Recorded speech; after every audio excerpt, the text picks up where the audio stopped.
Welcome to J is for Justice podcast.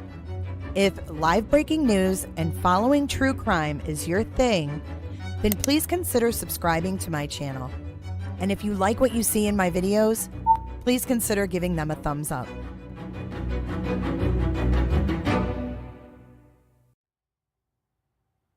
Hey everybody, welcome back. Welcome back. I believe I've fixed the problem because I now have an excellent connection. I have an excellent connection, whereas before I had some errors. So welcome back to J is for Justice. This is the afternoon session of the Crumbleys. Jennifer Crumbley's trial, and we are spending our lunch break for a little bit here, taking a gander around the Metamora area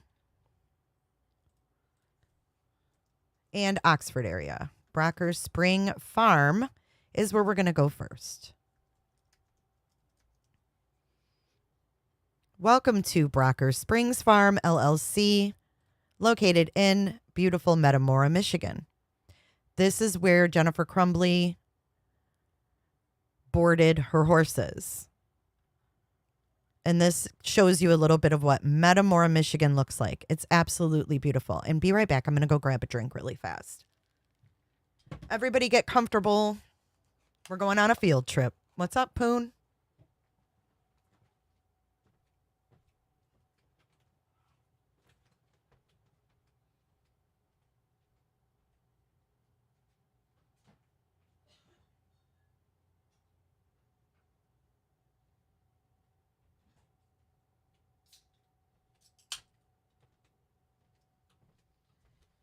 Okay. It's Coke 0 o'clock. Everybody hit that like button and let's get on the road. We are at Brocker Springs Farm in Metamora, Michigan.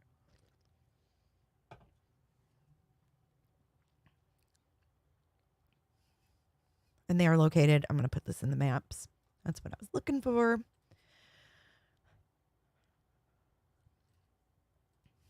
There's really not a whole lot on their site other than that.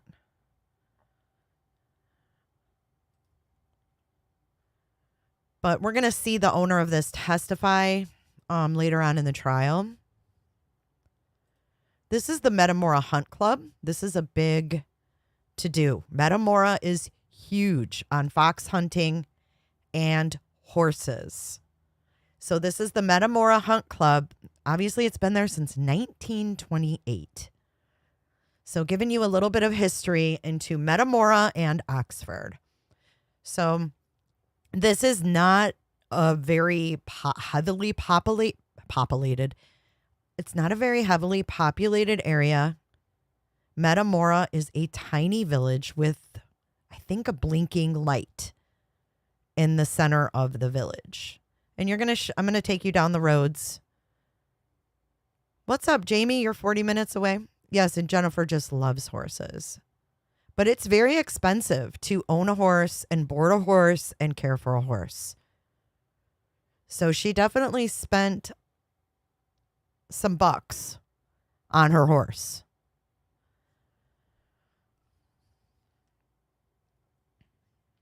So you look here, they have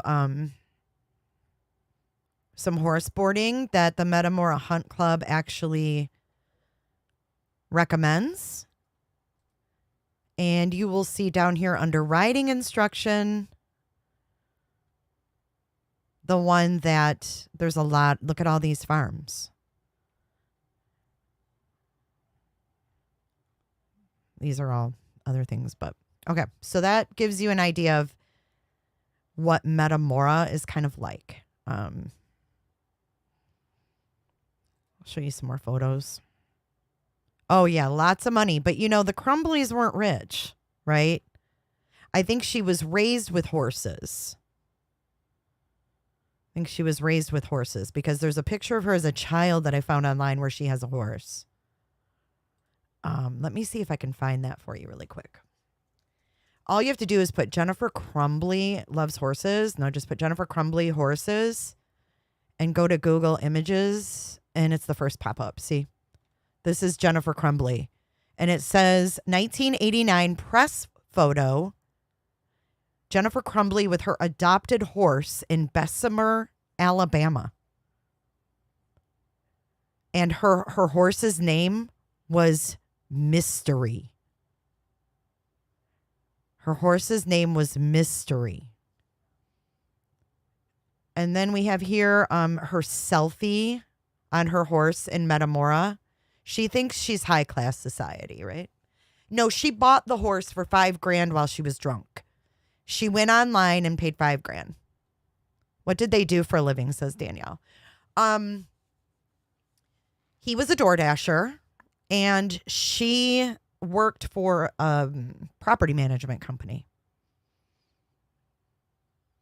She bought it for $5,000. Like the lady that owns the boarding place will testify that Jennifer told her she was drunk and bought a horse online for $5,000. And this is the owner of the horse farm right here, Kira. And she testified in Ethan's and in the prelim that James and Jennifer Crumbley's prelim, when they were still being tried together, she said that Jennifer Crumbley referred to Ethan as quote unquote weird. So Kira, the owner of the horse farm, will testify. All right, so back to our tour. A 3-hour tour. Just kidding. This is going to be like a 30-minute tour.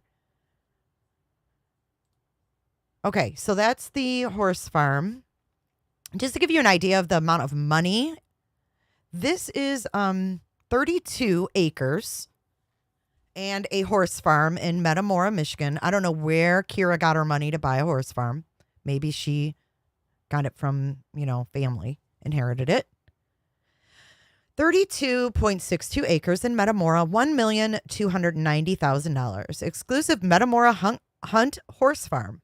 Leonardi Thoroughbred Racing Stables. Farm offers a full equestrian facility for either a formal business or training, or how to enjoy your personal horses. 320 by 130 barn with up to 80 stalls. Indoor riding arena, 4 walking machines, therapy pool, tack rooms, and observation. Half-mile track with 6 pastures. New fencing, 3 rental properties for trainers, caretaker, guests, and utility barns. Lovely all-brick ranch, tastefully decorated, freshly painted, new Anderson windows. 2nd-story loft with bridge, vaulted ceiling, flooring, flowing floor plan with large open rooms, and generous kitchen with new stainless appliances and breakfast in dining. Formal dining and living, beautiful private access master suite, bright study with atrium. Great room with vocal fireplace, opens to 4-season Florida room.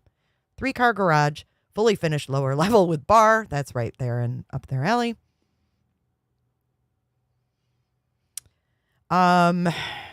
Fully finished, kitchen, pool hall, home theater area, bath, and in-law accommodations. So this is just gives you an idea of the amount of money in Metamora. Trishy, I'm sorry, but this is relevant to her being able to force her son's actions. I think you're behind, Trishy. Or you're talking about what I'm showing now. What I'm showing now is just showing the area. I'm not sure what you mean. But anyways, this is Metamora. This is where they would go ride their horses around here. So just giving you guys a little education on the area and showing you guys what it looks like because I'm from here. Look at this beautiful area. Are you kidding me?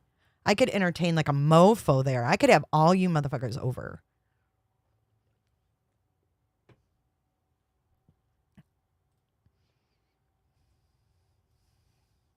Dude, how fun, man. Oh, to have money. Look how cool that is. Just right in the middle of a horse pasture, you have this beautiful pool and hot tub area with a little guest house. I could dig it. I could dig it.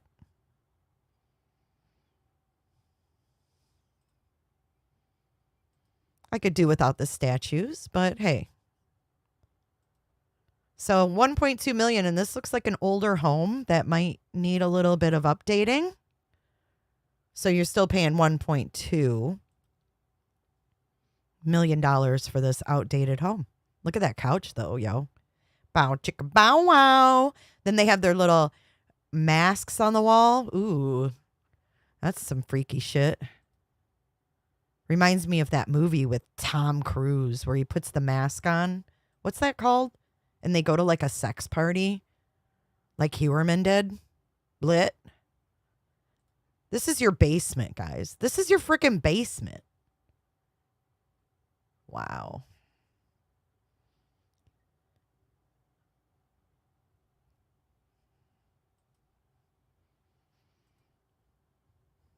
I find this fascinating.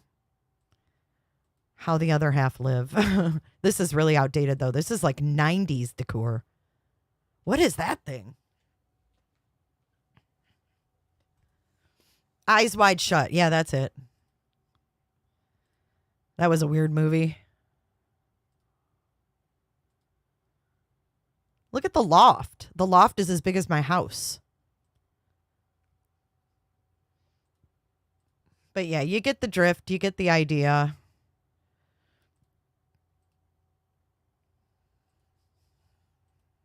I mean, even though it's old, it's still pretty. Huge. Here's your basement. Unreal, man. All right. You even have a gym and everything else. So this is how the other half in Metamora live. Not the Crumbleys, but the people who can afford these things. Look at these stables. It's pretty cool, actually. Potato, let's go in and buy it. Look at the horse, the therapy pool for the horses. Pretty crazy. All right, so moving on. We are going to go to Google Maps. And thank you for being here, guys. If you guys are new here, please consider subscribing to my channel. This is your bonus content today. We're going to take a gander at the horse farm that Jennifer Crumbley utilized. This would be it here. Let's see if we can go down on Brocker Road. No, we can't. We can go on Gardner Road. This is the sticks, guys. This is not a big city. So when they have jurors, these are jurors could be from, the small towns surrounding this area. But this is the area the horse farm was in. So that's why they're saying there was no signal. But she clearly answered the phone when she was at the horse farm, right?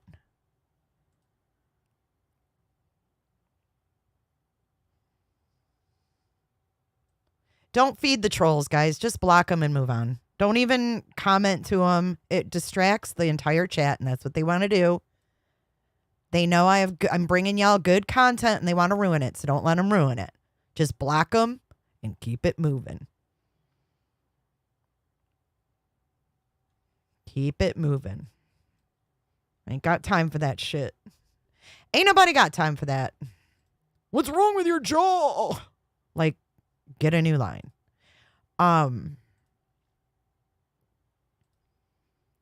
So yeah, it's very rural. I'm trying to get.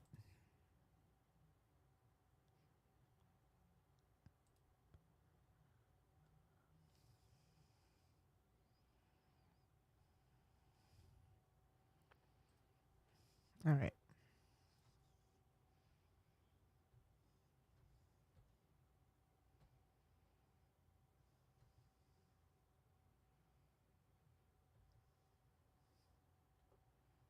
C'est la vie, adios, fuck off and die. That's for the trolls.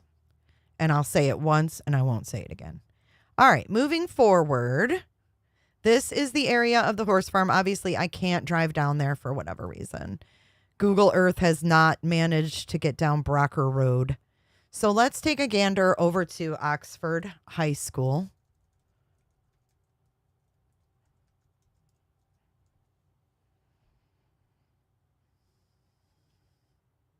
And we're going to go down here.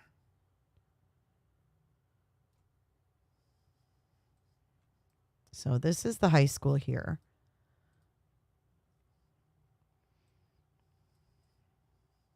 Pretty big school, but you know, it's in a small town. It is. So the demographic of this school is pretty widespread. You have kids from a wide area that go to school here. So if we go down Oxford Road, I'm going to show you why they keep talking about the mire. So this is the entrance to the school.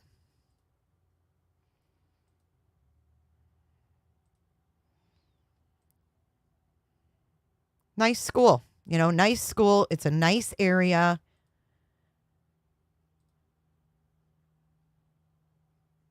I'm sure it's full of good people. Area. Yeah, it's a very nice school. I mean, the people around here, for the most part, have money. They ain't broke. That's for sure. So if you leave the school, I'm trying to remember where I'm at now. Don't hold me to this because it's been a minute since I've been home. We go this way.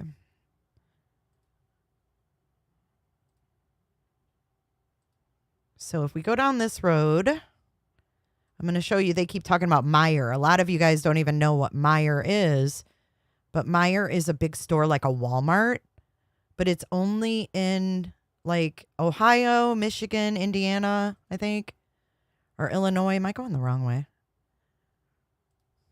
This is Ray Road.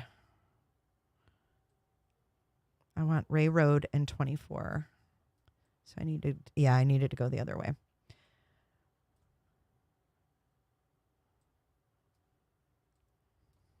I lose my bearings when I'm on this thing.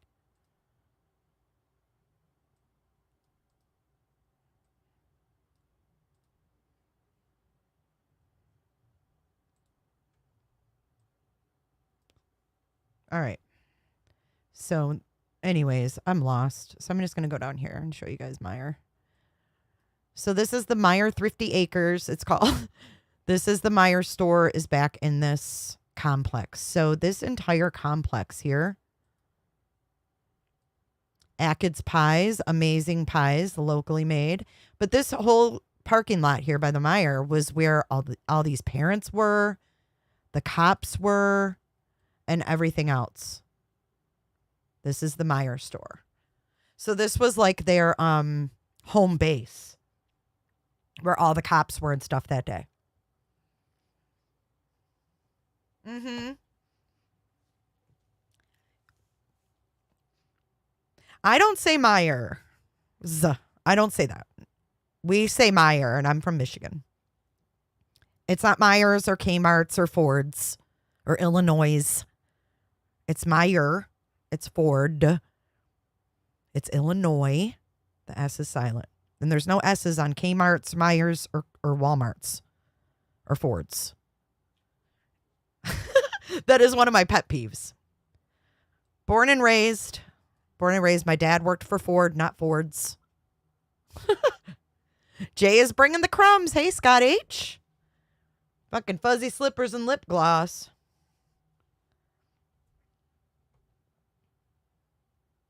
In the name of Jesus, Father God, Lord.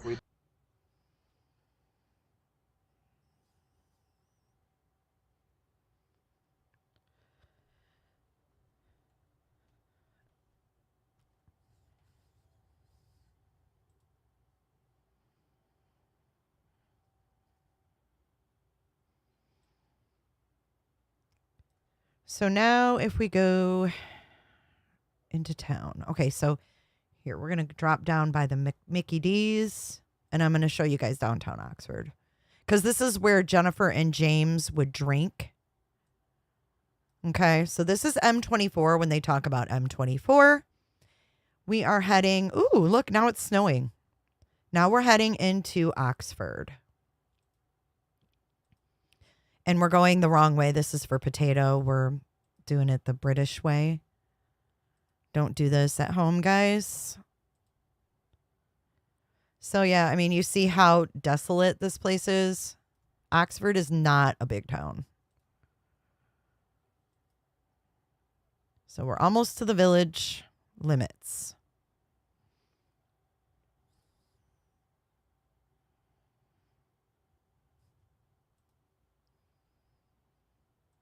And it's a cute little village. They've got little pubs and stuff, and it's cute. Okay, so this is officially the village of Oxford right here. Is that the gun shop? Hold on. Oh, no, it's the tanning salon. So welcome to Oxford.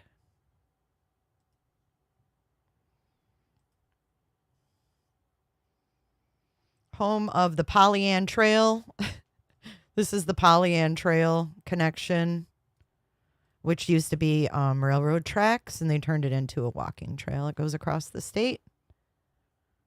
There is, hold on. You guys, their post office is like dinky, teeny tiny. But here we go. This is the actual like downtown village area. As you can see, it's very cute. You know, typical old village.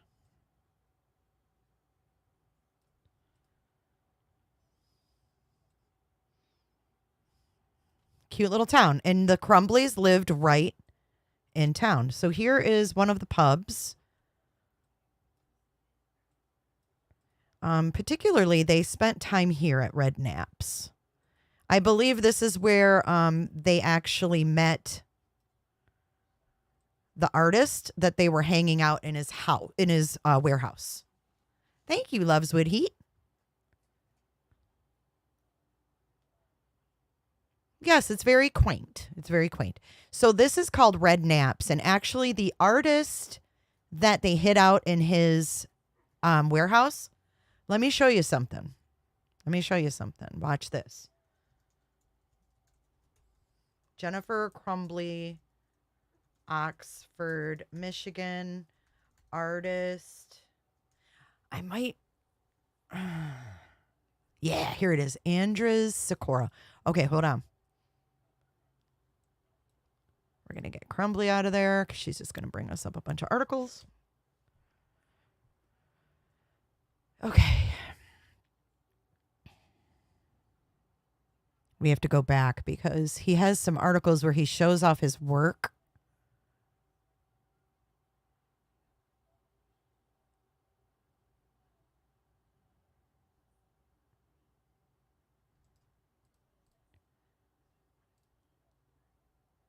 This is actually him, Andres Sikora. This is some of his work.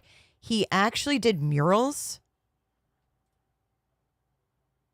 See, he did murals for Art Van, which is a furniture store if you're from there. He was hired to work at a newly built L. Slanders mansion in Grosse Pointe Shores, which is a very rich area.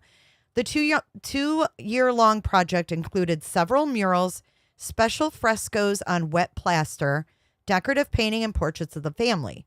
Doors opened quickly to new projects in more public places, including a close relationship with the well-known Andiamo restaurant and banquet centers. Andres gracefully harmonized brushstrokes also adorn the walls of the Opera House, as well as private residences in Michigan and other states. He lives in Troy and works in Detroit for his company, Decora Interior Art Design, Inc. So that tells you a little bit about the artist who hid them out. They searched his home. I've never seen him testify, and I've never heard another thing about him. Just saying. But let me find this damn mural he did.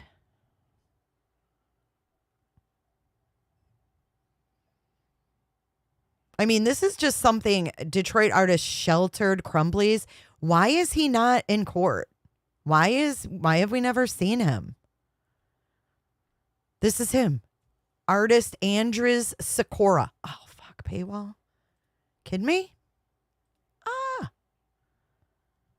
Well, you got your flash, I guess, of him. Bullshit. But he's saying he didn't know they were hiding. So they wanted to go to his warehouse. And yeah, let me do images. Maybe that'll pull up the mural. Here it is. This is him. Right here. This is the article. He owns the studio on Bellevue Street where they were hiding. He got an attorney. Sikora's attorney, Clarence Dass, said his client didn't know they were wanted. He had an attorney. Jennifer Crumbley worked with Polish-born mural artist Sikora on his website and did some marketing for him. He is associated with property just 6 minutes from their home, and his studio where they were hiding out is 12 minutes from the Canadian border. It must be Decora Interior Art must be the studio. He admitted to giving Jennifer and James shelter from death threats in the wake of the massacre, but he has no idea that they stayed overnight. This is the mural. Look at. See? This is the mural at Red Naps. This is him doing it. She was probably there drinking, and he was doing his mural, and they got to talking. You want to bet?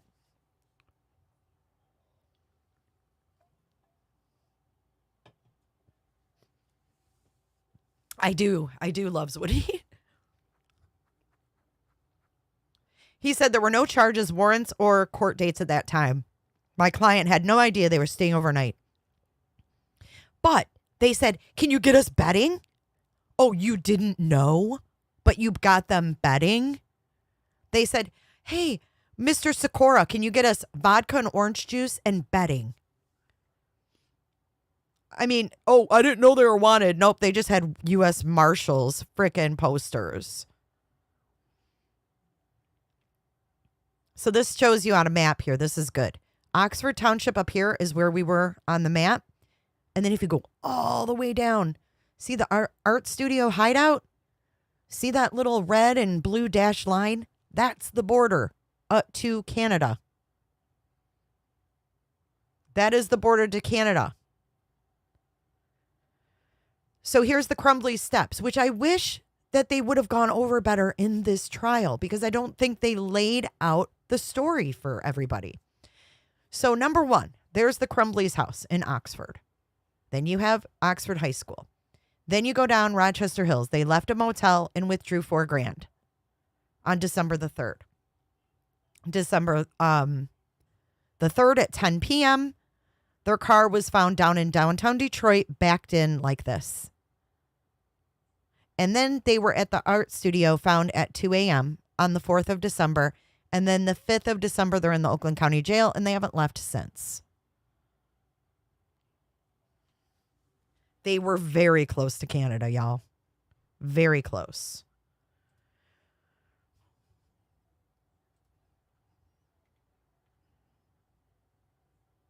Okay, here's the scene where they were arrested. Watch. This is a minute and a half long. Watch. If you're looking for the After kind this of ad, place that where is. you can You're in Rochester Hills? Hey, I grew up in Romeo, Jamie. I'm a Romeoite. Check it.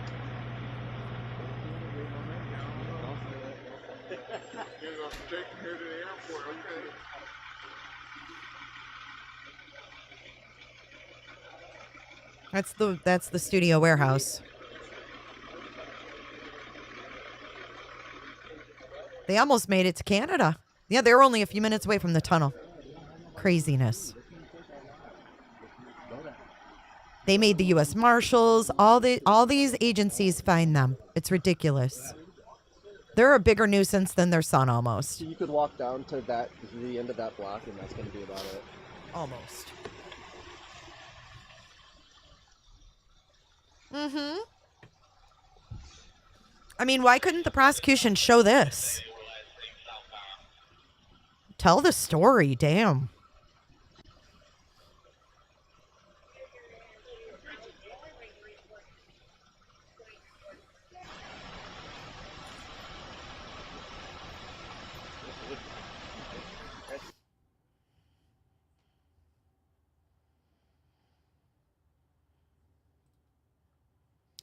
In fact, there were charges at that time. He lied. Well, he says he didn't know, but he said that the Crumbleys turned off their phone and didn't tell him. He told them to leave as well. They stayed without his knowledge. When he found out, he went to the police right away. So he says. Before he moved to the U.S. in 1990, Sikora studied, painted, and worked as an art professor in Poland. According to his biography on the My Finest Art Agency's website, his work has been displayed in mansions, restaurants, and an opera house in Michigan.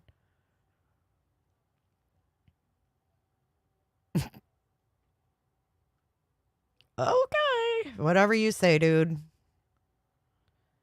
Okay. Back to our field trip. So this is where I believe he painted the mural. Was it Red Naps? Red Nappies, which they have great burgers, by the way. But if we go out front here, they used to have murals out front here. They've changed it. It used to be different out there. So I fully believe that was him painting a mural in downtown Oxford in that picture. But anyways, let's take a gander over here and go back into the neighborhood where the Crumbleys lived. But you see there's like the covered wagon. This is where they sell like horse stuff, saddlery. The Ox Bar and Grill. There's just a lot of cool little places. Okay. I hope this isn't boring for you guys, but here's the movie theater. Oxford Movie Theater. If we go further, we go to Lake Orion, where they used to live, which is straight down this road. But let's go back here into the Little Village neighborhood. I got to get their address again. Does anybody have their address? You grew up in Sterling Heights. Oh, wow. Your mom was the Utica School's music teacher. Holy crap. You used to go camping in Metamora. Oh, where did I live? You want to see? Ah. Well, let me find the Crumbleys' address first. It's okay, Gocha. You don't have to agree with me, but thanks for being here. We don't have to agree. I love when people don't agree with me. I love it. I absolutely love it because I love discussing things.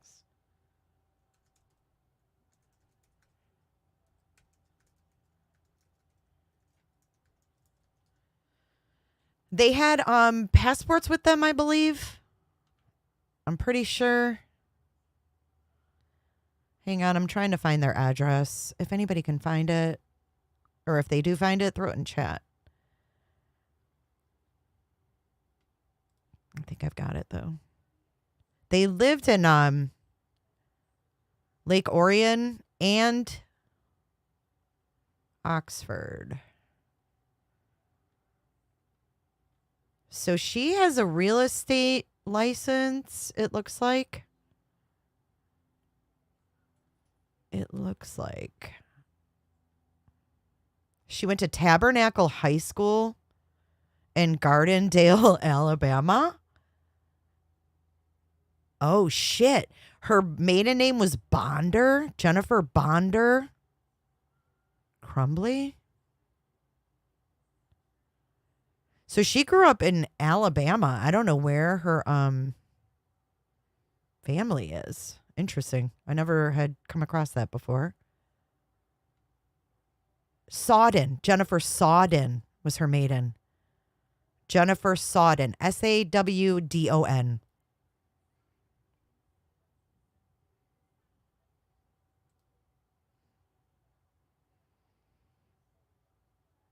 Yeah, I'm trying to find their street name and I cannot find it. I apologize, guys.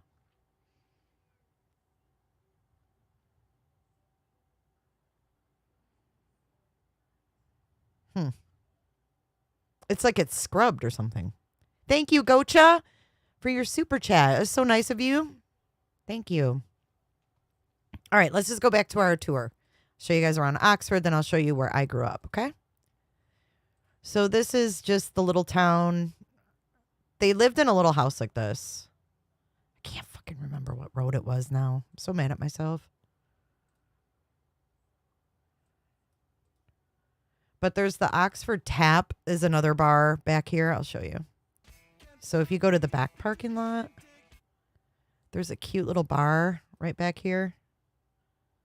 I bet you they went to all these places. See where the umbrellas are? Now, to show you how small this town is. Oh, wow. They tore down their... They must have tore down their... I haven't been here in so long. They used to have a little teeny tiny post office right here.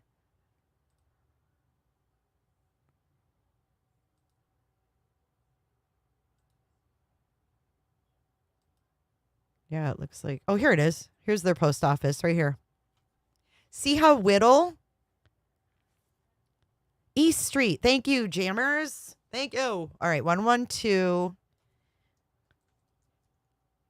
East. Thank you so much, Jams. It's a lot to keep in your head, isn't it? Okay. Awesome stuff. Oxford, Michigan.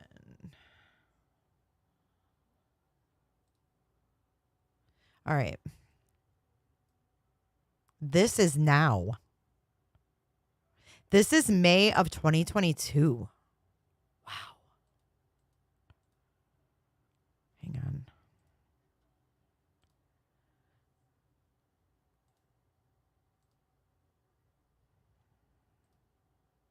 What the heck? There, that's what I wanted to do.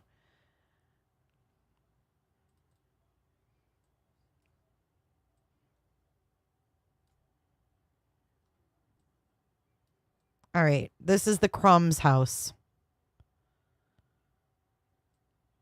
Is it this one right here? God, it doesn't even look the same. Is that 112? God almighty. This was in May of 2022. Is this the house? Yeah, because that's 109.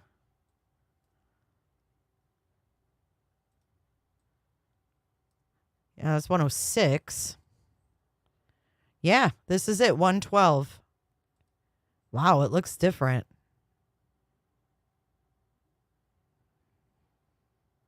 Yeah, it's 900 square feet.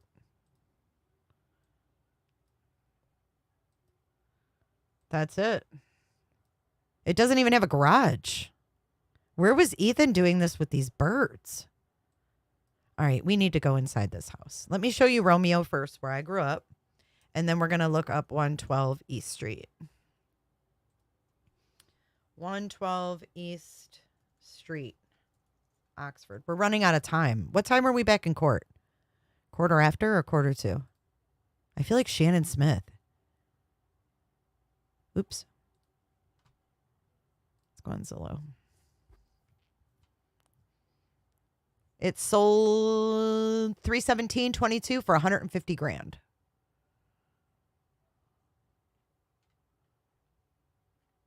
And there's no pictures of the inside on here. Let's go to Realtor. All right. That's their backyard.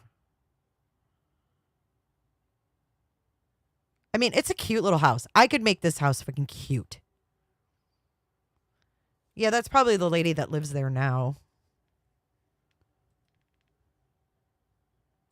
I wonder if they rented it or did they own it? I think they owned it because they sold it, I think, to pay their lawyers, if I'm not mistaken. These are crappy pictures, but it gives you an idea.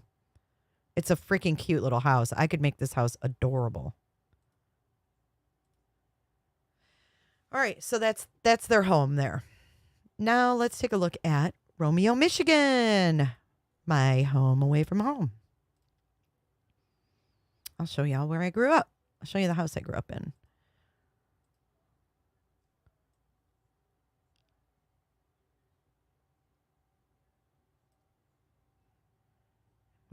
Okay, 32 and Van Dyke right here. This is downtown Romeo. Quaint little town.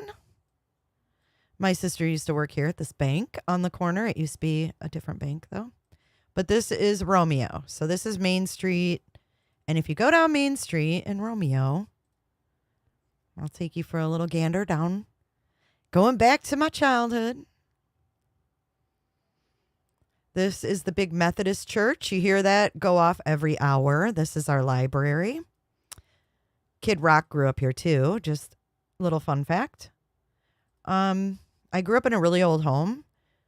There's another church. This is another Methodist church. They have a fish fry every Friday. This is the old Michigan State Post. Now it's the Historical Society. But the Michigan State Police used to be there.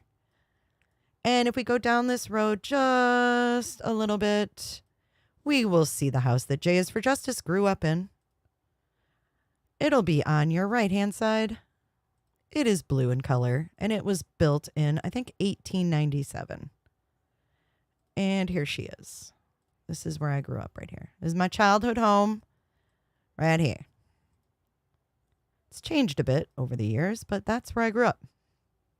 Interesting, huh? Little J is for Justice used to run around that yard wreaking havoc on Romeo. All right. So what are we going to look at next? Oh, Detroit. Let's go down to, what was the name of his studio? Oh, I know. My mom loved that house too. It was full of antiques. Is Melmo still here? Tis. So then when they sold that house, because we had 6 kids in our family, we moved. I love seeing my hometown. So we literally moved up here. They just recently, in the last couple of years, tore down my junior high school that I went to. But look at this house, guys. They put a mannequin in that upper window, and it's creepy AF. See that house? Woo! Scary.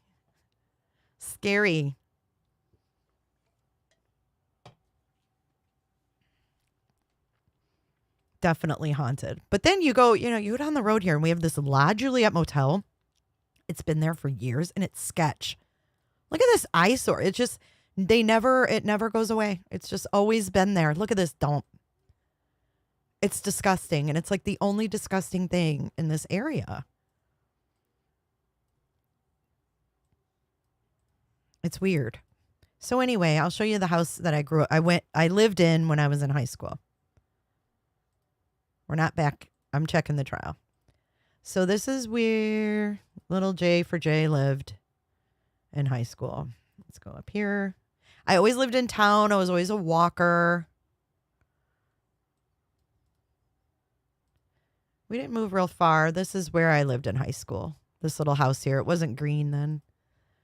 But that was my bedroom right in the front. And yes, I snuck out those windows.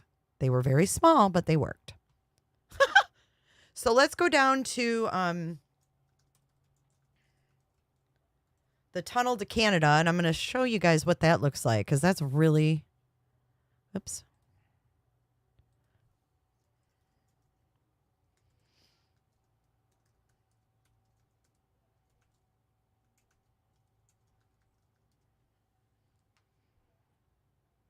It's really interesting. So this is, if you're not familiar, this is how, one of the ways, we have a bridge, but this is a tunnel that goes right through the Detroit River or under it or whatever, however that works. I'm not an engineer. I don't know how the fuck they do that. It blows my mind. But that is the tunnel to Windsor. And then you see the Detroit River there. So these people were literally minutes from this tunnel. Let's go down and check out what it looks like around customs. This is Port Detroit. This is where you cross over. So if you look across here, you'll see the casino. See Caesar's Palace? That's in Canada. So all that over there is Canada. And that's, I think, where they wanted to go.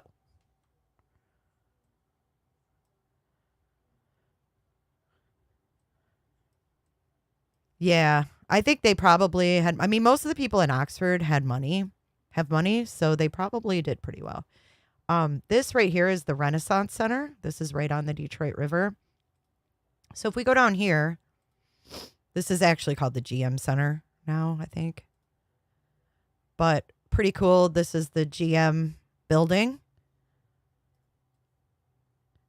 which sits right on the Detroit River. They have festivals and things over here. It's pretty cool, pretty fun. Concerts and such. I love downtown Detroit, can you tell? It's so awesome. So if we go over here, this is downtown Detroit. So they were literally like 5-10 minutes. They probably, well, if they would have went before the marshals put their warrant out, they may have gotten over the border. But I don't think they would have made it. So let's go down to the tunnel.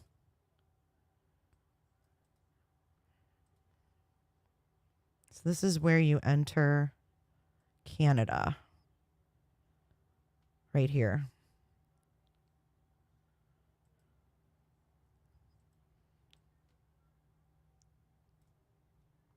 Actually, this is people coming back. Where is the entrance? Did I pass it? This is the people coming back into the States. We got to go down further.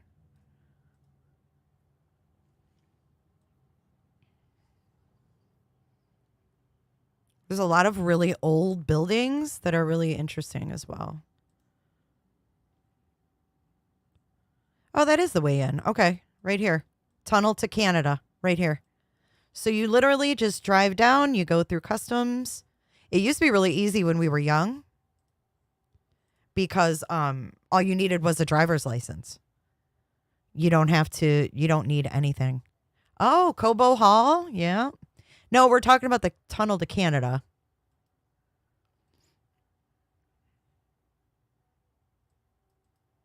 Let's see how far we can go. So yeah, this is as far as you can go. Weird that there's a church right there. What kind of church is this?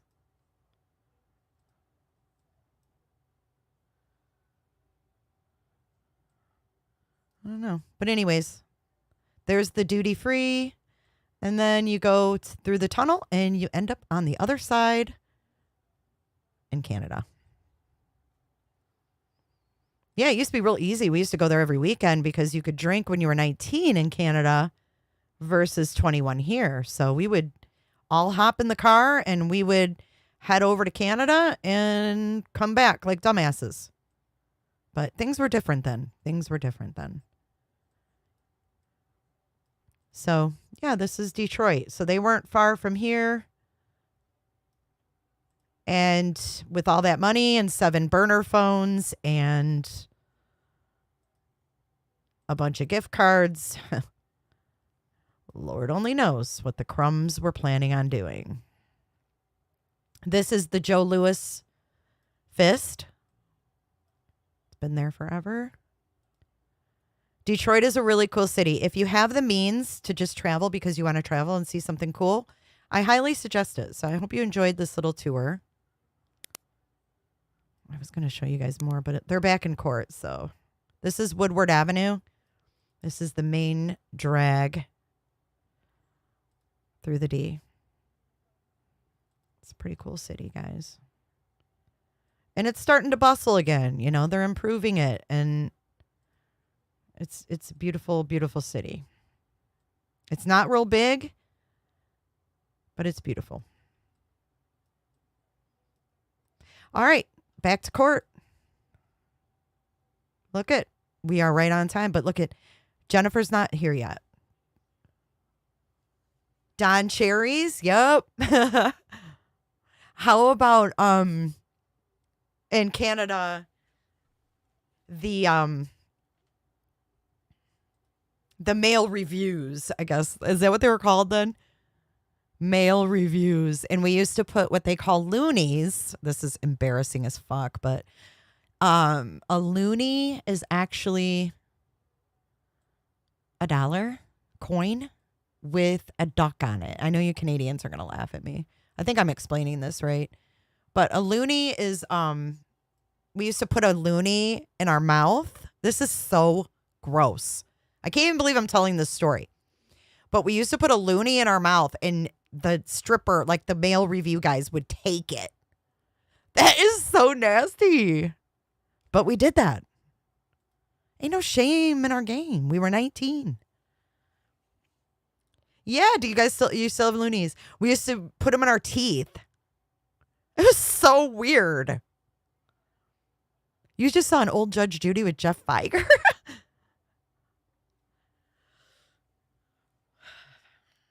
We're waiting for Jennifer. I know it's gross, Jay O'Connor. We were 19. It's very gross. And I would not recommend it these days. Blech. You just went to a Blackhawks game? Nice. Loonies? I never heard of a toonie. We were cheap. We gave him loonies. Everybody else was doing it. Trust me, we didn't come up with the idea. It's disgusting. You were sad going downtown during COVID. So many businesses didn't survive. Yeah, that's sad. You were at Motor City Casino and it was quiet. That's crazy.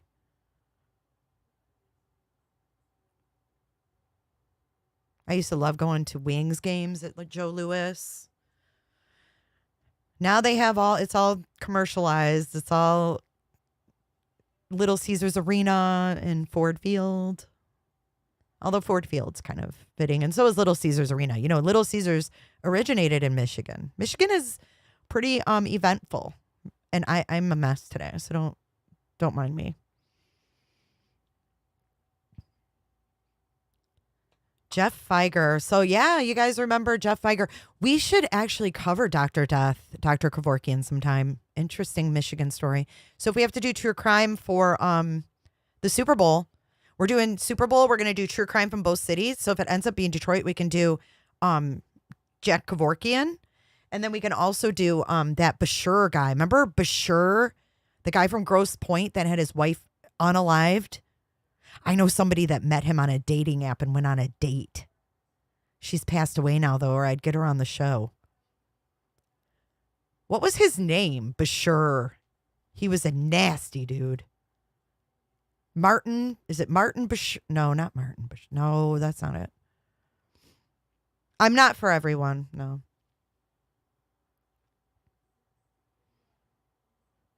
But Jennifer loves horses. They need to turn the volume on, yo.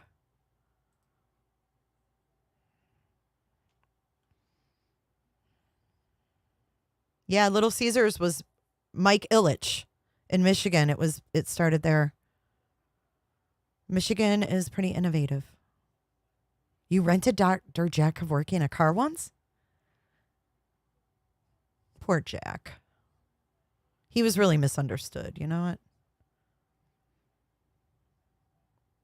They're bringing the jury back in now. I'm sticking with this stream. I did, Danielle. Yeah, it's crazy. All right, I'll see you guys on the flip side. Bob Bashara. Yes! Bob Bashara, he's a psycho. Is he dead now? Bob Bashara, did he off himself? Jennifer loves chapstick. Whose power heels are those, Karen's? Who hears the power heels?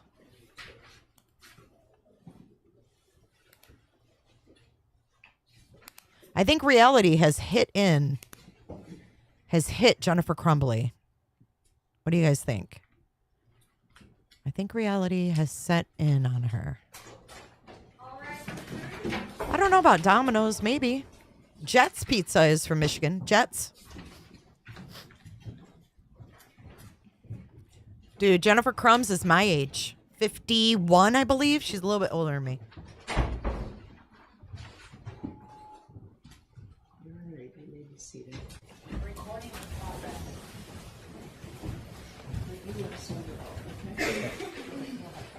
Thank you. Okay. I'm going to now direct your attention to Exhibit 119. You spent a lot of time. Oh, I'm sorry, Judge. Just for the record, so the jury knows, we have paralegal Nellie Nell at table to help with the exhibits. Okay. Because once again, he does not trust me with glitter. This is true. Sir, we spent some time talking about the background of the Crumbley house. So we're going to talk now about November the 30th, 2021. And you stated that you were able to put together sort of digital footprint from that day. Correct. Okay. So Exhibit 119, which has been admitted, this is the Oxford High School surveillance video from when the defendant's son was dropped off. Is that right? Yes, sir. Okay.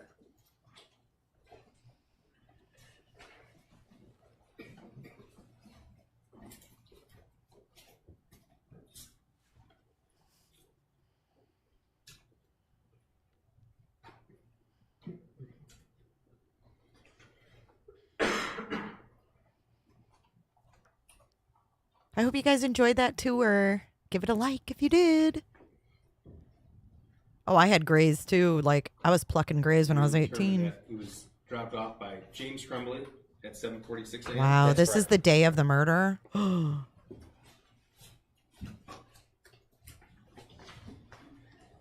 7:46. During the time that Jennifer Crumbley got to her place of employment that day.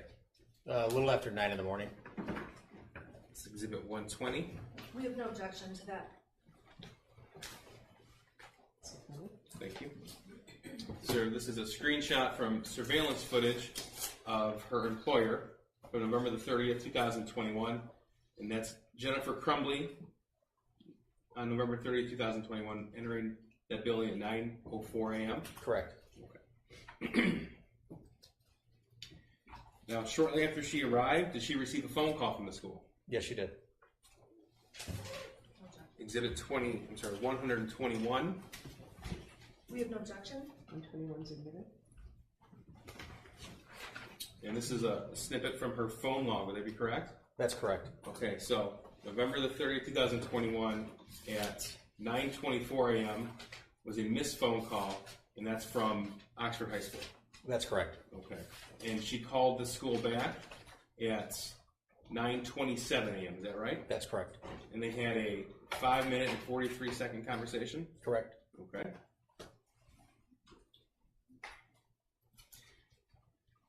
Now, did she receive a text shortly after that phone call? Yes. Right, this is Exhibit 122 and 123. I have no objection to 122 or 123. So 122, this is the text message found on her phone from an individual. It ended up being her son's school counselor at Oxford High School. Correct. Okay. And this is a picture of what we'll call an altered math worksheet at 9:31 a.m. Correct. All right. And if you were to click on that link, this would come. Correct. Okay. And then she also received an email with the original math worksheet. That's correct. All right. This is Exhibit 124. No objection.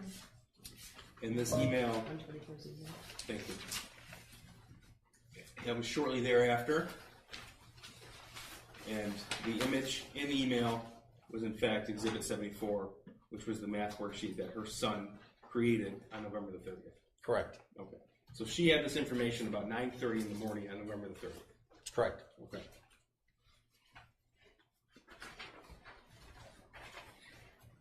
Did Jennifer contact James right after that? Yes, she did. Exhibit 125. No objection. So this is the Facebook message chat, the one that was deleted from Jennifer's phone.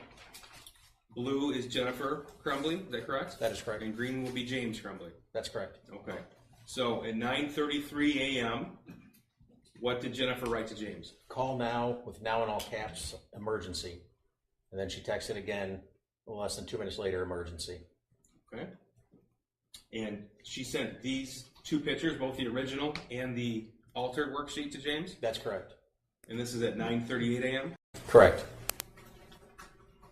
What was James' response at 9:44? James responded with, my God, WTF.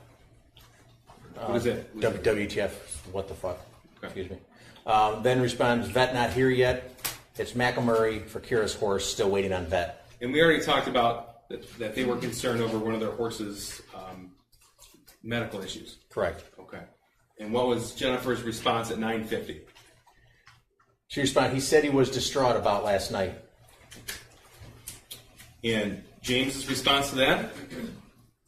We talked about it this morning. And then he asked her, you talked to him? Okay. And that's 9:51. And what was Jennifer's response? 6 minutes later, she texted, can you call?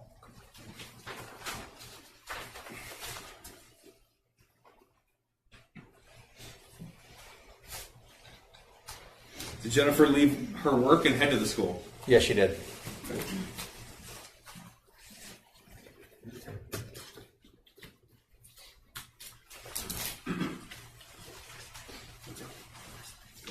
Did Jennifer Crumbley also text this picture, Exhibit 74, to anybody else at that time? Yes, she did. Okay. This is Exhibit 126. We have no objection. Now she sent this picture, this text to Andrew Smith at 10:05 a.m. Correct. Okay. Did you learn who Andrew Smith was? Yes, I did. And that was her boss? Yes, it was. Okay. And what did she text with the caption on this picture? She said, I have to go to my kid's school. Counselor just called, and this is what I'm dealing with. I'll be back 11:30 to 12 at the latest.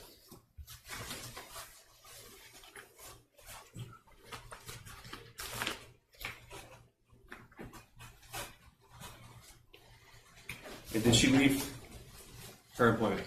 Yes, she did. Okay. This is 127.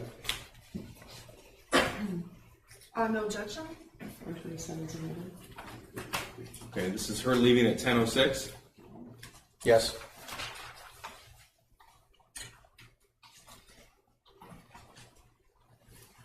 I want to go back to Exhibit 125 briefly. Skipped over it. She wrote, can you call at 9:57? And then what did she write? She wrote, heading to his school, I'm very concerned. Okay. So at 10:04, she wrote, heading to his school, and I'm very concerned. At 10:05, she sent that picture right here to Mr. Smith. Correct. At 10:06, she walked out the door to the building. Correct. Okay. Did James and Jennifer Crumbley have a phone conversation at this point? Yes, they did. Okay. This is 128. No objection. Sir, this is a snippet from the call log found on Jennifer Crumbley's cell phone. Is that right? Yes, it is. Okay. So, well, first she got a phone call from the school. This is a phone call to the school counselor at 10:07 a.m. That's correct. That's a 40-second call. That's correct. Okay. I'm sorry, that was Exhibit 121, not 128. I'm sorry, you said 121. That's 121. 121. Okay, and Your That's Honor, part of the call. I would just ask that the witness answer questions instead of the prosecutor stating essentially all the information as he goes along. Okay, so I guess it's the objections leading. Leading. I'll rephrase. All right, 128. No objection. Okay. Did James and Jennifer have a phone conversation after this? Yes, they did. Okay. Well, first, this is part of Exhibit 125. What time is this? This is at 10:12. Okay. And then what did she write? Headed to a school. Okay. And here's Exhibit 128 from James Crumbley's call log. What is this? It's a call to Jennifer at 10:29 a.m. Okay. So at 10:29 a.m., they have a 7-minute and 16-second phone conversation. That's correct. Did both James and Jennifer Crumbley arrive at the Oxford High School? Yes, they did. Okay. And approximately what time did they arrive? It was around 10:20, somewhere around there, I believe. Okay. If I showed you a timeline that indicated 10:37 arrival, does that sound right? Yes, I apologize. Yes. That's fine. Yes. Okay. Now, we had discussed this portion of the case at a previous hearing, and you had indicated they had arrived in one car and left in one car. Did you find that to be accurate? No, it was inaccurate. Okay, so tell me what happened. It was so the video system that they have only starts recording when there's enough motion to save space on the system. So they were too far away from the camera to pick up. When I initially saw them, all of a sudden they just appeared in front of one of the cars. So I assumed that they had come together. Okay. And what did you come to find out? That they had drove separately. Okay. So Exhibit 129 is a portion of the Oxford High School surveillance video that depicts their arrival and the period of time they were inside for that meeting with the counselor. Is that right? Yes, correct. Okay. People moved them at 129. I have no objection, but I'm just wondering if it's the actual video that's the Correct. That's the exhibit. Okay, no objection. Thank you. 129 is admitted.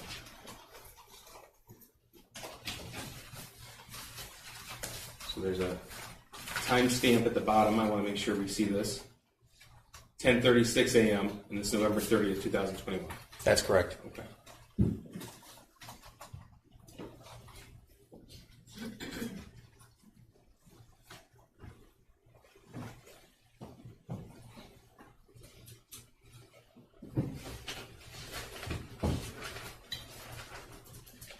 And let us know, please, when you see either the defendant or her husband. The one vehicle is already backed in, and then there they are walking out. Me as the defendant and her husband Yes, in the magnified area. correct. Yes.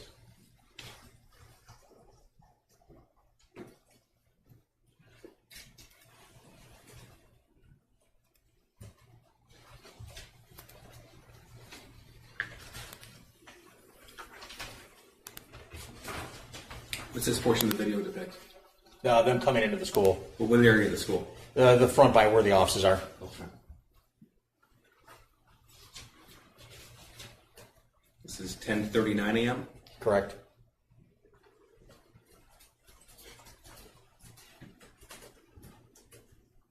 And what portion of the school is this? Looks like the front office of the school.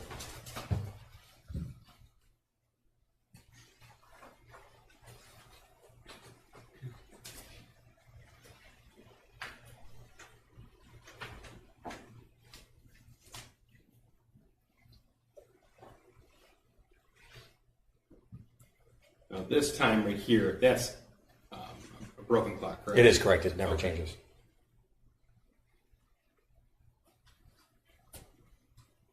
So this is 10:40 a.m. Correct.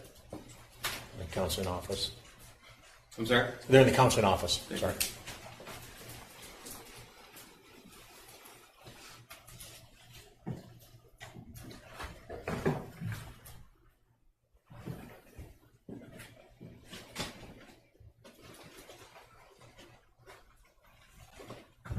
you come to learn who this person was? Who greeted them?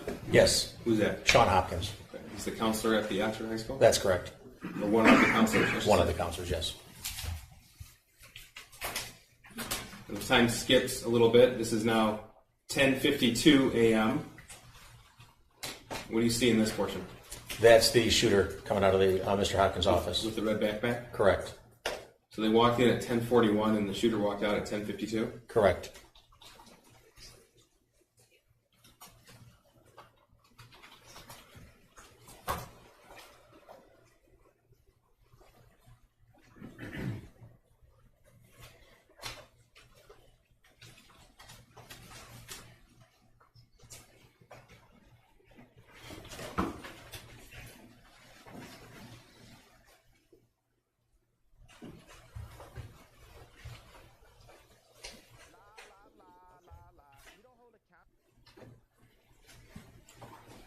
This is 10:53.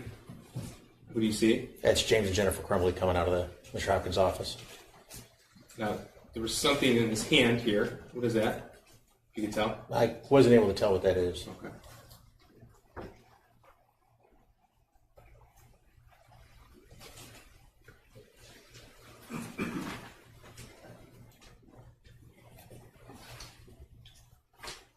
Okay, Jennifer Crumbley has a piece of paper in her hand. Yes, she does. Did she have that walking into the counselor's office? No, she did not. Okay. And then right there, she handed that piece of paper to James Crumbley? Correct.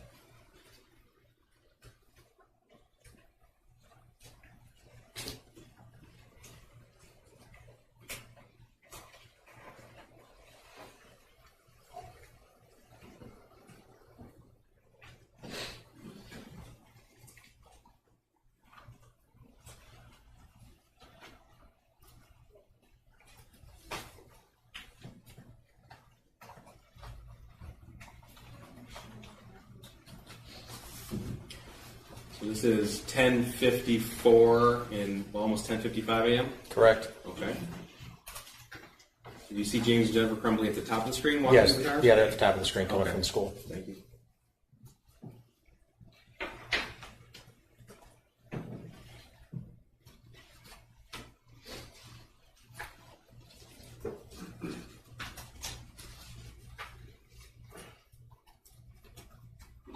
What are we seeing in this scene right here? The one of their vehicles is leaving right there, the black one.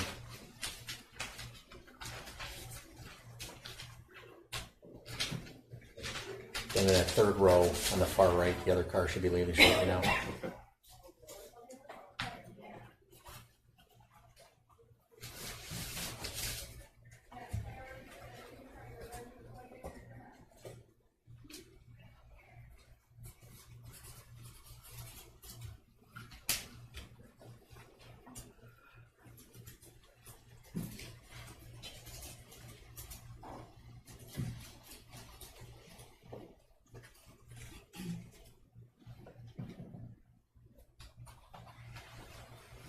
Okay.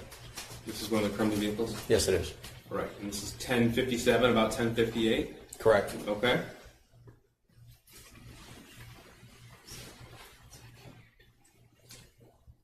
So we saw them walk in at 10:41 to the office. Their son left at 10:52. is that Correct. right? And then we saw them leave the parking lot here at 10:57, 10:58. That's correct. Okay.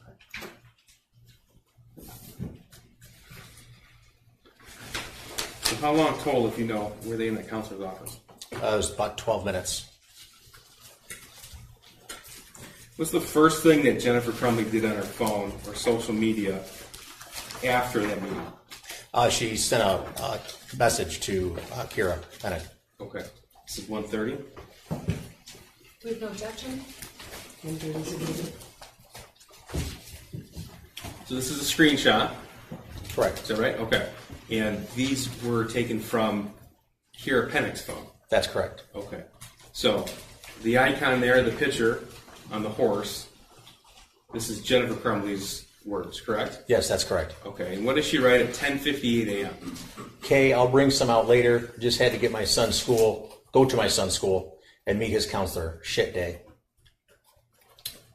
And then Kira's response? Oh man, everything okay? Do you still want to do lesson tonight? And then what did Jennifer respond to that? Yeah, I still plan on doing the lesson. Everything's okay. He's just having a hard time after losing Tank, his friend going away to a treatment facility, and who knows what else. But he was caught drawing this on his math assignment today.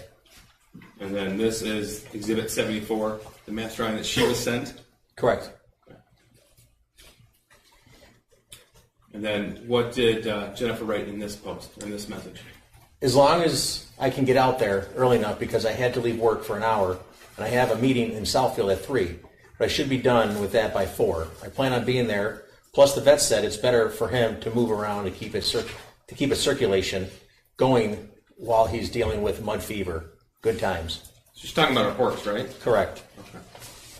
And when she said, I had to leave work for an hour, she's talking about when the school called her for that meeting. That's correct. And what was the response at 1:26 a.m.? I'm sorry, if you can read that. It's, Kira responded with, OMG, oh my God, he needs some horse therapy. I bet he, and it cuts off. Okay, that's fine. The rest of these will be in through Kira later on.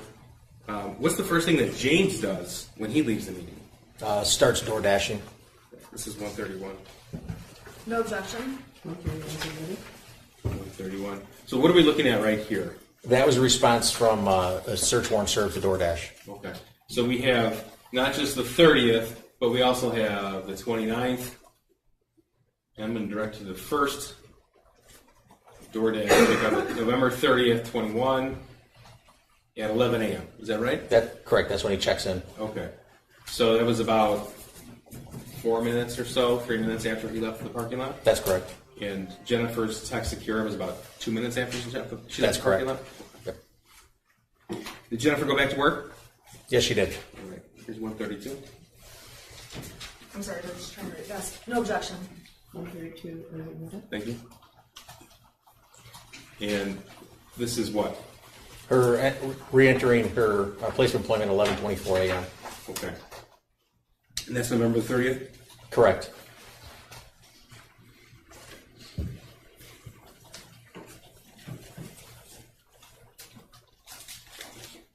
Going back to Exhibit 130. Look at professional Jennifer. First, what's the next thing she does, either on her phone or social media accounts after 11:24? I'm sorry. If you recall, what's the first thing that she does after 11:24 on either her phone or a social media account? I don't recall. Well, that's fine. We have Exhibit 130 already admitted. So 11:26 a.m. Correct. Okay. So you read the very top line of that OMG needs horse therapy. Correct. This is at 11:26 a.m. So she received this 2 minutes after she walked in the door at her employment. Correct. Yes. Okay. Thank you. Go ahead and read that. It says, OMG, he needs some horse therapy. I bet he would love Mo. Whatever works for you, just let me know. I only have Bella's lesson tonight at 5:30, so anytime after her lesson is fine. And what did Jennifer Crumbley write back? Jennifer responds with, okay, yeah, well, he'll be coming with me tonight. James is working. He can't be left alone. From the context of this conversation, did you take it that he was referring to her son? Yes, correct. And what did Kira write in response? Does he want to ride? And her response? Jennifer responded, I don't know. Maybe brush a small horse so he's not intimidated, LOL. And then Kira? Kira responds with, Mo would be perfect. And then Jennifer responds with, okay. Okay. Kira then goes on to say, make it a family event. Coming out to the barn, really though, I've seen some amazing things done with horses with kids. Thank you. Now, did Jennifer Crumbley text her son after that school meeting? Yes, she did. Okay. This is 133. I'm sorry, sorry. I have no objection, I'm sorry. Thank you. Now, this is the same text thread that we referred to earlier, found on Jennifer Crumbley's phone between, this was on the shooter's phone. No, I'm sorry, Jennifer Crumbley's phone. Yes. The entire text thread. Correct, yes. Thank you. Okay. Green is Jennifer Crumbley, blue is her son. Correct. Okay. tell us what she wrote to him at 12:21 p.m. on November the 30th. She asked, "You okay?" And then he responds shortly after that, "Yeah, I just got back from lunch." Okay, and what did she say? About 60 minutes later, she says, "You know you can talk to us and we won't judge." Right. And his response to that at 12:42 p.m.? At 12:42, he says, "I care, I know. Thank you. I'm sorry for that. I love you." Now, we'll introduce the rest of the thread. Did she respond to that? No, not immediately, no. When did she respond to it? After the shooting started. After the shooting was made public? Yes. How many minutes later, if you know? Over a half an hour. Now, you're the investigator who pulled the footage, you reviewed the footage, and you know the timeline of the shooting, the day of the event. Correct. Okay. And so at 12:42 p.m., you know that was a few minutes before the shooter went into the boys' bathroom outside of classroom 258, and began to load his firearm. That's correct. And he emerged at 12:51 p.m. That's correct. Now, what's the first relevant event in either James or Jennifer's phone or email or social media accounts after 12:42 p.m.? An email was sent to James's phone from the high school. This is 134. No objection. Thank you. This is an email from Oxford Community Schools sent to James Crumbley's email address at 1:09 p.m. Correct. And that's, to your knowledge, the active shooter alert that went out to all parents in the district? That's correct.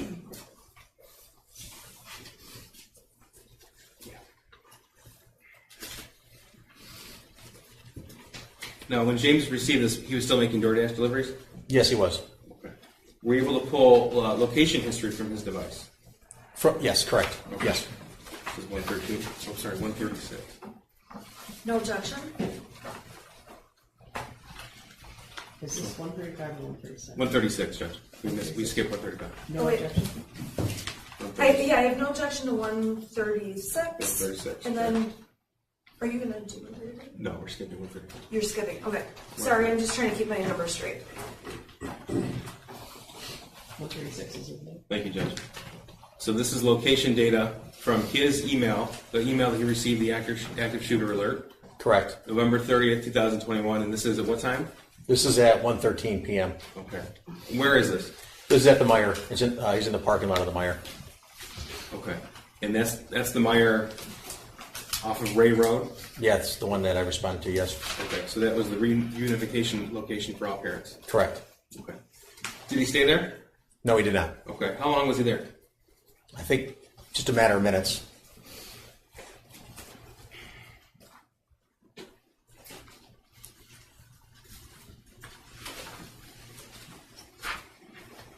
Did he call Jennifer?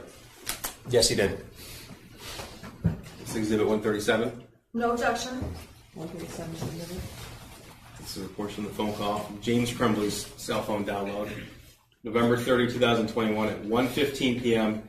He called Jennifer Crumbley. That's correct. Okay. And that was how long, phone call? Just less than a minute. Okay. And based upon your analysis of his GPS locations, where was he at when he made the phone call? He was still in the Meyer lot, I believe. Still in the mark. Okay.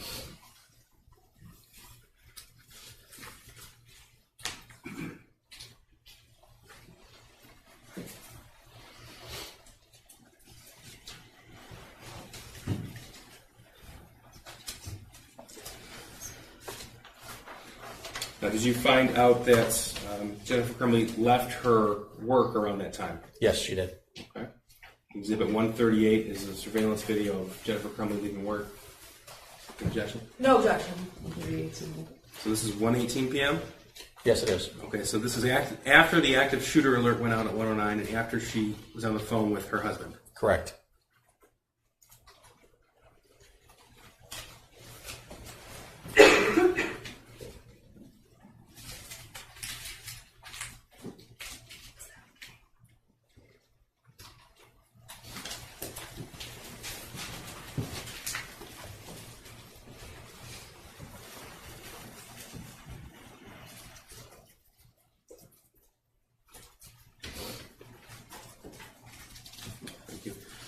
Sir, did it appear from your analysis that Jennifer and James Crumbley spoke on the phone after she left work? Yes, she did. 1:39. I apologize, just really quick. 138 was the video we just saw. 139 we have no objection to. 139 is admitted? And okay, and both were admitted, right? Yes. Okay, thank you. It's the call log off of James Crumbley's phone. November 30th, 2021, 1:19 p.m. And how long did they speak for? They spoke for a little over 10 minutes. Okay, when I say they, I should be clear. James and Jennifer. Thank you. Okay. Could you tell that while she was on the phone with James Crumbley, did she send any messages? Yes, she did. Okay. Do you recall who she sent a message to? I believe it was Andy Smith she sent a message to. Do you know who else she sent a message to?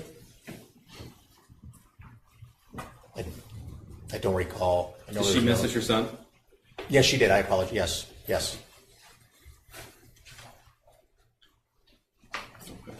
So this is 140. This is location data. No objection? 140 is admitted? Thank you. 140. This is GPS location data for James Crumbley. This is 1:20 p.m. Correct. Okay, November the 30th, and this is at their home at 112 East in Oxford? Piney Street, yes. Okay, so just to back up, just to make sure we're clear, James Crumbley received the active alert email at 1:09. Correct. He called Jennifer Crumbley at 1:15 while he was at the Meyer parking lot. Correct. And he leaves the Meyer parking lot and he's home at least 1:20 p.m. Correct. Okay. And they had a 10-minute phone call that began at 1:19 p.m. That indicates to you that they're still on the phone? Yes. Okay. This is 141. No objection? 141 is admitted? Okay, so about this time of the day, could you tell if Jennifer was on the move? Yes, she was. Okay, so this is what time? This is at 1:20 p.m. Okay, and this is at her location of her employment, correct? Yeah, Telegraph at Square Lake, Okay. south of here.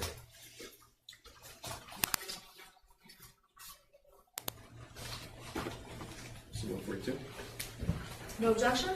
142 is admitted? So you said that while she was on the phone with her husband, she texted her son? Yes, she did. This is 142. Okay, I'm sorry, hang on. Let me just pull it up real quick, I'm so sorry. Okay, sorry, thank you. Sorry, thank you. November 30th, 2021 at 1:18 p.m. Did she respond to the message that he sent her at 12:42? Yes. What did she write? She said, "I love you too." Okay. Then says, immediately after that, "You okay?" Then 4 minutes later, she says, "Ethan, don't do it."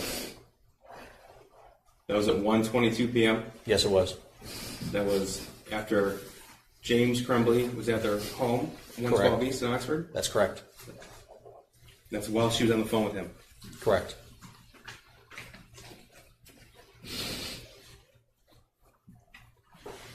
You said she sent a message to her boss, Mr. Smith. Yes, she did.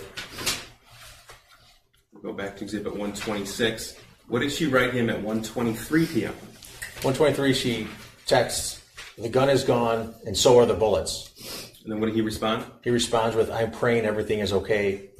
And Jennifer says, "OMG," or "Oh my God, Andy, he's going to kill himself. He must be the shooter." So that's right a minute after she wrote to her son, "Don't do it." Correct. That's while she's on the phone with her husband. That's correct. Did you come to find out that James Crumbley called 911 that day? Yes, he did. Was that at 1:22 or 1:20, or was it later? It was later. Okay. And was it before or after they had this text message conversation? It's after. Phone call. After. Okay. So in fact, did you find that James Crumbley called 911 at 1:34 p.m.? That's correct. Exhibit 143. It's the actual call. No, no objection, thank you. 143 is admitted. Just so council knows, it's all listed in the exhibit list.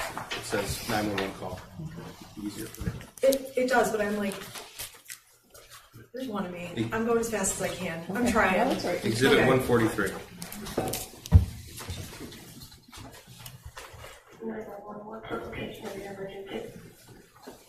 Okay, I'm not really sure. I'm at my house.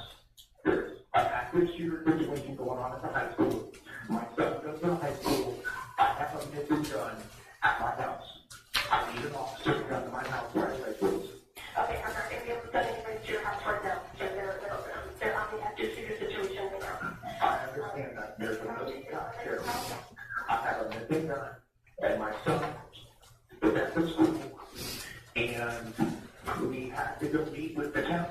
this morning because of something that he wrote on a text paper, and then I went down and I saw a bunch of cops somewhere, and I made sure that I wanted to get to the hospital because I was going to high school, and then someone told me that there was an active shooter, and then I went home to find out. And I think my son took the gun. I don't know. With him, I don't know what's going on.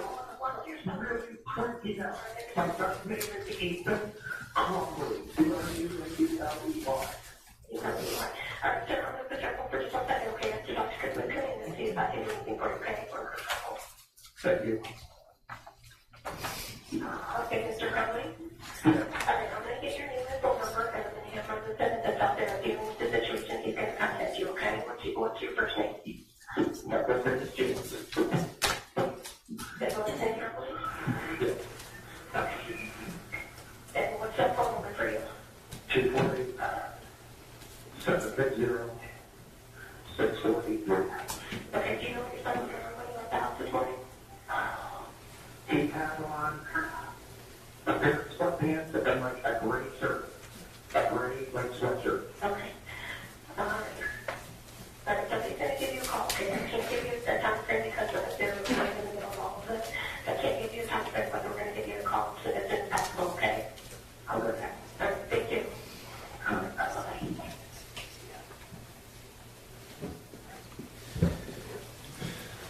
Sir, we saw the location data that James Crumbley left the Meyer on Ray Road at 117, and he was home by at least 120. That's correct. Okay. What's the relative distance between the Crumbley household and Oxford High School? Less than a mile. Okay.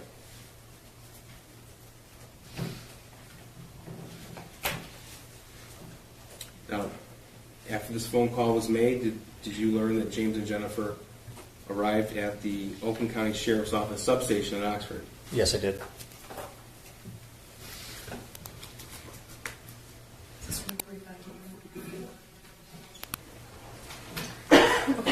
No objection. Well, what is this, 144? 144, yes. Okay, 144 is a minute. So this is call log. James Crumbley's phone call. Correct. Are you aware whose number that is, number 17? Yeah, actually, it's one of the sergeants in Special Investigations, Sergeant Joe Bryan. Okay, so this is after the shooter is taken into custody. Correct. Okay, so you know that he was taken into custody right about 1 p.m. on November the 30th? Yes, he was. Okay, and this is 1:50 p.m. Correct. Okay, so Sergeant Bryan learned who the shooter's parents are, and he made a phone call to James Crumbley? Correct. And shortly after this, did James and Jennifer Crumbley both go to the substation to meet with police? Yes, they did. No objection. 146. No objection to 145 or 146. 145 and 146 are admitted. Just quickly, this is the verify. They were in fact at the Sheriff's Office 148, both James and Jennifer Crumbley. Is that right? Correct. I'm sorry, yes.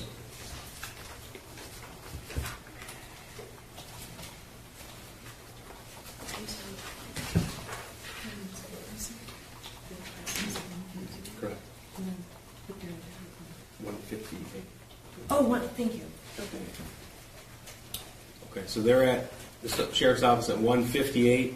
Did you come to learn when they went back home? It was about a half an hour after, or less. This is 148. Okay, no objection. So you're able to. It's 147. Sorry, 147 and 148. Thank you. So on Jennifer's phone, you can tell that she's at home by 2:30. Correct. On November 30th. Okay. And same with James. That's correct. Okay. So this is after they went to the sheriff's office and their son was in custody and then they went back home. Correct. Okay.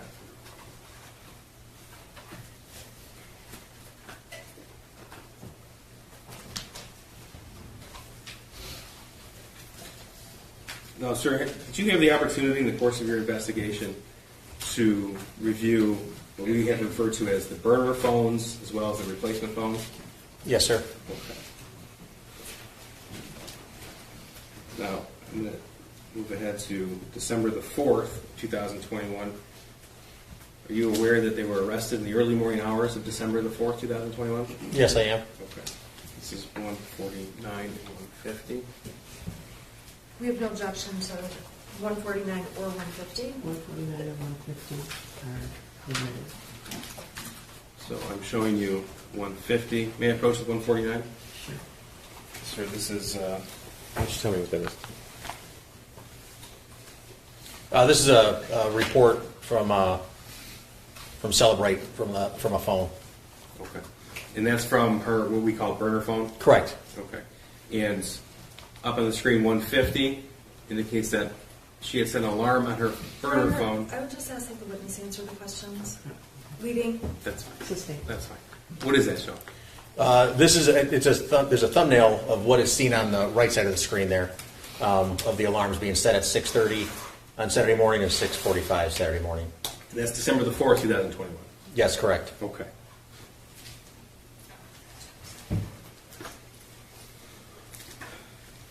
Now, did you find evidence on the replacement phone, which is the phone that was ported with their original numbers, that they had attempted a two-factor authentication for social media accounts? Yes, they did. Okay. Now, we had talked at the very beginning of your testimony about deleted content and your ability to recover deleted content. Do you remember that? Yep. Okay. Were you able to uncover some deleted content in this particular case? Yes. And we've talked about the Facebook message chat between James and Jennifer Crumbley. Correct. And you've already indicated that that chat was deleted from Jennifer Crumbley's phone. That's correct. Okay. Now, were you able to obtain a Facebook thread between Jennifer Crumbley and someone named Brian Malash? Yes. Okay. And was that through a Facebook search warrant? Yes. And did you uncover any messages before December the 1st of 2021? No. Okay. So if you were to learn that they had communicated on a regular basis through the Facebook Messenger chat, but you couldn't recover it, what would that indicate to you? That it was deleted from the phone. But on both ends, if you couldn't Yes, recover correct. from the server. Correct. Okay. Now, going through the evidence that you were able to uncover from Facebook itself, could you tell that some messages were selectively deleted? Yes. Okay. This is Exhibit 151. This is good. Yeah. Okay, no objection. 151's in there. So this is a portion of what you recovered from the Jennifer Crumbley and Brian Malash Facebook chat. Is that correct? That's correct. Okay. So what are we looking at here? The first message is an automated one sent from Facebook to the device. You unsent the message. Okay, and what's the next? The next one says, from Jennifer, we're on the run again, helicopters, not sure where to, I'll message you. And when was this message sent? You can see it says +0 for UTC, so you have to subtract 5 from the actual time that's displayed there, from there. So that would have been 7:31 in the morning. And what day was that? 8:31. That was on December 12th, or December 2nd, I'm sorry. Okay. So that was, the shooting was November 30th. That was a Tuesday. Wednesday was December the 1st. This was the morning of December the 2nd. Correct. And this indicates to you that they were deleted by Jennifer Crumbley? Yes, correct. How can you tell that?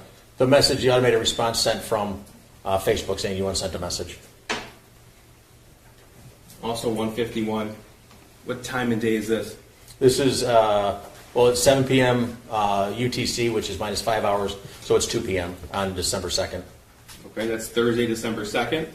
And Correct. what did she delete from her phone? What message? She had sent him, we're fucked. And she deleted that? Yes, she did.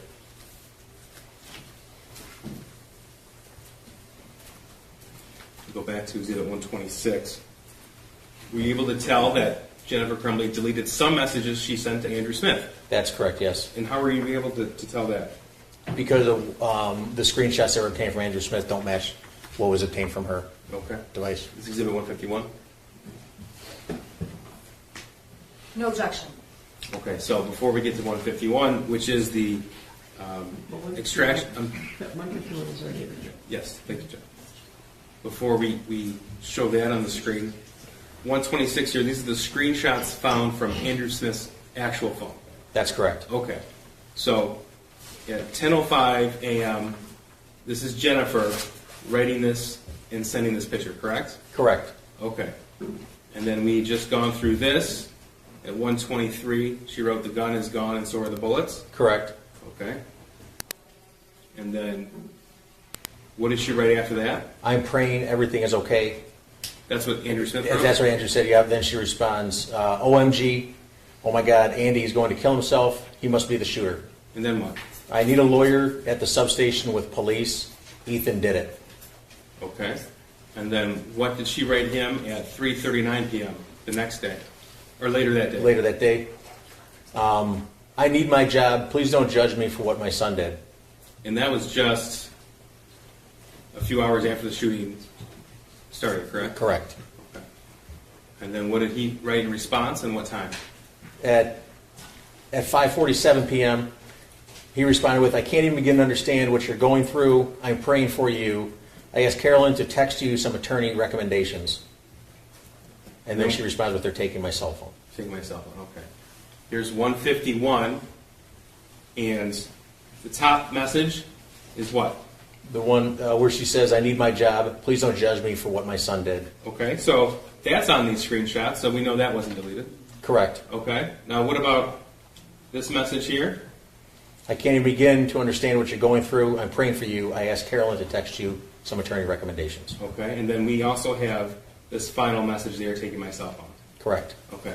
But in the entire Cellbrite extraction from the text message thread between between Jennifer Crumbley and Andrew Smith on her phone, there were no other messages, correct? Correct. So that means anything before that message, she deleted. That's correct. Okay. So look, the only thing, I need my job, please don't judge me for what my son did, that was 3:39 p.m. So the gun is gone and so are the bullets. Has been deleted. OMG, Andy, he's going to kill himself. He must be the shooter. That was deleted. I need a lawyer at substation with police. That was deleted. The picture she sent at 10:05 a.m. was deleted, as was the gun is gone and so are the bullets at 1:23. That's correct.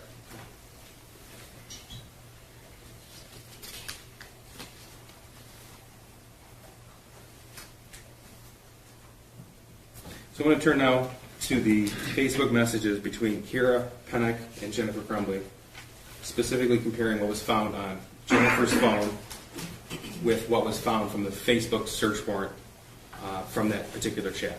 Okay. All right. 153 and 154. Did we do something with 152? We have no objection Oh, to admitting. this was 152, Judge. We admitted this one. Okay, you don't have any objection. But 152 is in there. No objection, right? Okay. No, I'm sorry. What was? 153, 153. No objection. Okay. Sorry. To 153 and 154? Correct. 153 and 154. Thank you, Judge. Now, first I'm going to show you 153, which was the messages left on Jennifer Crumbley's phone. And I'm just going to show you the top portion of what is the Cellbrite extraction report. So tell us what we're looking at here. We're looking at the participants involved, one of them being Kira Pennick, the other one being Jennifer Crumbley. At the very bottom of the screen, you see the conversation is to messages of 26. Okay. And that's not 26 messages that you selected. That's all that's remaining on her phone. That's correct. Okay. And 154 is what? That's you can see at the top extraction report, Facebook warrant return from both Kira and Jennifer. And it says instant messages 4,047. Okay, so that would indicate that everything other than those 26 messages remaining were deleted by Jennifer Crumbley. Correct. And one moment, Your Honor.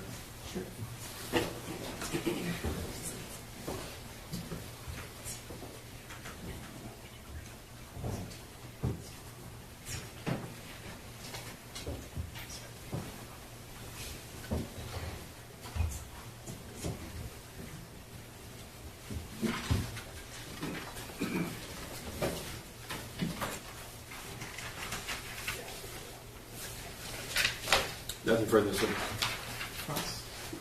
Thank you, Your Honor.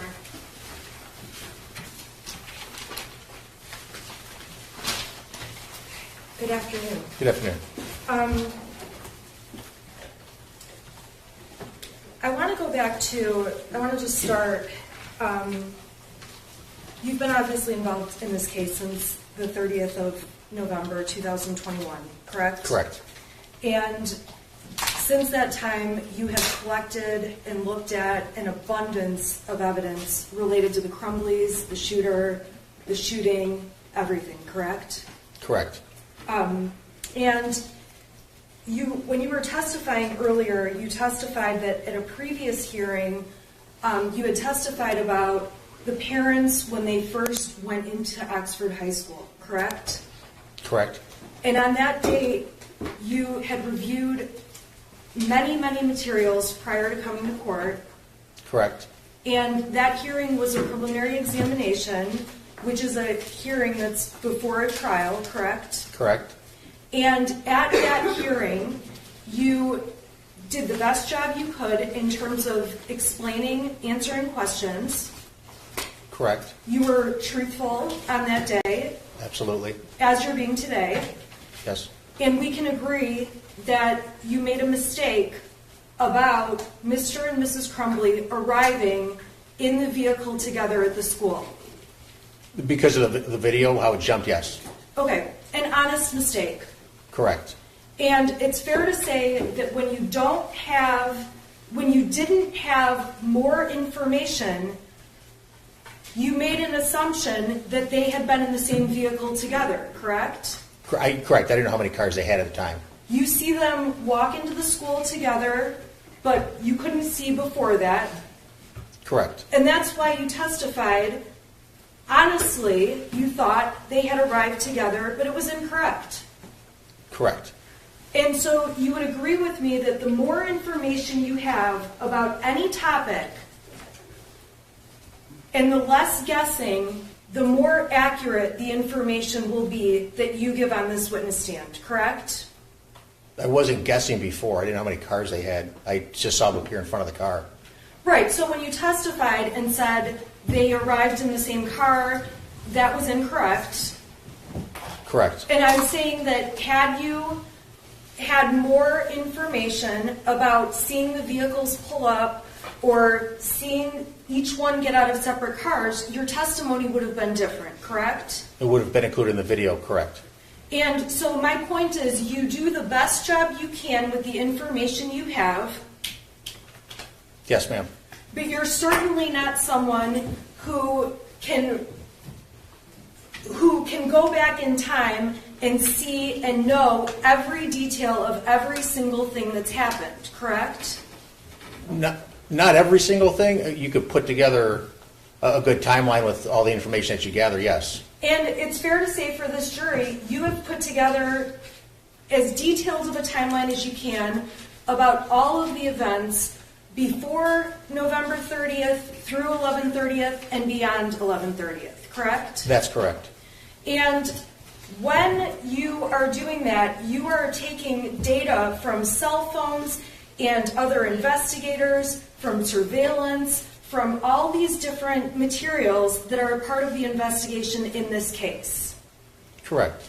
And it's possible that at times when you answer a question, you may not be accurate, but you're not sitting here intentionally trying to lie, correct? It's absolutely correct. Okay. I'm going to go back through the investigation that you did. It's fair to say, and I think you testified, you started obviously on November 30th of 2021, correct? When the investigation started? Yes. Yes. Okay. And can you give the jury an idea of how much time it takes to get certain evidence or kind of what it looked like going forward from 11/30 when you received various pieces of information? So on 11/30th, let's talk about what you saw that day. You obviously saw the surveillance camera from the school, correct? Yes, correct. Okay. On that day, did you have the surveillance camera from Jennifer's office? That came afterwards. Okay, that came down the road. Yes. At that time, did you have the text messages between Jennifer Crumbley and James Crumbley? That came out, no, that would have been afterwards. Okay, when did that come? It would have been within a week, 2 weeks of that. We would have had to, like I explained, the process of getting the data from a phone. Depending on how much data there is, it could take a while, and then to sift through all of it. So it could be anywhere from a couple days to a couple weeks to get everything that you're looking for. And in terms of the investigation, there were materials you had on the 30th, obviously. Correct. There were materials you received in the days following the 30th, correct? Correct. And there were some materials that law enforcement didn't have for weeks and months that became a part of this investigation. Is that a fair statement? That's correct. And as more and more information became available, you would turn it over to the prosecutor's office? Correct. And then you would assume that they would turn the evidence over to the defense for it to be used in court by all parties and the judge. Yeah, I knew my job. I don't know what they're, yeah. They have to give that up. Yes, I understand that. Okay, so at the time on the 30th, it's fair to say all of the evidence that you have in this investigation, I'm sorry, not on the 30th. The 30th was the day of the shooting, and Mrs. Crumbley was arrested overnight between December 3rd and December 4th, correct? Correct. And it would be fair to say that between November 30th and December 3rd, your office and team and all law enforcement were working as hard as they could to collect information and collect evidence, correct? Correct. While you were working as fast as you could, there were a number of materials that you did not see until after Jennifer Crumbley was arrested. Well, just because of the sheer volume of information that we were pulling together at the time, yeah, I mean, it took a while to go through it. And when you're looking at all of the information about Jennifer Crumbley in this investigation, much of what you're doing is looking back in time in hindsight. In hindsight, we're trying to put a story together, a series of events or a digital footprint of what had happened. We're trying to put that together. And as you're trying to put that together, you're doing the best you can to make the timeline and the evidence make sense, correct? Correct. But in terms of what happened in the months before the shooting, the day of the shooting, and the days after the shooting, you obviously were not with the Crumbleys 24/7, correct? No, I was not. I didn't know them before this. And it's impossible to have, there isn't any way to have a videotape, for example, of all those months, that shooting day and the days following, correct? Correct. So you take bits of information and try to put it together the best you can to make sense of it. Are you referring to this investigation or throughout life? Well, both. I mean, I guess we do that in both, right? I guess in my life, if my son had hallucinations, I would have taken serious pause with that. All right, let's stop for 1 second. When you say hallucinations, you're saying that you would take serious pause, but in reality, you did not know the shooter before this shooting, correct? No, I did not. You do not have awareness if he was really having hallucinations, correct? I would have taken some time to look into it. You're aware that there's this text thread, and we're going to get into it later, where he's telling his parents he's seeing things, correct? Correct. But you weren't a part of any of the conversations or a part of that household in those days around that text message conversation, correct? No, I was not. You're not. I didn't know them before this. Okay, you're not aware of what Jennifer and James and their son had been talking about in person before and after those text messages.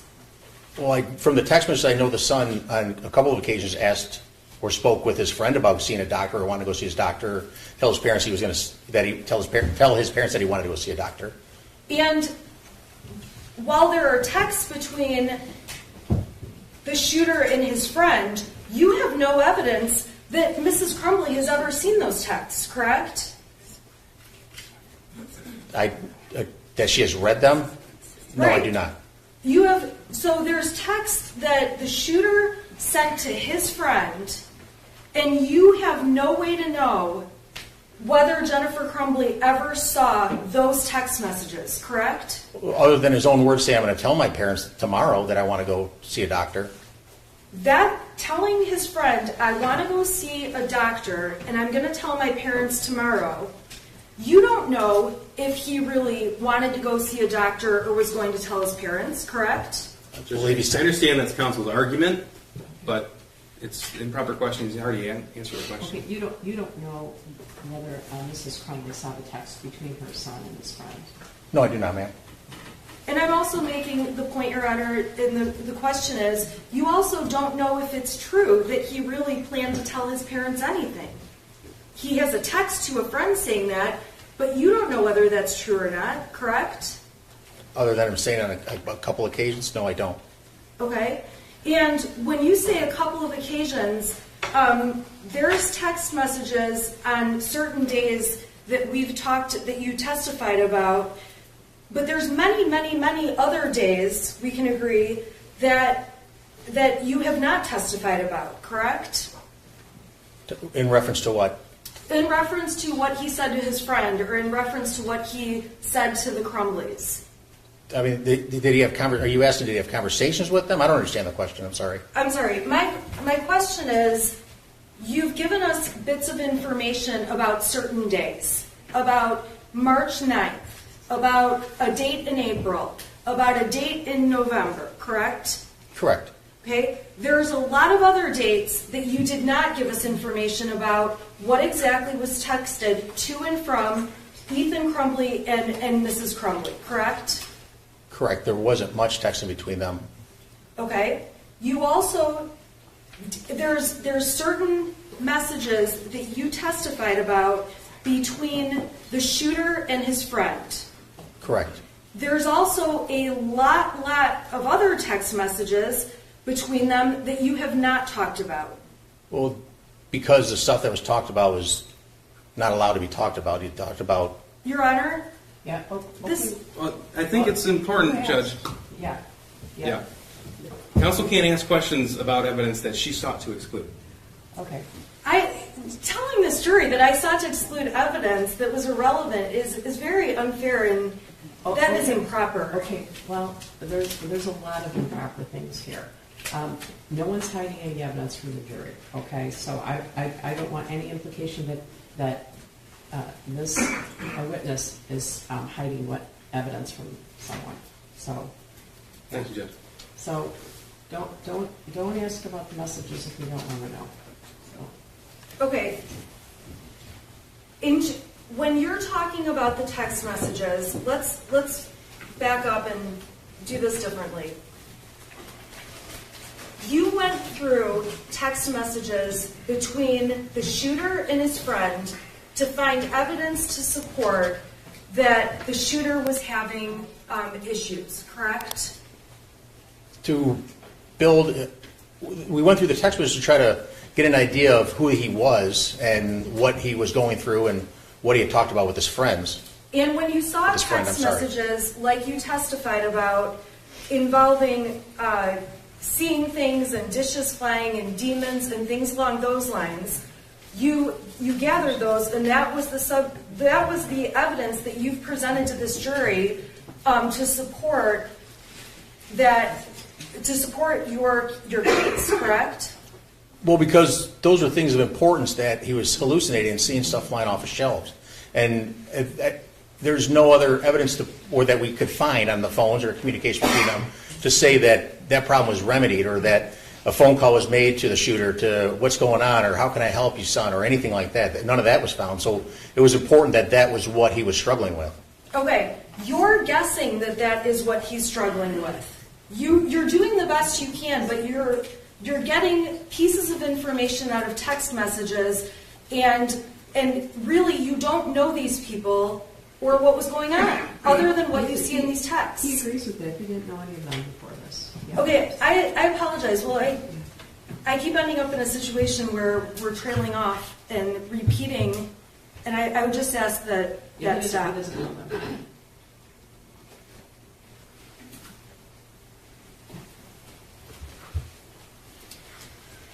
When Mr. and Mrs. Crumbley were at their home and law enforcement came to their house, it's accurate that the cell phones from the parents were taken by law enforcement.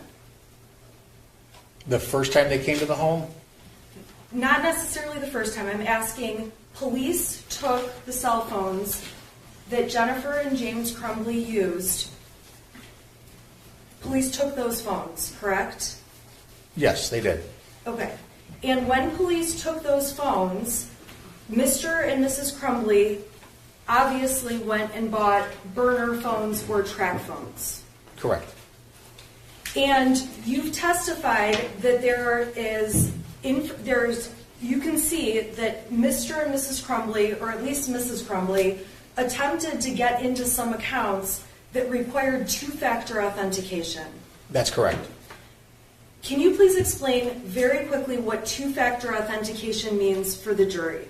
It's so someone can't get into your account, which is just simply your password. When you open up an email account or you open up a Facebook account, and it tells you, put your phone number in here. So when you try logging in from a phone or a device that Facebook doesn't recognize, it'll send a text message to the number that you said send a text message to. So then you enter that code into the app as you're trying to log into it. So it's two-factor authentication, your password, and then text message from the provider. And so for things like sometimes bank accounts or portals to get into doctors, things along those lines, sometimes two-factor authentication is required where you would need your original phone, correct? Correct. Or at least your phone number to be able to gain access to your own accounts. That's correct. There are accounts that will block you out if you're using a device it's not used to seeing when you log in. If the two-factor authentication is set up? Yes. Correct. And so in this case, you could see that Mrs. Crumbley attempted to do some two-factor authentication and was unable to do so, correct? I don't know if she was unable to do so. I know there's a text message that was received from Instagram with a two-factor. I don't know what happened with after that. Okay, so after buying the track phones, the burner phones, it's fair to say that Mrs. Crumbley and Mr. Crumbley went to their phone carrier and purchased new phones that have their regular phone numbers on them, correct? Was that after the burner phones, is that what you're saying? Yes. Yes, they did. Okay, so when we're talking about the Crumbleys having 6 cell phones between them, the 6 cell phones include their original phones that were given to police, correct? That's correct. It includes these 2 track phones that have different phone numbers where you can't do the two-factor authentication, correct? That's correct. And it includes the 2 phones that were purchased after that so that they could have their phone numbers back on devices and then access accounts. That's correct. And from the phones, when you seize them, there is evidence that Jennifer Crumbley attempted to deactivate and delete a number of social media applications, correct? There was talk about it in text messages. You need to delete this account or whatever. I don't know if you have something in particular that you're a certain account that you're asking. There are text messages within the exhibits the prosecution has admitted, and I can put them up, that show Mrs. Crumbley and Mr. Crumbley were trying to deactivate Facebook accounts and Instagram, correct? I know there were text messages people texting them telling them to do that, yes. Okay, and part of the reason people in those text messages were telling them to do that is because after the shooting there were threats and there were a lot of threats against Mr. and Mrs. Crumbley. Judge, respectfully, I don't believe this officer can testify as to the reason why people said that. He can testify that there was attempts to delete and things were deleted, but the reason for the motivation, he can't testify. Well, he can't testify about the motivation, but did you see anything? Did you see threatening messages to them? I don't recall seeing any person. No, ma'am, I don't. Okay. Do you recall that when in the text messages that Jennifer Crumbley sent out, she told Miss Brian Maloche, she told Kira Pennick, she told multiple people that she was being threatened? Are you telling me that? Or I'm asking asking me? you. I don't recall. If you have something to show me, I don't recall that off the top of my head. Okay.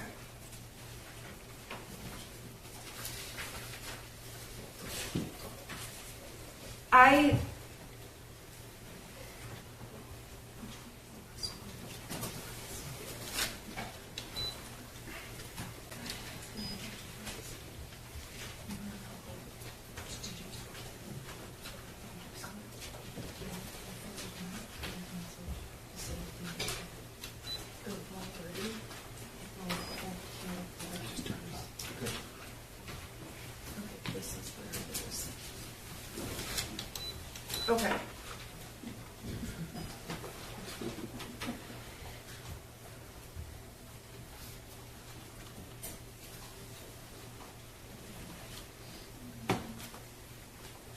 Okay.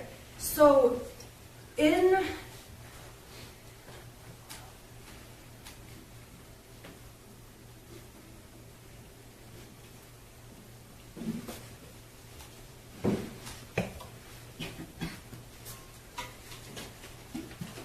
Okay. I'm going to put on the screen exhibit number 130, which was admitted in your prior testimony. Is it? Right. Yeah. Sorry. Okay. Now, within the text message thread between Jennifer Crumbley and Kira Pennick, this is a screenshot that was in that text thread, correct? This is in Kira Pennick's, a screenshot of hers? Is that what this is? This is in Exhibit 130 that's been admitted. These are screenshots with Kira Pennick.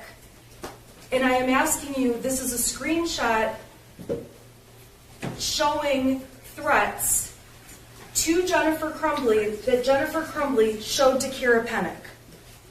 I don't know. I don't remember ever seeing. I don't know where it says Kira Pennick in the title of the image, but I don't know. Okay. Is there a copy of the exhibit that you could? Did you say this was in 130? Your Honor, this is in 130, and I apologize. I am going to have to go in detail through each exhibit. I did not want to do that, but it's very clear I'm going to have to. So I'm going to the top of this. This is a 28-page exhibit, okay? Well, This was he's having the same challenge you are, is that there's so much paper that right. He can't say if there's a hard copy of the exhibit that could help him, right? Is there? May I approach? Yeah. Can he take? Yeah, that's okay. Okay, so this was admitted. These were admitted screenshots through your testimony. Do you recall that? Yes, I do. I see the. Okay. Does that document refresh your recollection? Well, this part at the where it says met with his counselor. Yeah, that part I remember that. Okay, and in the thread, we see what you testified about in terms of Jennifer Crumbley sending over a copy of the math assignment. Correct. I see that. Yes. Okay. We see the testimony you gave about Ethan being upset, having lost his friend, and going away, and his dog. Correct. Okay. Going further down, this is before the shooting started. Okay, so I'm on page 4 of that exhibit, going into page 5. This is all before the shooting, correct? Correct. Okay, and in this part, they're talking, Jennifer has told Kira Pennick, as you testified, about the math worksheet.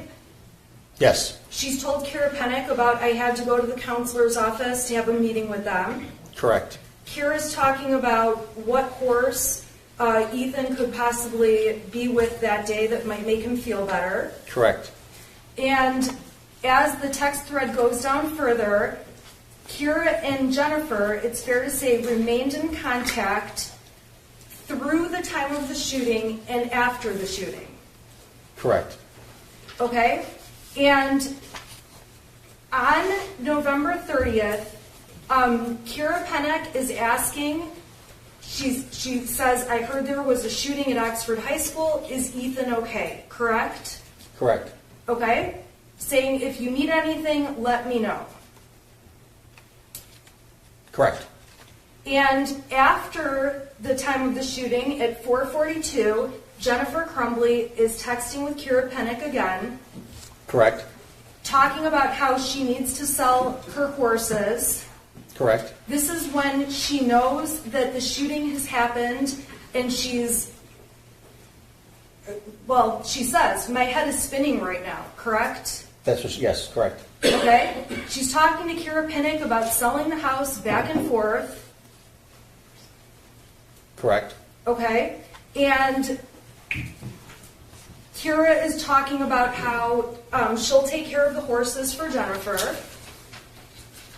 Correct. Okay?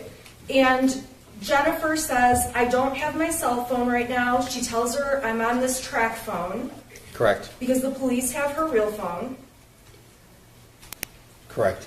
Okay? And then Kira tells her about how there's stuff on Facebook. People are figuring out what's going on, correct? Correct. And Jennifer indicates, I'm off Facebook, I'm still in shock. Correct. Okay? And Kira offers to send Jennifer, can you receive pictures? I'll screenshot it, correct? Yes. And then Kira goes on to send Jennifer screenshots of something a mutual friend posted that was about the shooting, correct? That's correct. And their discussions are about, it says right in the exhibit, I cannot believe people on Facebook.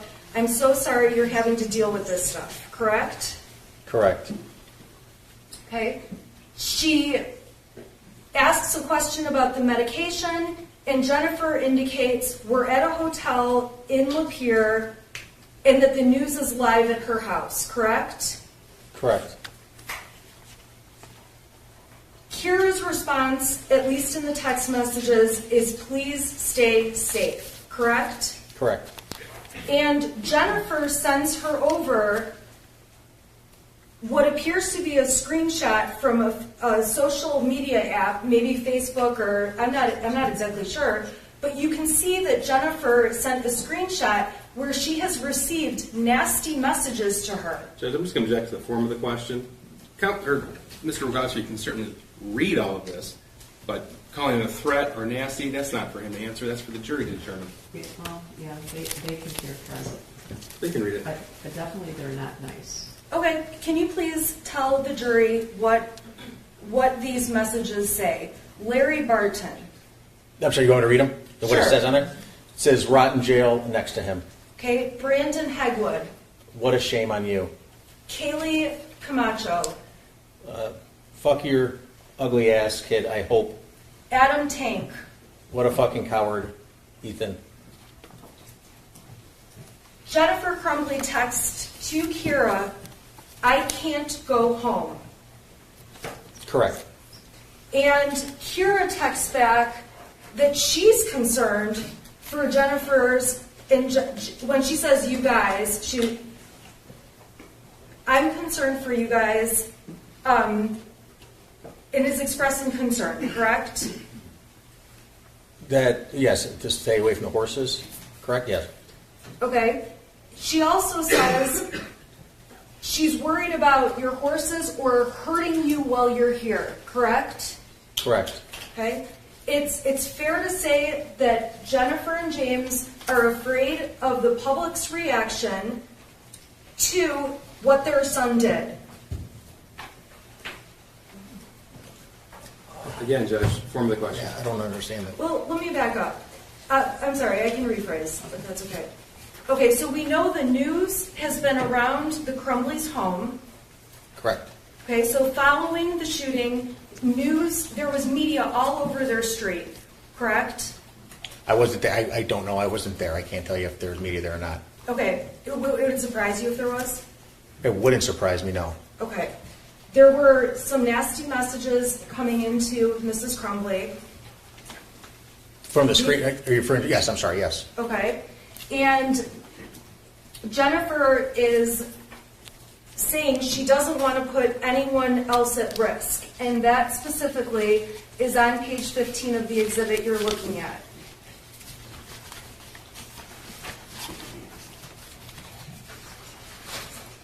Correct.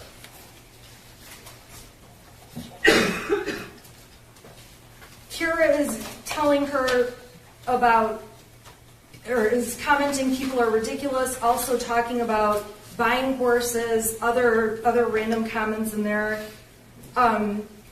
Is that a fair statement? There's some miscellaneous, I don't know. She also said be honest about things too. Yep, Kira's saying to her the best thing you can do is be honest about things. Correct. Okay.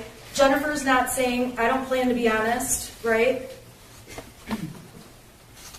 She didn't respond with that, no. Okay, Jennifer's not saying I've got a big plan to lie, help me put this together. It's not in here, no. Okay, we have no evidence to suggest that Jennifer's telling Kira to lie about anything for her.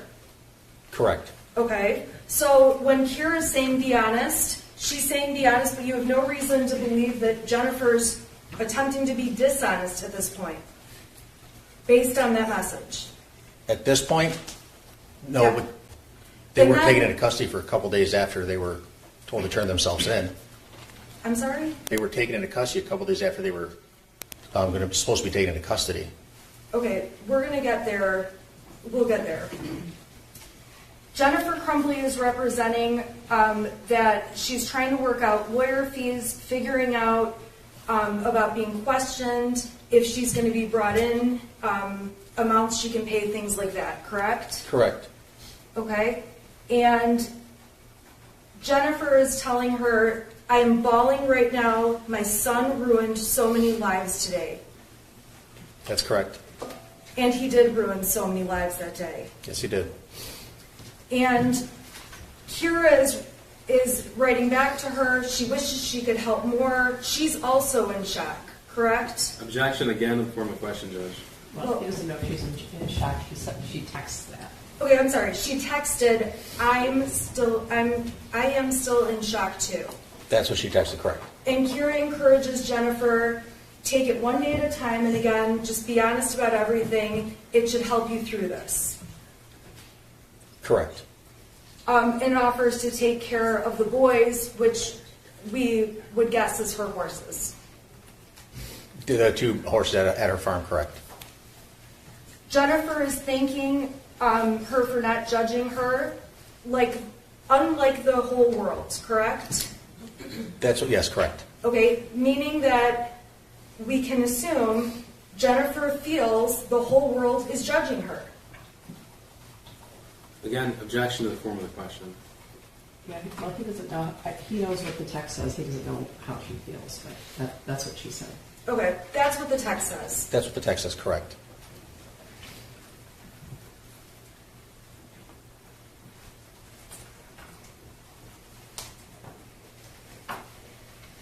Kira says that she's not going to essentially judge Jennifer. It doesn't remotely make her think it's their fault, correct?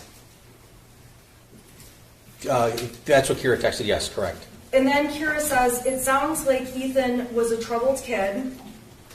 Correct. It's unfortunate this happened. That's correct. Okay. And Jennifer is texting her back, I wish we had some warnings. Something. That's what Jennifer texted back to her, correct? Yeah, the hallucinations, back to that, could have been warnings or seeing demons. Okay. And again, you didn't know these people, you don't know the context, you don't know what they discussed. We've already covered that earlier in your testimony, right? I do not know them before this prior. Okay. Correct. So you've talked about the hallucinations many times. The jury gets it. There's a text about hallucinations. We all agree. Those are there. Okay? To you, those would have been alarming. You would have acted differently based on getting that text. Absolutely, I would have. Okay. Jennifer Crumbley is texting her friend Kira in this text thread. That's what we're going over right now. Okay. And her texts are saying, I wish we had warnings. Correct? Correct, that's what she put, yes. Okay? And Jennifer Crumbley wrote, he's a good kid. They made a terrible decision.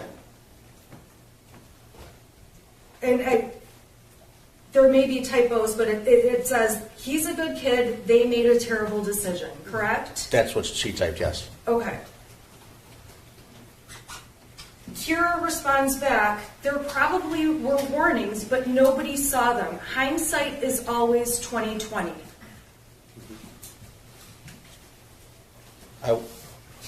I don't care if you agree with it or not. That's what's typed there. That's what Kira says. Hindsight is always 20/20, correct? That's what's typed there, yes. Then Kira goes on and says, people at the barn are concerned. I'm sorry, I'll go slower, okay? A lot of people have found out Ethan's all over Facebook.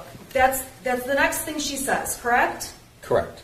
And then she goes on to say, people at the barn are concerned. Correct. She tells Jennifer, I think it would be best if you didn't go out to the barn, or if you do, you should be escorted by police, correct? Correct. When someone's escorted by police, that's usually for safety reasons, correct? Possibly, yes.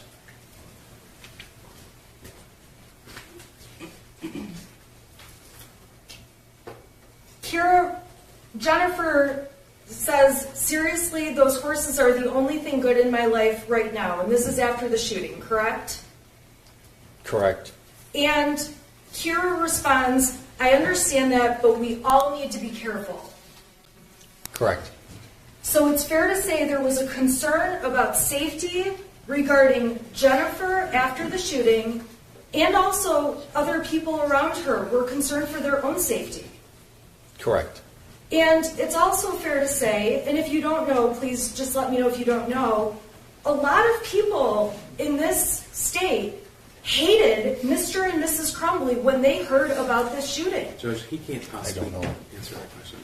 I don't know how we can testify to that. Okay. There was widespread attention. There was widespread attention. Yes, there was, of course. And there were many news articles. Correct, yes. And people on anything like this are naturally upset to see a school shooting. Absolutely. And people naturally are angry to hear that children have died. Absolutely. And this was the kind of event that sparked a lot of emotion in a lot of ways. That's fair to say. That's fair to say for you personally. Absolutely. You would imagine that for other people, they were personally affected by this, very emotional. Yes. And it's fair to say that this kind of a tragedy it was just horrific. We can agree it was horrific. The shooting, yes, it was, absolutely. Jennifer tells Kira to call her on Facebook. She's on a track phone, needs to figure some things out, correct? Correct. If they did have a phone call, you're not aware of it. And I'll slow down. The next message says, sorry I missed your call from Kira, correct? Correct. But we don't know what happened in between the text about calling at 11:23 and the text the following day at 2:34. We don't know if there ended up being conversations or not. Is that a fair statement? Correct. You can't tell from this Not thread. from this, correct. So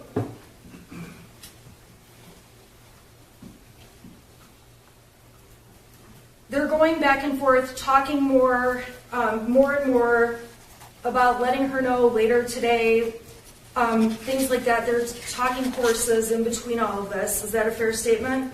Correct. And on the bottom of page 22, Kira indicates, I don't want people to follow you or hurt you. Correct. And Jennifer says, we are out of the area for a few days in a safe place until we have a better grasp on everything. Correct?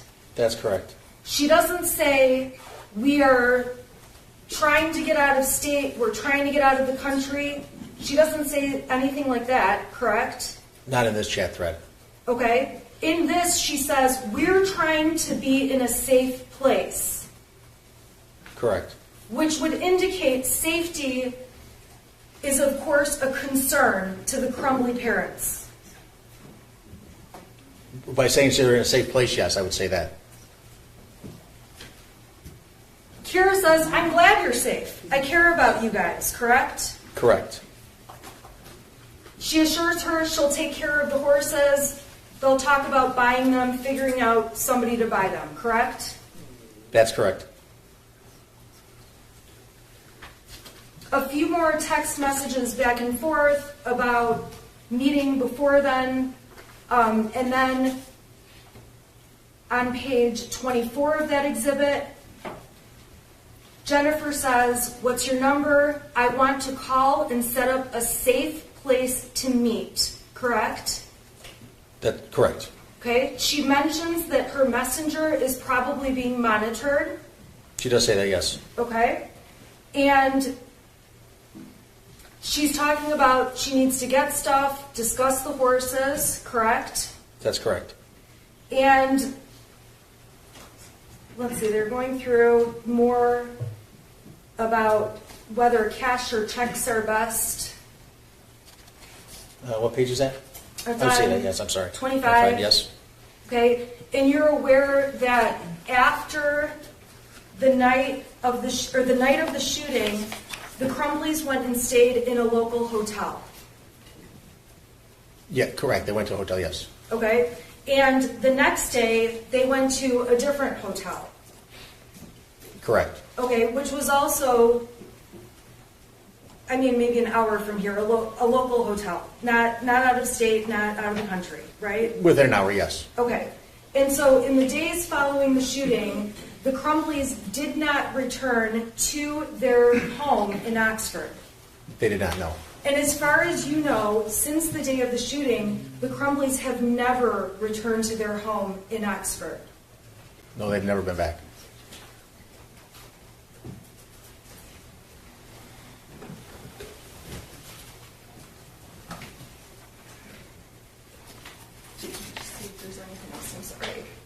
Okay, and then the rest of this is talking about possible charges being announced and things. Jennifer is saying she's anticipating there may be charges announced, criminal charges. Yes, at the night before, I believe, on page 26, yes. After the shooting. Yes. And when she's talking about charges, she's trying to figure out if they're charges, well, I'm sorry, scratch that. She's talking about charges against herself, correct? I'm not entirely certain if she's, it doesn't say whether she's referring to herself or somebody else.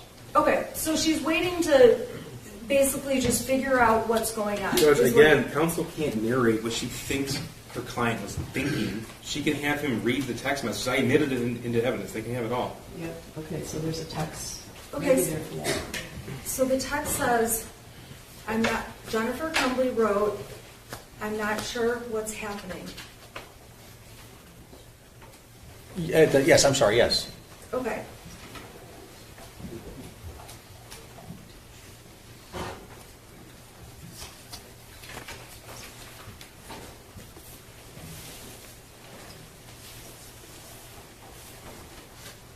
From the text message thread that the prosecution introduced between Jennifer Crumbley and Brian Maloche, we also can conclude, and if you can't, let me know, that Jennifer Crumbley was trying to deactivate and delete social media accounts. I believe she was, yes, I believe they discussed that, yes.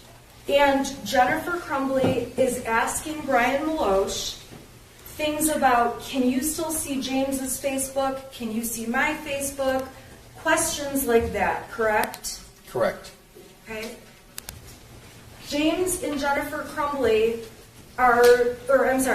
Jennifer Crumbley in her text messages is very clearly making it obvious,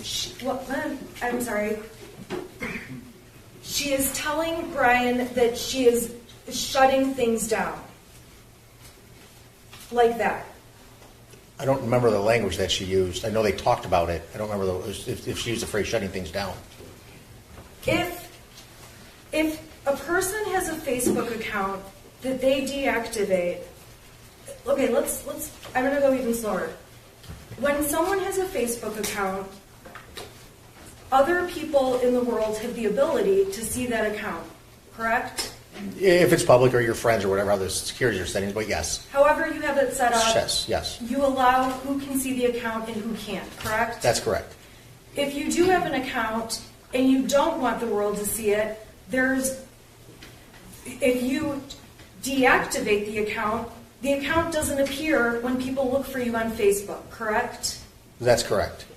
So if the Facebook account is deactivated, people cannot send you messages through Facebook, correct?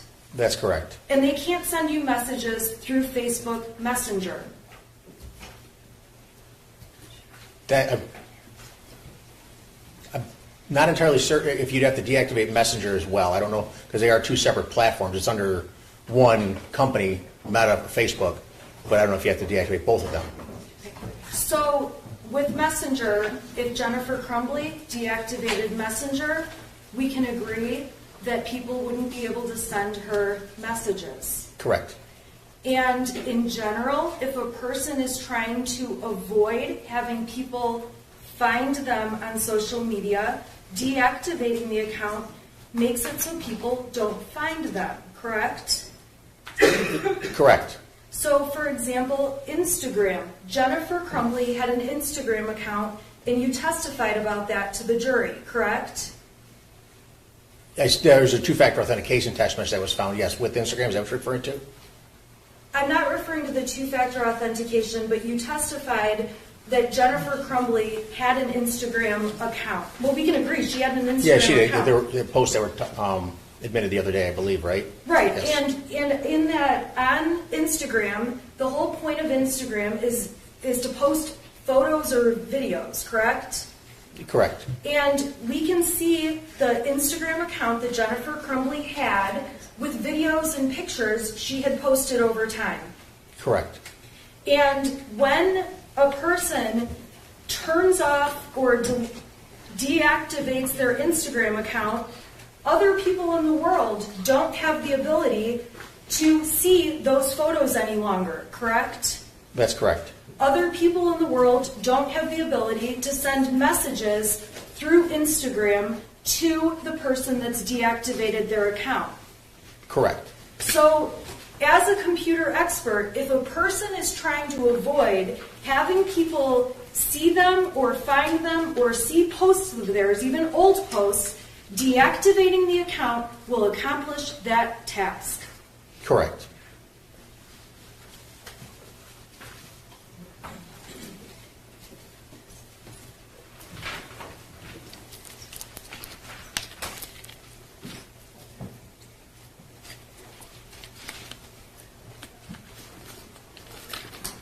On that Instagram account, you are able to tell from the data that you received other accounts that Jennifer Crumbley followed.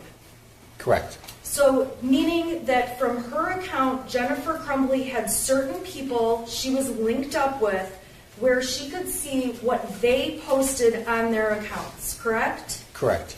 And on the flip side, people she was friends with on Instagram or connected to could see what she posted. That's correct. And we know that Jennifer's son had an Instagram account, e.crumbley, correct? Correct. And we can tell that Jennifer's account was connected with her son's in a way that she could see what he posted on that account. Correct. And we can presume he could see what his mother posted. Correct.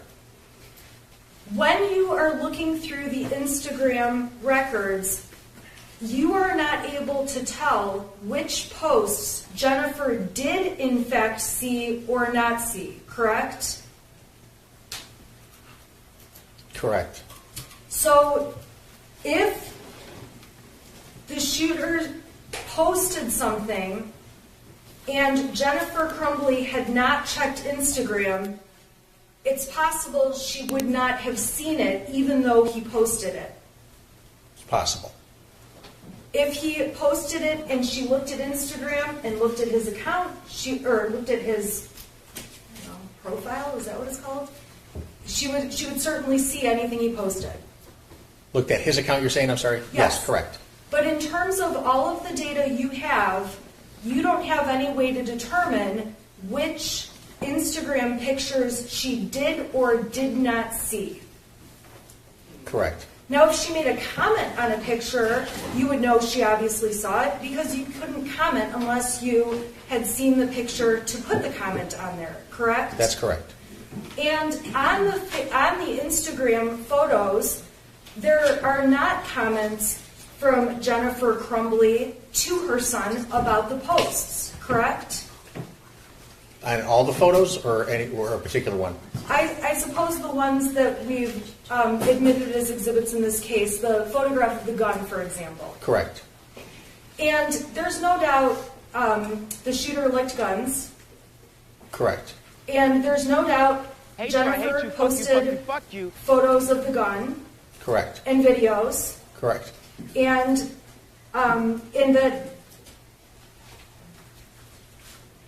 even with what she posted, we can't tell if the shooter could see her posts. Possibly, correct. He may have seen them, he may not have seen them. That's correct. In terms of people communicating, we know that people can communicate obviously by telephone, voice phone calls. I don't take many these days because I hate them, but in the old days we could talk on the phone from one person to another, correct? Correct.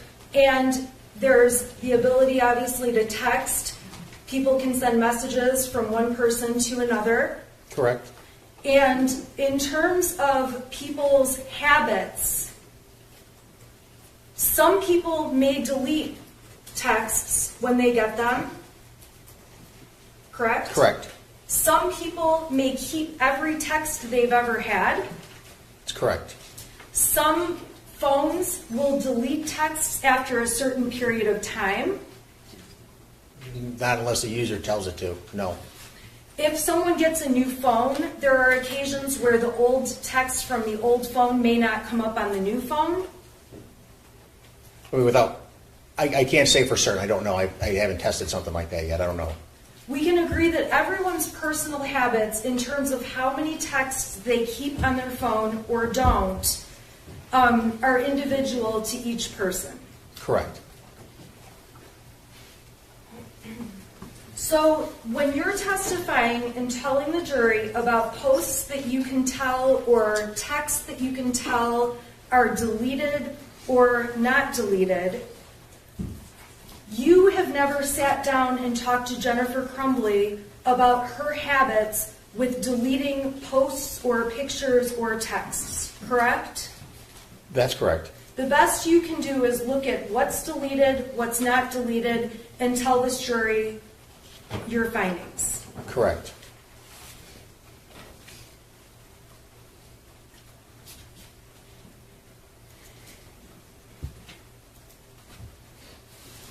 I want to go to March 9th of 2021. You testified pretty extensively about that date. Do you recall the materials from that date? And if not, I can certainly. Absolutely. Yeah, if you have copies of it, I would prefer that. Yes, please. Okay. So on that date, I will approach with copies in just a moment. I just need to pull it up on my computer. I'm going to go to exhibit number 78. Okay. So, Your Honor, may I approach the witness? Sure. I think he has them on his screen. You said you wanted hard copies. Either way, it doesn't matter to me. Okay. Okay. Are you okay with the That's screen? fine. Or do you want? I'll have that, please. Okay. Yes. Thank you. Okay. So March 9th is one of the dates that you talked about. Correct. And the text messages that were introduced make it clear that James and Jennifer Crumbley made plans that day to go out to the barn, correct? Correct.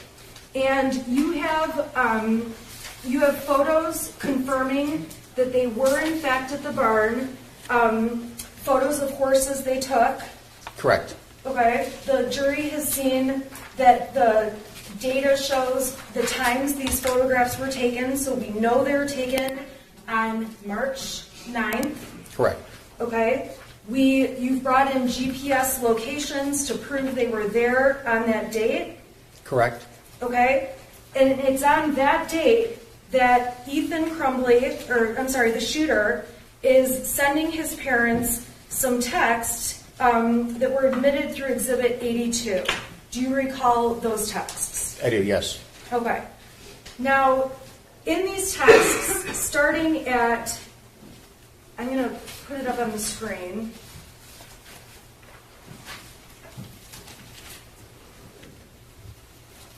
This has been admitted as Exhibit 82. At 3:17, we can see that the shooter asks his mom, "Where are you?" Correct. And I'm sorry, I have that one in my hand. Do you want me to trade with you? I should be fine with this. Okay. Thank you. I think counsel misspoke. I'm sorry, I'm so sorry. Jennifer Crumbley asked the shooter, "Are you home now?" At 3:17. Where are you? Yes. Is that what I'm sorry, where are you? Yes. Okay. And the shooter responded, it looks like 4 hours later, saying, "Can you get home now?" And then proceeded to send some other texts about, "There is someone else in the house, I think," and it goes on from there, correct? Correct. Now, in between the time of 3:17 and 7:50, okay, we can agree there's a couple hours of a gap. That's correct. You don't know if Jennifer Crumbley and the shooter had phone conversations or discussions over those couple of hours. If we looked at the call logs on their phones, we could possibly find that out. Okay? If we looked at the call logs and the phone calls were to and from cell phones, we would be able to tell that, correct? Yes. Okay, Correct. but let's say Jennifer Crumbley called from her office phone, it would not show up the same as if she called from her own cell phone. Well, the number would be different, correct. Okay, and when you and law enforcement went through looking for phone calls,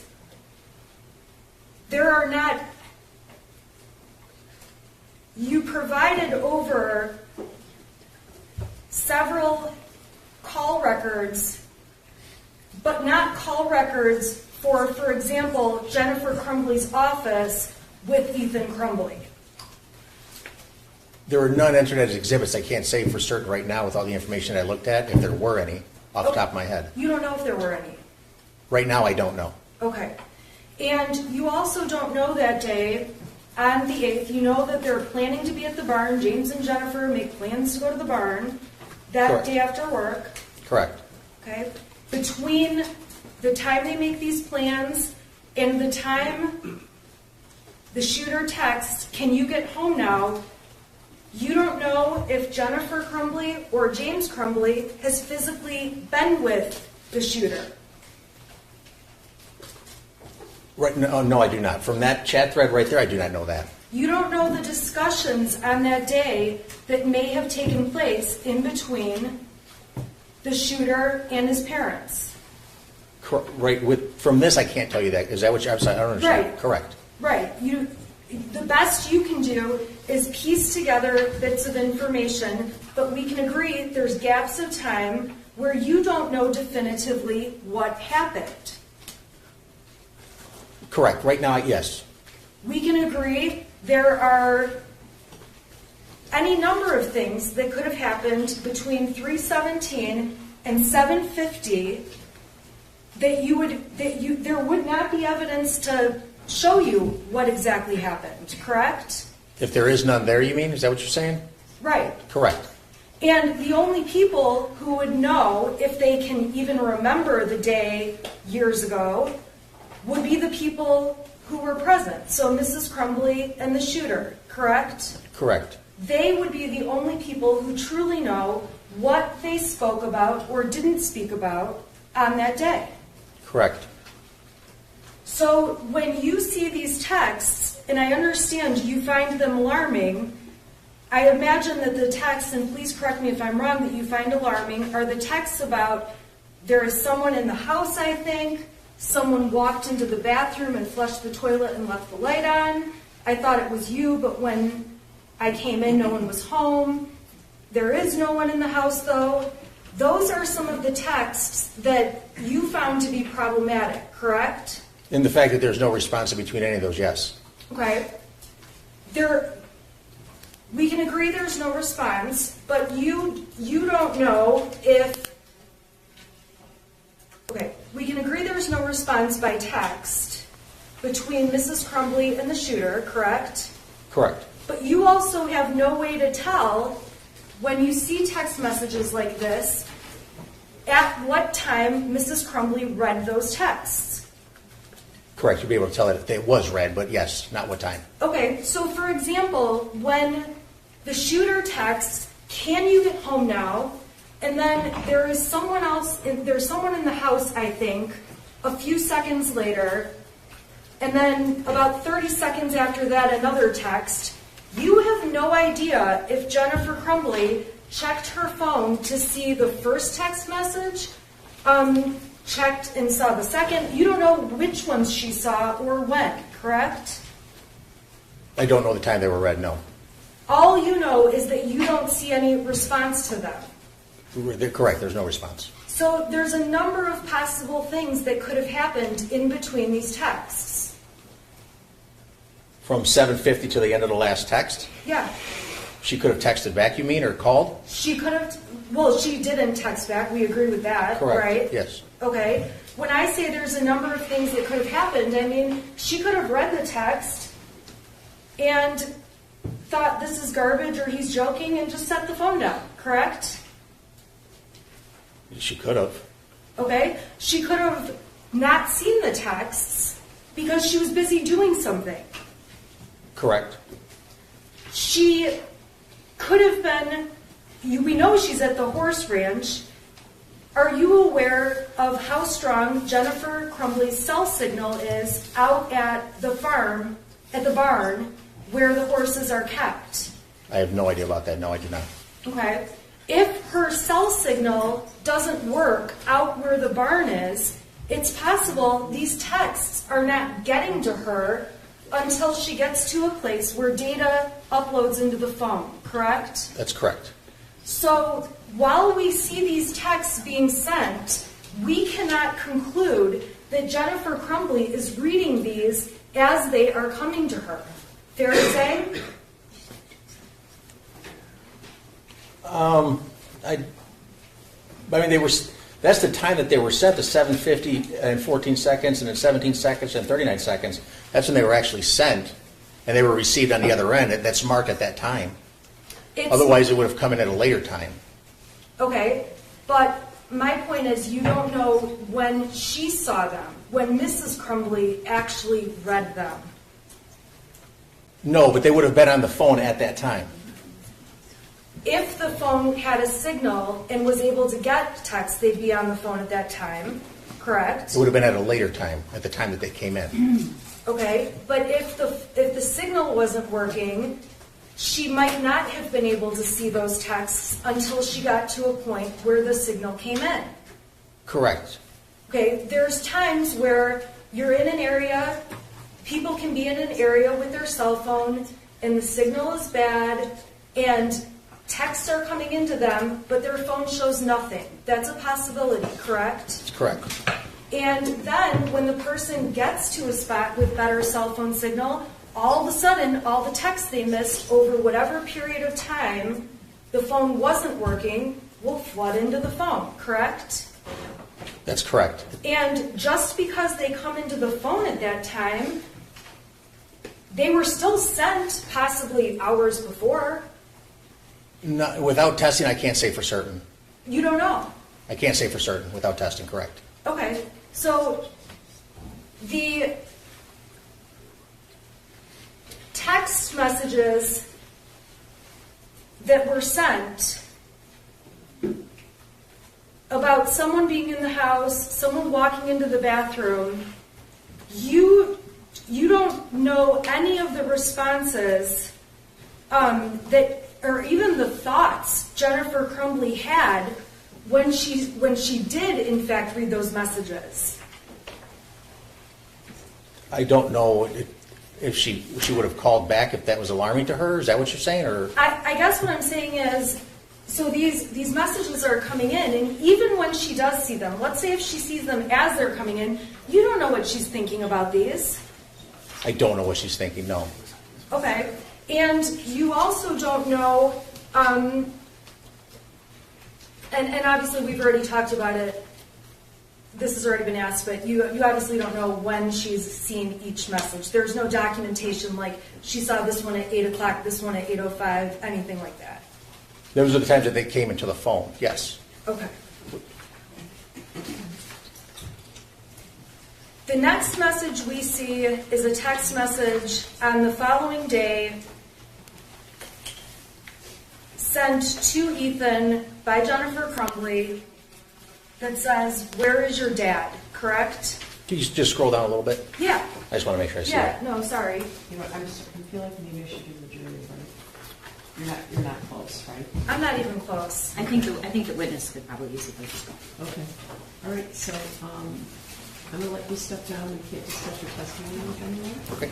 Okay, so can you come back at about 5 after 3? Okay? Yes, ma'am. All right. All right, so jury. Oh my God. Break time.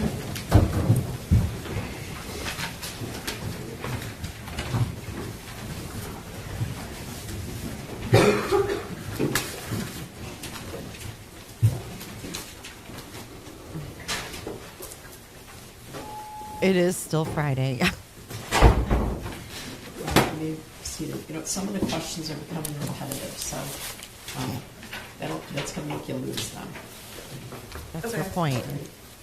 All right, so 5 after 3. Okay, so the judge said some of the questions are becoming repetitive. That's going to make you lose them. I wonder if they're falling asleep. I mean, clearly these are Shannon's tactics. Right? Clearly these are Shannon's tactics.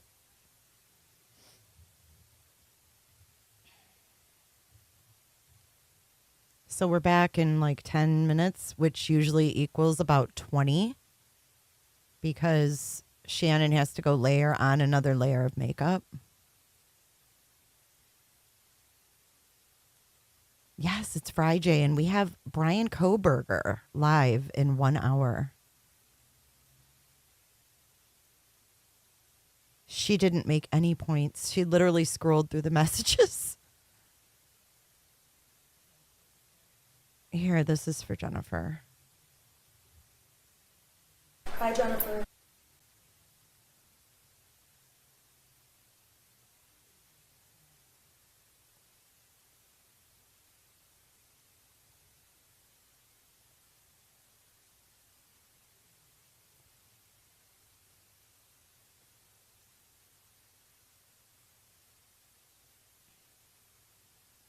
You know, that's the thing. She's not like this in everyday life. This is all part of her bullshit, I think. So let me show you really quick while we're on this break. Let's see if we can watch a clip of her defending that pedo. For some reason, I just got really cold. Oops. Let's see.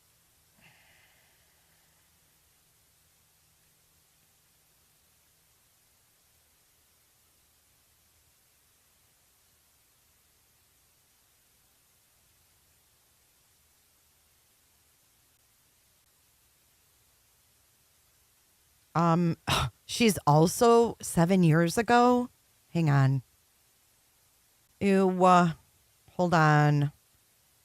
7 years ago, Shannon Smith, the attorney representing former Bridgeport teacher Jacob Maloney, argues against charges of fourth-degree criminal sexual conduct with a student. I can't stand her. At this time, we would object to buying over sexual contact pursuant to MCL 750.520A. Subsection Q requires the intentional touching of the victim or actor's intimate parts and includes explicitly the primary genital area, groin, inner thigh, buttock, or breast of a human being. The testimony in this case did not... Counsel, doesn't it also include any touching for sexual gratification? It does not. I believe that's a part... You have to have sexual contact and there must be sexual gratification.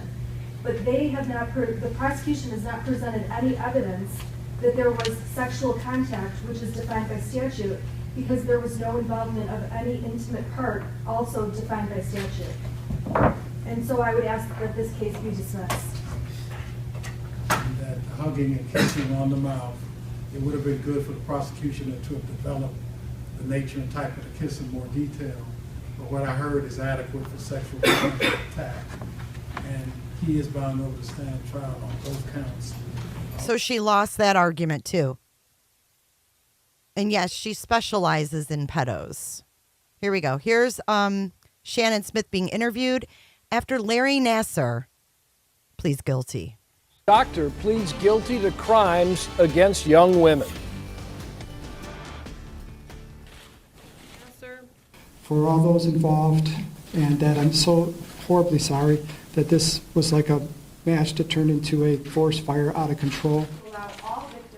With that guilty plea, the healing can finally begin for the victims of Dr. Larry Nassar. The former USA gymnastics doctor admitted to assaulting several girls, some younger than 13, none older than 15. Yeah, but amid that admission, new calls for accountability stretching beyond the doctor.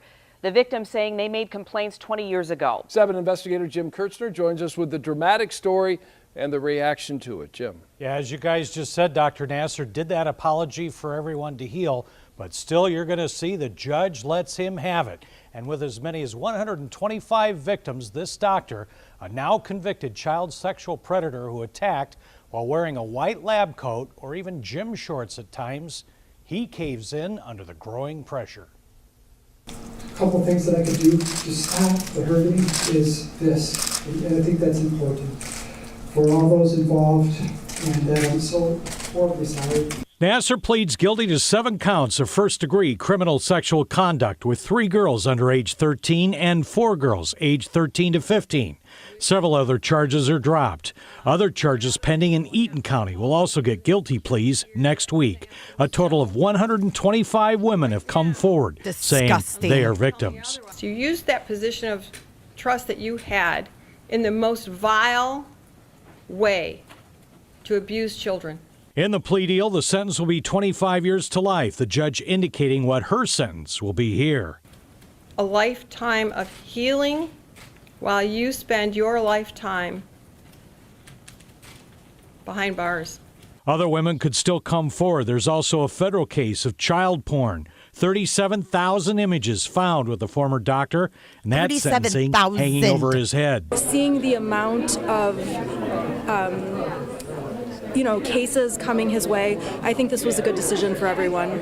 Was he in denial before all of this? I have no comment on that. Thank you, though. The courtroom was packed today with victims and their families wanting to see Nassar take his medicine. It included one woman, now 37, who was 16 when she says she was molested and made a complaint to her coach. That was in 1997. Sick. I was told that I was thinking of it wrong and misunderstanding what he was doing. Another parent came here from Metro Detroit to support her daughter, part of this criminal case, who was 11 when she was molested. I'm glad he's going to jail. I want him to go to jail for the rest of his life. There are civil lawsuits pending over all of this. More than 100 victims say they are still not getting answers from USA Gymnastics. I mean, can you believe this? This guy should have gotten, that should be death penalty, in my opinion. Sick. She's a disgusting, disgusting woman. She's disgusting. Teresa and globalism, I saw what you were saying, and I agree. I don't think it's getting the whole picture if you're just looking at this case with Jennifer. I feel like you have to know Ethan, because without Ethan, you don't have a case against Jennifer. And without Ethan's background, you don't have an Ethan's case. So it's like a domino effect. You can't just like hop in and say, hey, I'm going to pick this out of this whole broad scenario, because we have cases against the school. We have cases against people specifically at the school. We have cases against the school board. We have cases against Jennifer and James Crumbley that are also civil. We have the criminal cases against Jennifer and James. And then we have the criminal case against Ethan. So there's a lot going on in this big picture. And I think you guys are spot on when you say you can't really understand Jennifer's case without understanding, or at least having bits of the background, because it is very complex. Now that we're in it, it really is. And that's why a lot of the evidence of the actual shooting is evidence in this case. If Ethan's story wasn't important, they wouldn't have it as evidence. But I think this has caught the attention of people who are more worried about kids' actions and it having an effect on parents. Because honestly, there's a lot of variables here, right? And I think without a lot of these variables, they wouldn't have even been able to press charges against them, right? Like if they had their kid in therapy and they were doing everything that they could, I don't think that any prosecutor would have said, yeah, I can take this, I could take this evidence and charge them. But I think you have to have that full picture. You guys are so smart. See, I think that you guys don't give yourselves enough credit. I love watching the experts on YouTube, but I don't think that we give ourselves enough credit as viewers of experts and people who have just followed things. I'm not saying we're experts, but I think we should give ourselves some credit sometimes, because we are smart. You guys, I see your chats. You're smart. You pick up on things, But it takes a lot of time to invest in this case and learn everything. You can't learn it overnight. Like I've been following this for 2 years. It's a lot to take in. But let's see if we can't see. Here is an actual video from Shannon Law PC.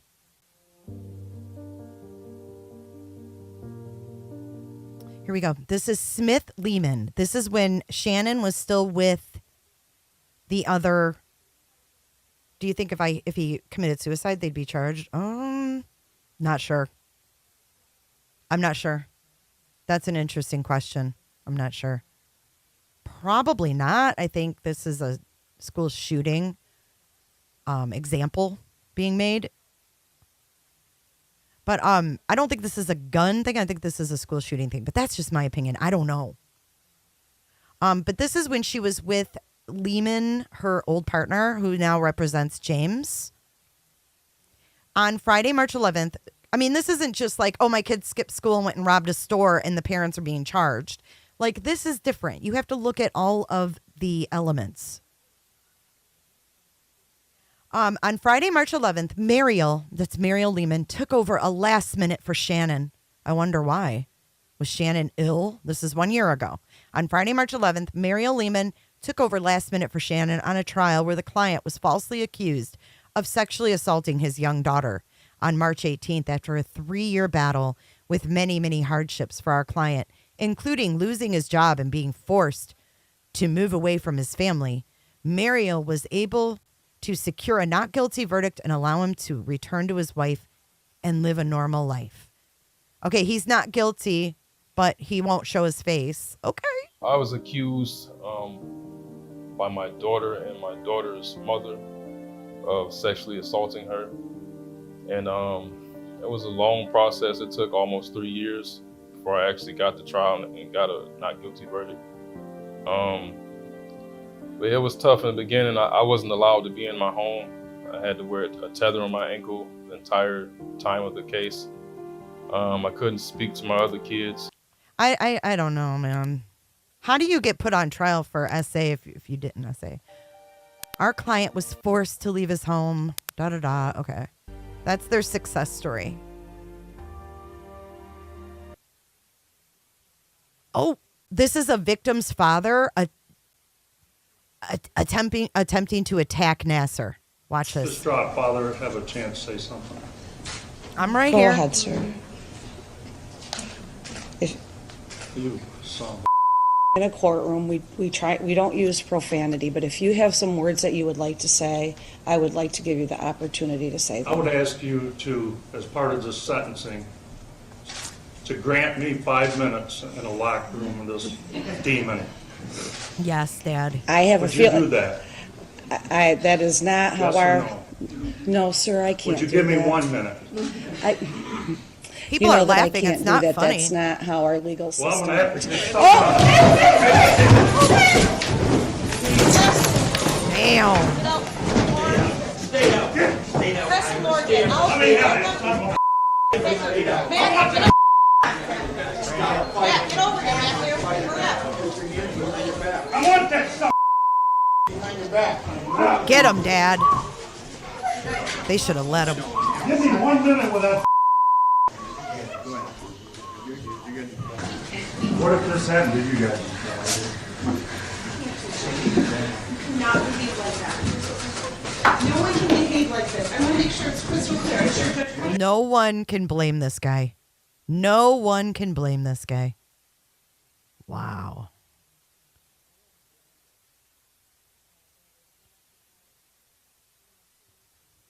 That's really, really sad.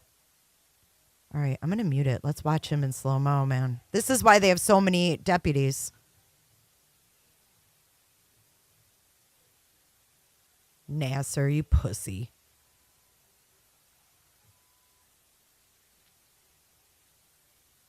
Damn, dude, look at their desk and everything. All their papers. That's a dad right there.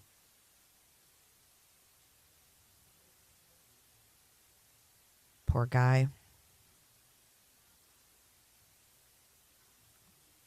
Yeah, I think after that guy jumped on that judge last week, I think we're gonna see more police presence in the courtrooms, guys.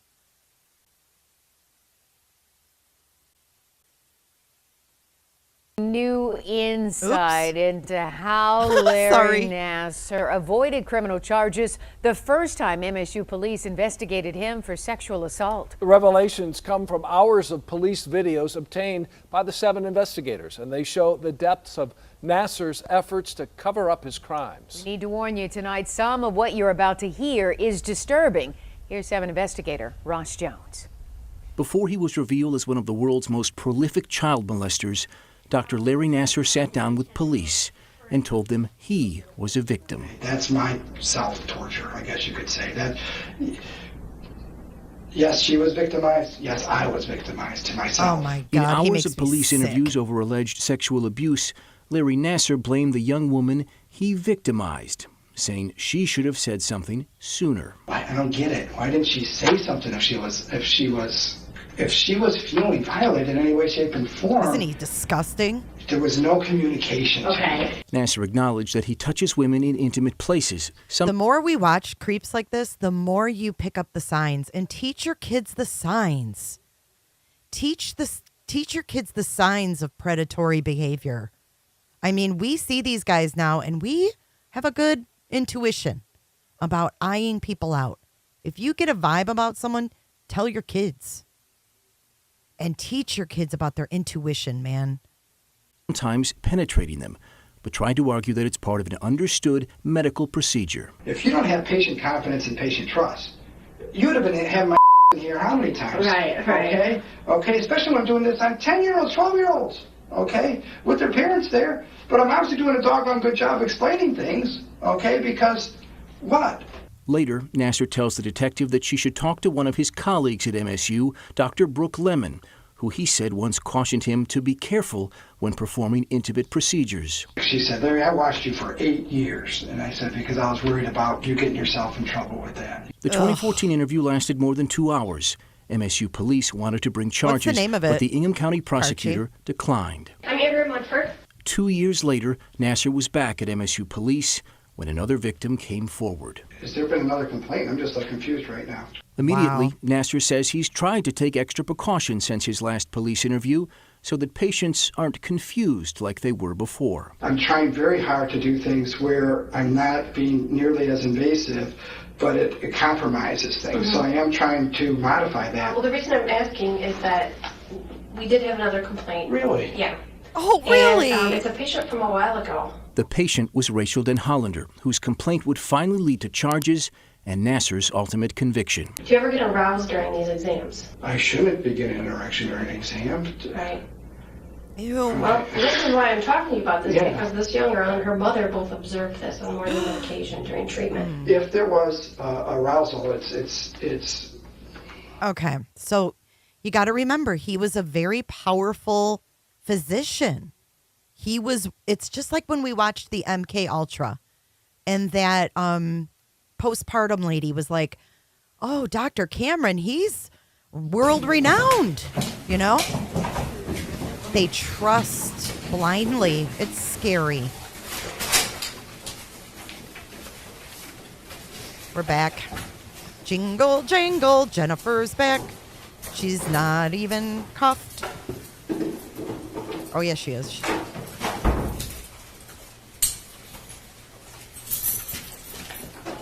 Oh, it makes my blood boil. But yes, tell your kids to trust their intuition and to tell you if something feels off about somebody. It's the number one key. And start when they're young, you know? Talk to them about their intuition if they don't like somebody, you know? It's a scary world we live in, man. But these people flock where there's kids. Schools, preschools, daycares, churches, you know? Yes, sir. You can retake the stand.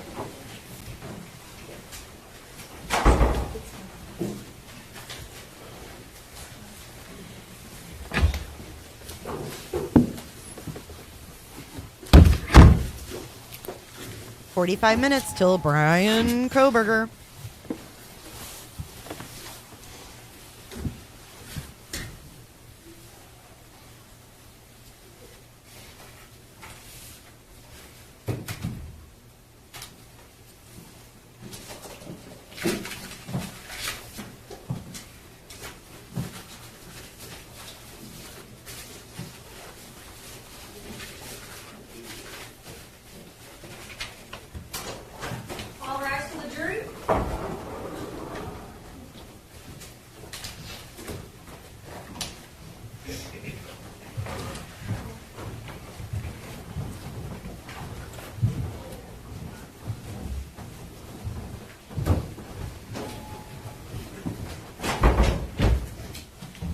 All right, I need to see that.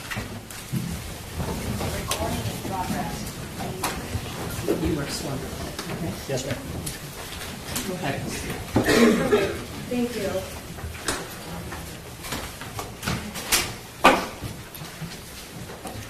This is not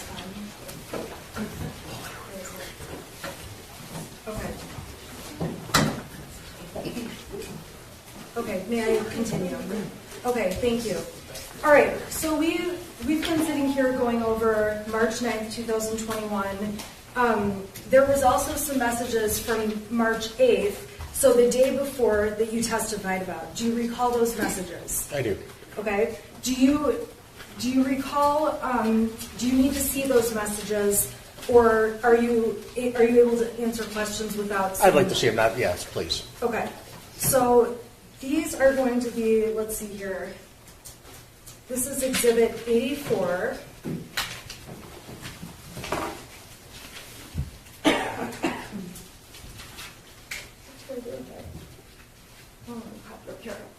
Okay, Exhibit 84. Can you see it up on your screen? Yes, I can. Okay, these are texts that are between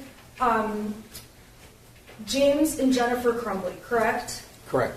Now, these texts are confirming that Jennifer is saying she's swamped at work and is going to have to not go to the barn that night, correct? I'm sorry. Do you have a copy? I can. Don't scroll. I don't know what I did with my copy. Let me just. I'm sorry. Here it is. It's right You're here. just scrolling too fast. Here you go. Sorry. No, it's fine. This is 84. I don't know what I did with Do you my want me to copy. take these, or do you want to keep those? I'm Unless you're gonna record them, I don't incompetent, need but them. I'm really not. I'm just pretending to be. We'll find out. Okay. So on Exhibit 84, these are the texts from the day before. March 9th are the texts where Ethan is sending those things saying there's somebody slamming the door, things like that, right? Correct. Okay. These are from the day before on March 8th, yes? Correct. And you testified about these texts from March 8th on direct, and those were admitted through the prosecution. Correct. Okay. On March 8th, the parents are talking about Ethan at the beginning of the text messages. Is that a fair statement? At 3:09, Jennifer asks, "Is Ethan going bowling?" Okay, so on page 386, she starts off with, "Is Ethan going bowling?" He says, "IDK," which is I don't know. We can agree Correct. on that. Okay. What do you mean, I don't know? Okay, goes down further, and Jennifer Crumbley on the 8th is asking at 3:12 in the afternoon, why isn't he home yet, correct? That's correct. At 3:12 and 51 seconds, she says he should be home by now, correct? That's correct. When she's saying he, we know that she's talking about Ethan, correct? Correct. And then it goes on at 3:12 and 56 seconds, she says freaking out, correct? Correct. And James responds to her at 3:13, so not even a minute later. He doesn't get home until 3:16, correct? Correct. That's what he says, yes. So these parents are communicating about when their son gets home down to the minute of when he can be expected, yes? Correct. Jennifer's text back to him is, "I told you to pick him up because he's upset, and I don't want him to do anything stupid, God damn it," correct? Correct. That's Jennifer saying that to James. Correct. On this date in March of 2021, Jennifer is working at Princeton at her job that's out in West Bloomfield, correct? Correct. And as far as you know, James at that time is a DoorDash driver working out in the Oxford area. Correct. And at that time, James was in between jobs, and if you don't know, please tell me, in between jobs and door dashing on the side as he was waiting for another job to come along, correct? I do recall a text message about trying to be an interviewer or something like that between them, yes. Okay, and in all fairness, if I ask you something you don't know, just let me know. Absolutely. Okay, I'm just trying to speed it up a little. Okay, so Jennifer's yelling at James, I don't want him to do anything stupid, goddammit. When she says that, it's fair to say you don't know what she means by I don't want him to do anything stupid, correct? I have no idea, correct. Okay, and James's response is, dude, chill, he is fine, and I'm trying to fucking work, correct? Correct.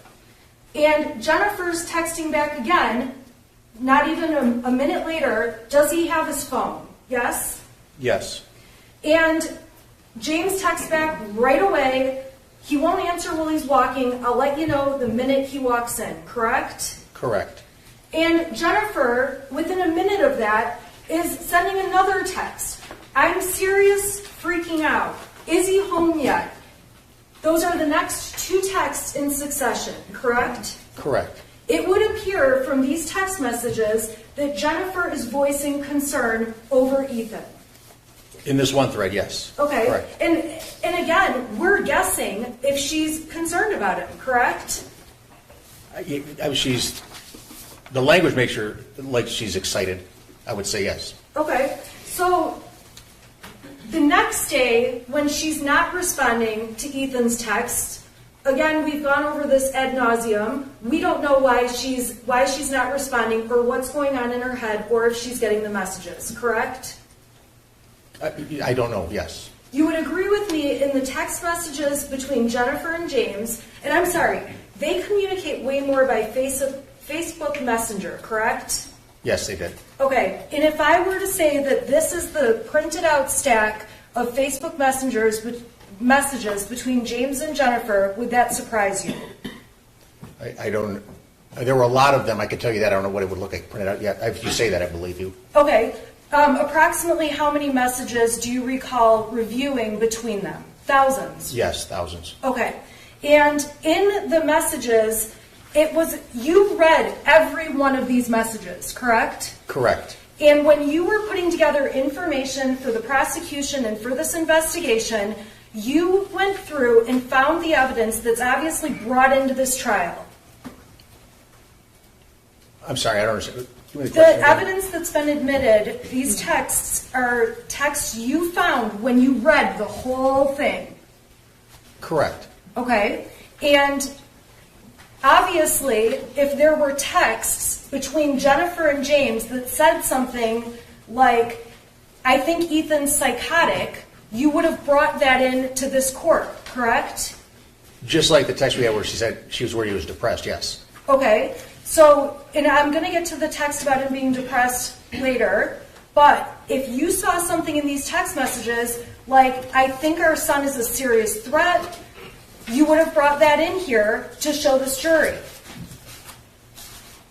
I don't understand the question. I mean, this chat was brought in because for an unknown reason she's very excited or doesn't want to do anything stupid. I don't know what he would do that's stupid. Right. Okay, so you don't know what he would do that's stupid.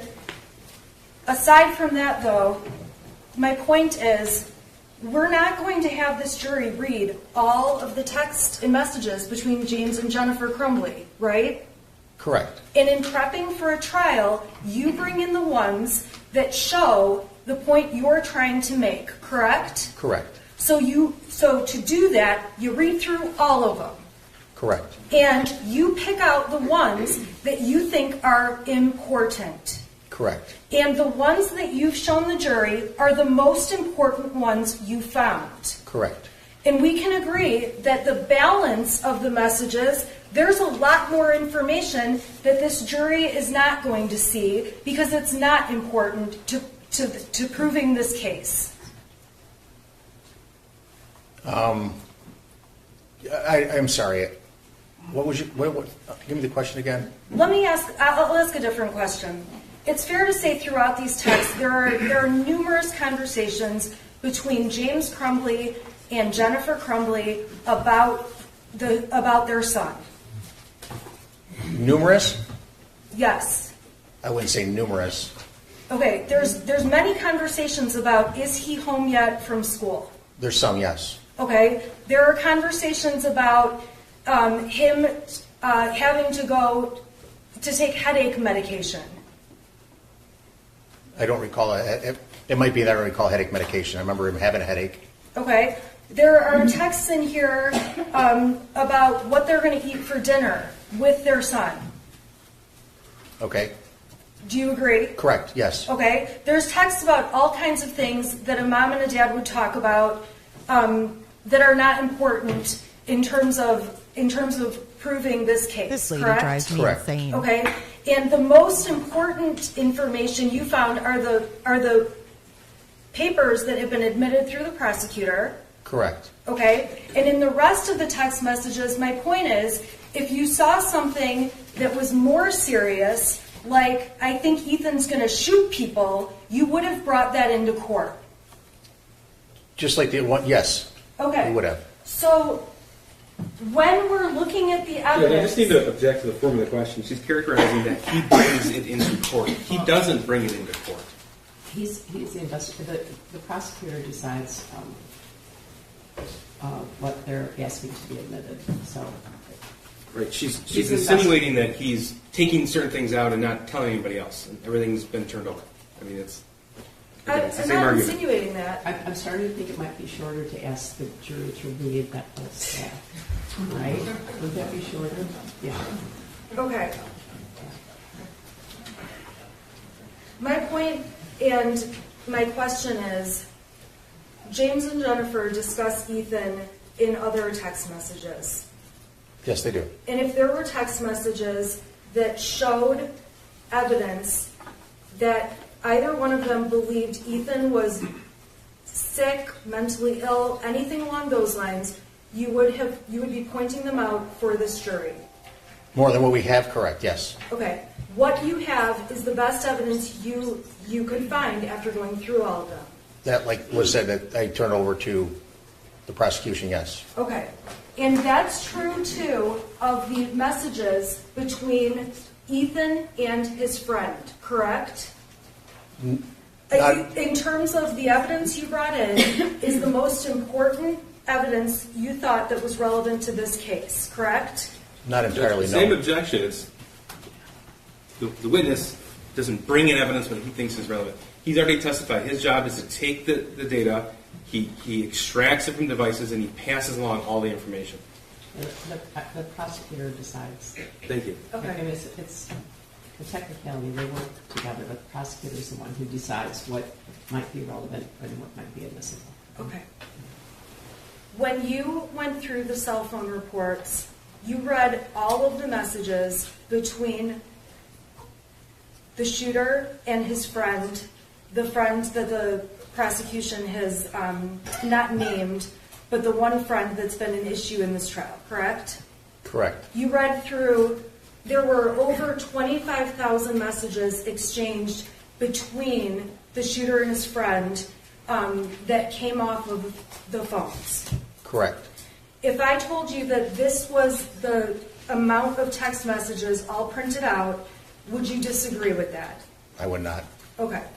And when you went through and pulled out, we can agree that there's lots of different topics discussed among these text messages. Correct. And the text messages that were brought in and entered as evidence were from this large stack of text as a whole. What was presented, I'm sorry. They're in these. Yes. They're from here. Yes, there was more information that was turned over, but Right. Okay. So my point is, though, the pieces, the materials that have been admitted and that you've been testifying about are a part of all of the messages between the shooter and his friend. correct. Judge, if counsel wants to continue with this, that's admissible. And she has asked it for it not to I think be. we need to be really careful, okay? See, this is the conversation we had when we were picking the jury, that we are not trying the case of the shooter. So we've all endeavored to give you the things that are important to this case that are not specific to the shooter's case. So, I don't want the jury to think that they are not allowed to see something. All right, so I don't want the jury to think that either side is hiding something. because they're not. There have been evidentiary rulings made over the last year and a half in this case, and those are rulings that I've made after extensive research and briefing and all those different things with the prosecutor and defense counsel. So I don't want you to think anything's being hidden. That's not a fair, characterization. So, Judge, I asked the court to instruct counsel. Knock it off. Can't request certain things and then make this line of questioning without opening the door. well, I do not want to try the shooter's case. Okay, so let's not do that, right? Yeah, yes. Thank you. Okay. Okay, so we've talked about March 8th, and we've talked about texts from March 9th, yes? Correct, yes. Okay, and then you also testified about text messages that were sent on March 17th. Do you recall that? I recall the date, yes. And the overall point of those messages, and please correct me if I'm wrong, is that on that date, the parents were at the barn together with their horses.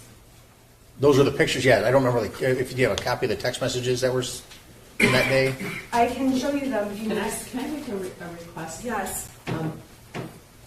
Could you disassemble the Leaning Tower of Pisa? Oh, Because sure. Honestly, it looked like it was... Oh my God, the Leaning Tower of Pisa! It just looked like it was going to tip, and then you'd have to try to re-put it together, and that would take... I'm hoping you're going to be drinking a glass of wine in your sweatpants this weekend instead of reassembling that file. So 5 bottles I at this just point. it looked like it was going to tip. Okay, So. no, thank you. All right. All right. We talked about 3/8. We talked about 3/9. I'm going to 3/17. You asked me what text messages I'm talking about, and these are the exhibits that are around exhibits 83 through 86. Would you like me to bring you the text messages so that you can see those? If you could, please, yes. I think the March 17th starts with exhibit 85. Okay. Now, on 85, we amended it, so there are texts that I remember, were... yes, ma'am. Okay. And then I'm also going to hand you right now what's on 86. Okay? Okay, thank you. Okay. Now, the overall point of these text messages was to show that both of the parents were at the barn on March 17th, correct? Correct. Okay. And on that day, while they were at the barn on March 17th, the shooter was trying to get a hold of them. Is that correct? That's correct. Okay. And on that date, we have cell phone evidence that was admitted in Exhibit 83 that shows, and tell me if I need to slow down, I can break this down more. An hour after the shooter was texting Jennifer Crumbley, she called him and had a phone conversation within an hour, correct? Correct. And that phone conversation lasted less than a minute. Correct. I remember that. And you have no idea what was said during that phone conversation. No, I do not. You have no idea what happened after Jennifer left the barn that day or James left the barn. No, I do not. You have no knowledge that the family, whether they were together that night or not, correct? Correct. You've done the best you can do to put together the information with materials you have. Correct. Okay, so we've talked about March 17th. Now I want to talk about March 20th. I'm sorry, the 19th and the 20th. On March 19th, there were text messages that were introduced, and tell me if you need them, they're exhibits 95 through 100, where there's a discussion about Ethan waking up and seeming hungover. Do you recall those? I do, yes. Would you like me to give you those? I just like having a copy in my Yeah, hand or that's- on the screen either way. Thank you. Yeah, absolutely. Okay, so here's exhibit, this is 95. And I'm going to put 95 up on the screen. So now we're talking about March. Sean, can you please do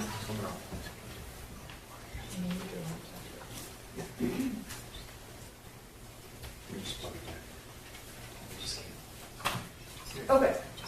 All right, so we're looking at exhibit 95, okay, which has been admitted.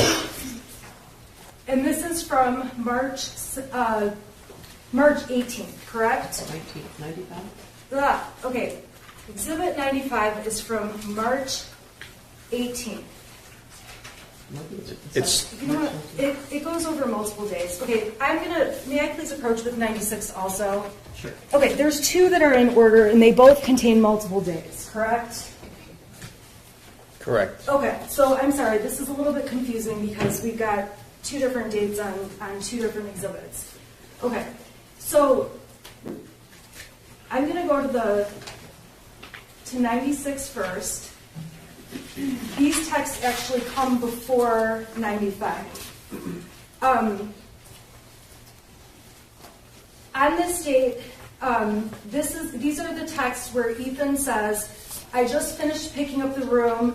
I cleaned until shelves or clothes started flying off the shelf. This stuff only happens when I'm home alone, correct? Correct. Okay, and I am totally off. I am so sorry.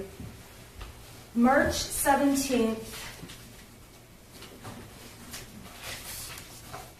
I need to be on exhibit 85. 85 is, it says is the thread from March 17th, 2020. Yes, and 85 is one that I cannot display because it's been redacted. So I'm asking if the prosecution can please put 85 up on the screen. Can you put redacted 85 on the screen? I can, I just need a minute, Jeff.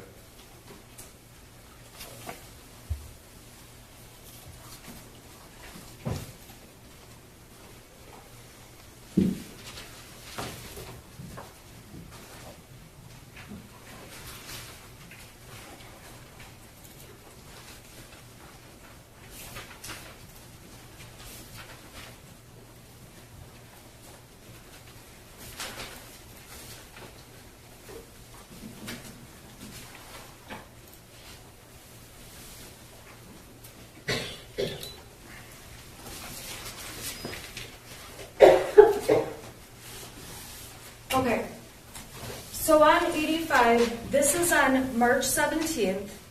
This is the text where it started off, gonna get drunk and ride my horse. Jennifer Crumbley sent that at 1:30 p.m.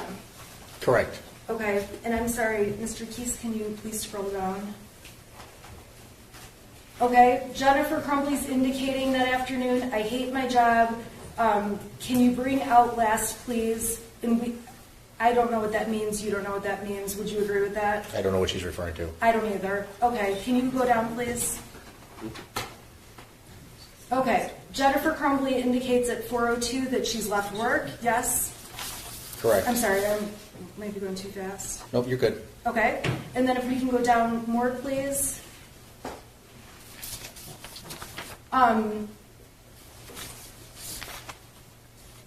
That jumped exhibits. That's the end. Oh, I'm sorry. So 85, can you go to the end of 85? Because it jumped to 86. Okay, so on 402, at 4:02, Jennifer Crumbley said she left work.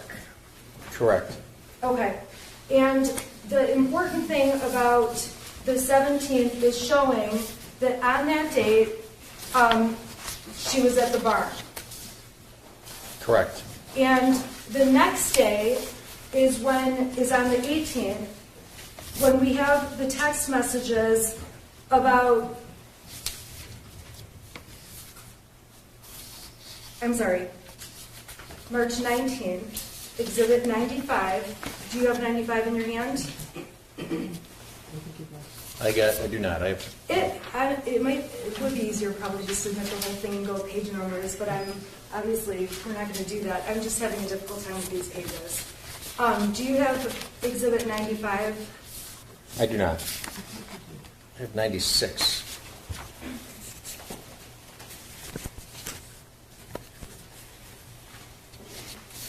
Okay.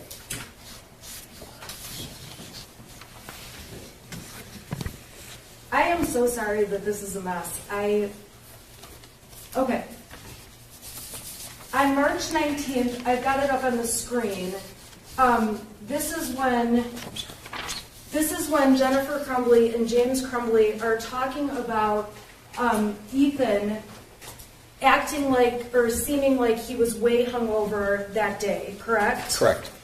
And it appears from the text that Jennifer is asking if he's okay.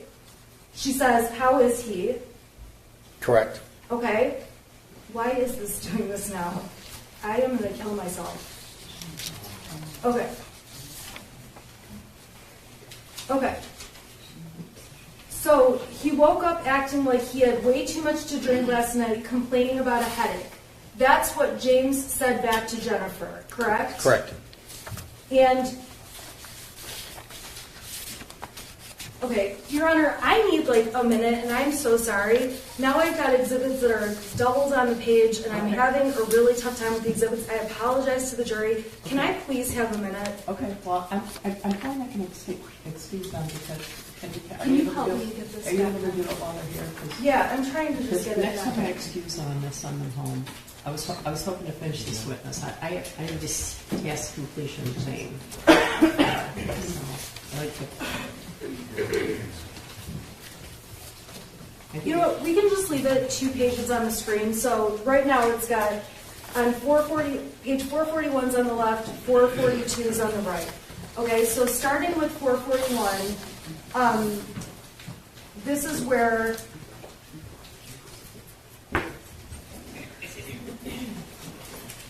the text says, well, he was really worked up and out of control, so I can see why. This is after they're talking about him waking up, correct? Correct. And Jennifer Crumbley texts, all I know is he needs to eat, go to work hard, not complain, and he can get his stuff back, correct? Correct. And James ends up saying that Ethan asked, why was I in your room last night? Correct. And Jennifer ultimately says she gave him a melatonin pill, or a melatonin tablet. Correct. And James says to her, I thought you gave him a Xanax last night. Correct. And it's evident from this that Ethan, or the shooter, their son, slept in their bed that night. Correct. And it appears that on March 19th, as the parents are talking, there was some kind of argument or something happened with their son the night before. Correct. And we don't know anything about what happened the night before on March 18th that preceded this whole conversation. Correct. It appears from the conversation on the 19th that something was taken away from him because it implies he can get his stuff back. Judge, objection in the form of the question. He can't testify what it implies or what it appears, only what's on the phone. I'm sorry, I'll restate that. The text explicitly says if he does these things, he can get his stuff back. Correct. Okay.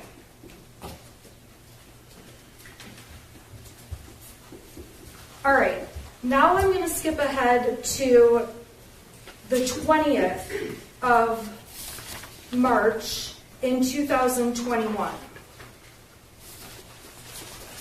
On the 20th, we admitted exhibits 97 through 100. The 96 are text messages dated March 20th.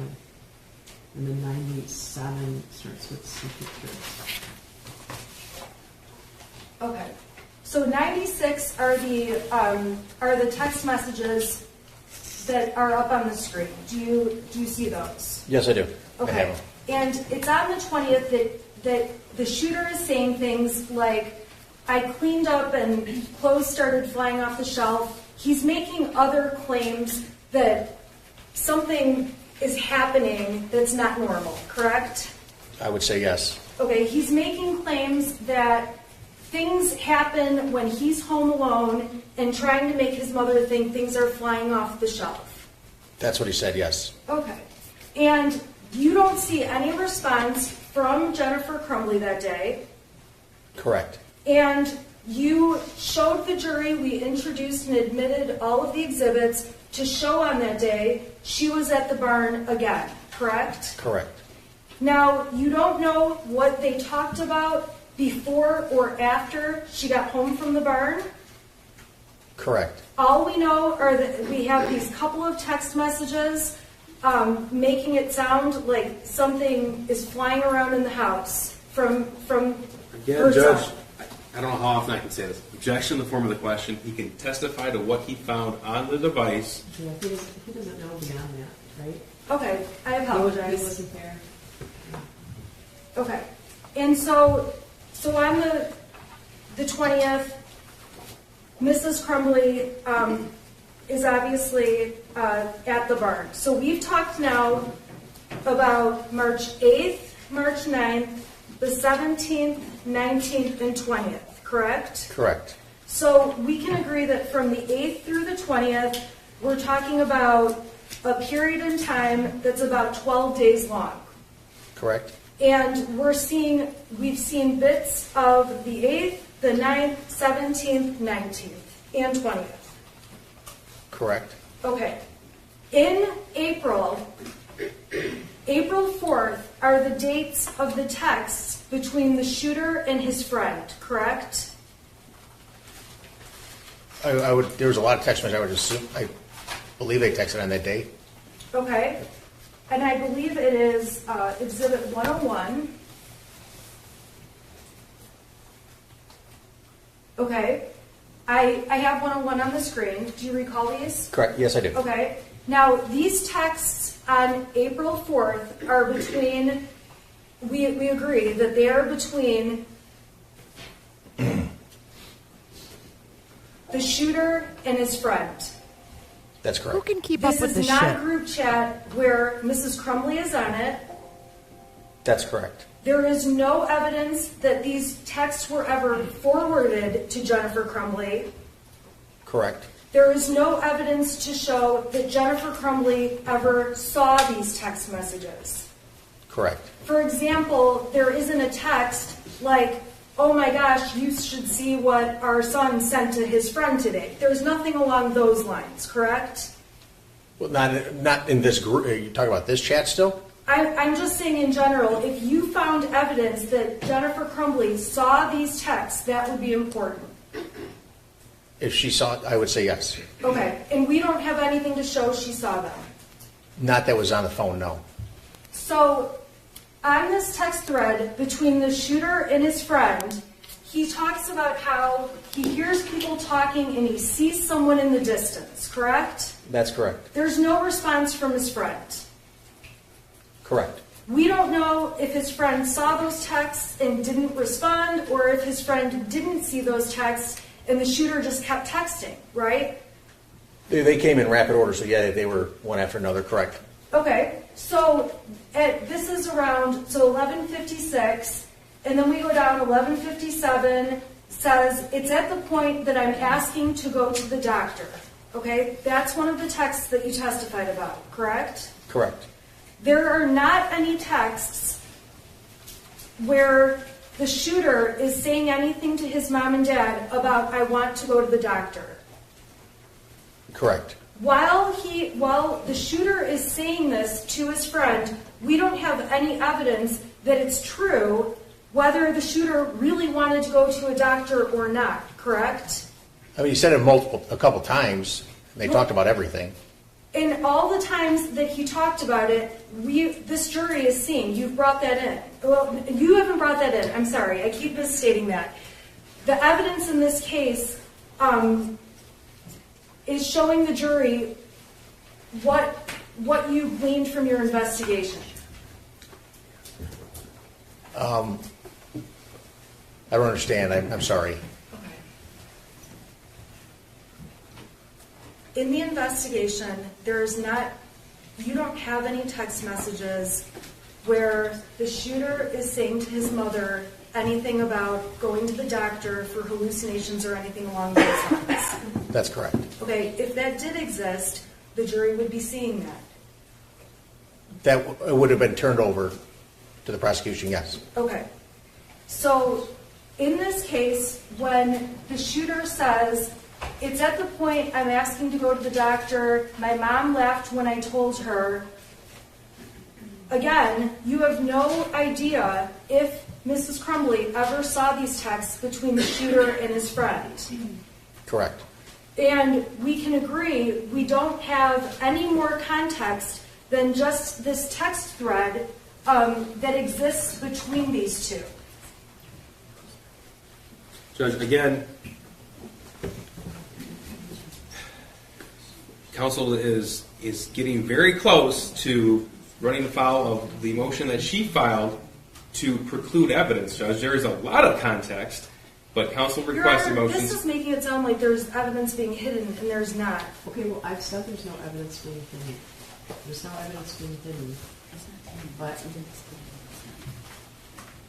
okay, so ask the next question. Okay. You're not aware of any communication between the shooter and his mother? No. Yes. Correct. Okay. And when the shooter texts his friend, I was thinking of calling 911 so I could go to the hospital and text, I need help. There are no 911 calls, correct? Correct. There are no text messages to Mr. or Mrs. Crumbley saying those same types of things. Correct. And when he says, I am going to ask my parents to go to the doctor tomorrow or Tuesday again, we obviously don't know if that's true. Correct.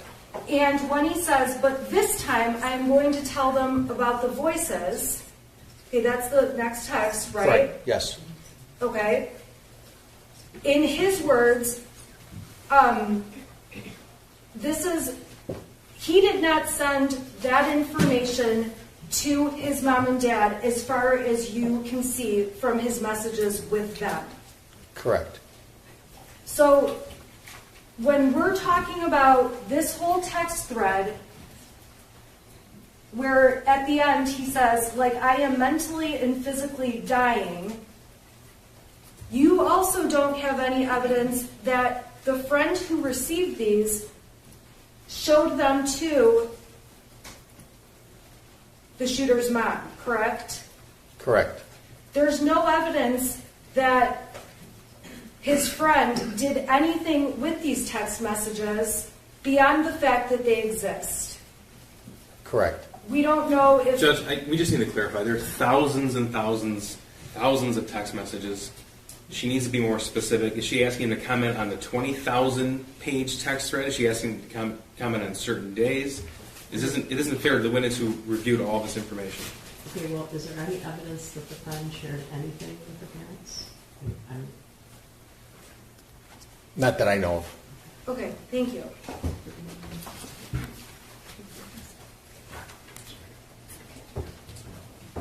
Okay.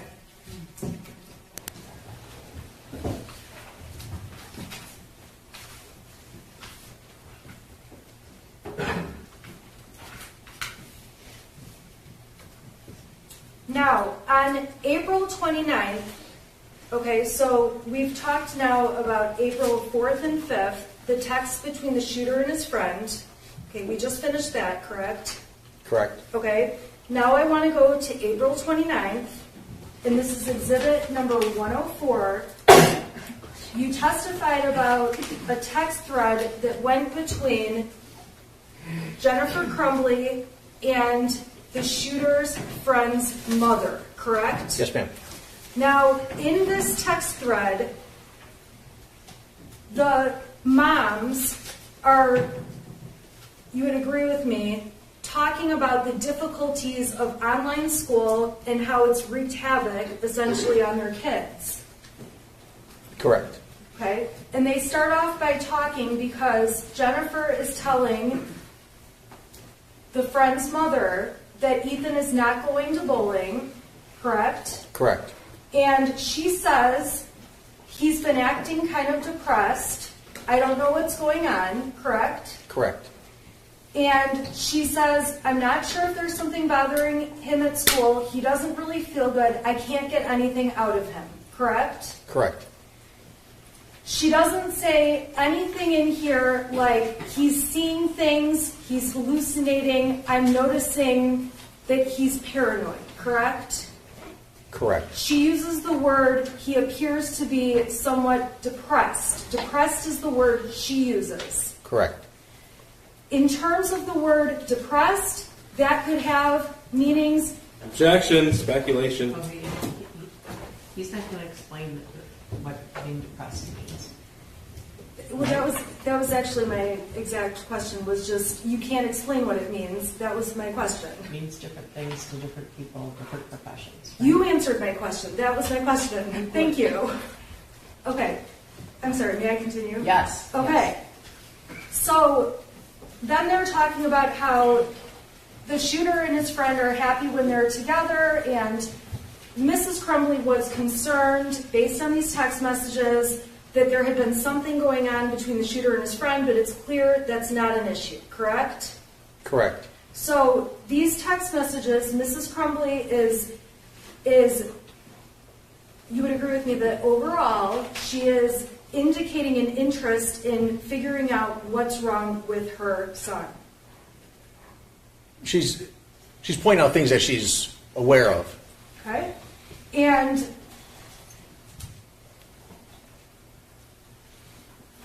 this text thread,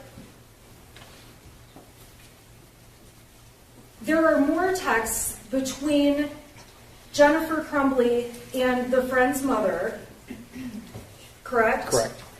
And there's one other set that we're going to talk about, but this evidence about, there's not any further explanation of what the word depressed means in the messages or not, correct? Correct. All we have is what's in these text messages. I'm sorry, scratch that. Okay, so this is on 4/29. We can agree that obviously on that date, Mrs. Crumbley made representations using the word depressed. Correct.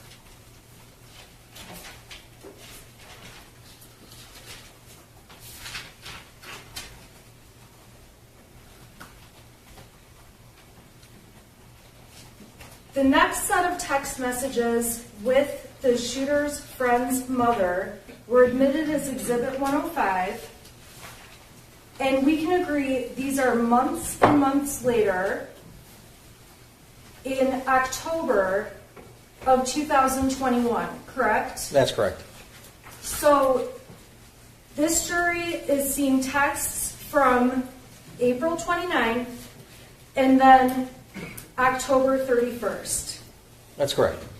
On October 31st,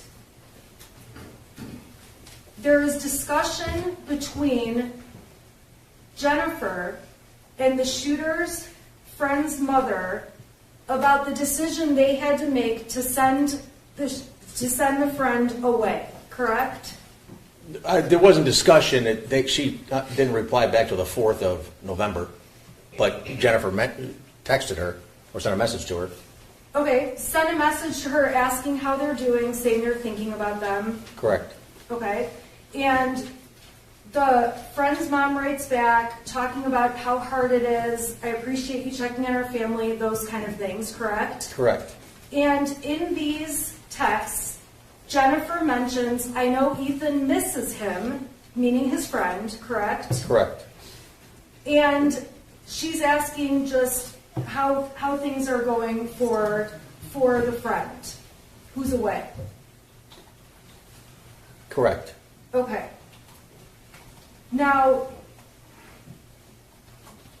at the end of these text messages, there's a few texts from December of 2021, correct? Correct. Now, those text messages are not about anything related to the shooter being sad or depressed, correct? Those text messages are after the shooting has taken place, correct? Correct. And those text messages, there's not many. We're only talking about a couple. The friend's mother asks if Ethan is safe on November 30th, correct? Correct. So on the day of the shooting, when the friend's mother asks at 3:47, is Ethan home safe? It would be fair, and if you don't know the answer, you can tell me, it would be fair to assume she's asking, is he safe from the shooting? He can't answer that question, and these are Facebook messages, not text. Yeah, he doesn't know. Okay. So Jennifer Crumbley says, I'm sure you've seen the news, and ultimately says, I'm sick to my stomach, correct? Correct. And she mentions to the friend's mother that they're getting threats all over social media, which is something we talked about earlier, correct? Correct. And she also says that they're staying in a hotel because the news is camped out at their house. Correct. Yes? Yes.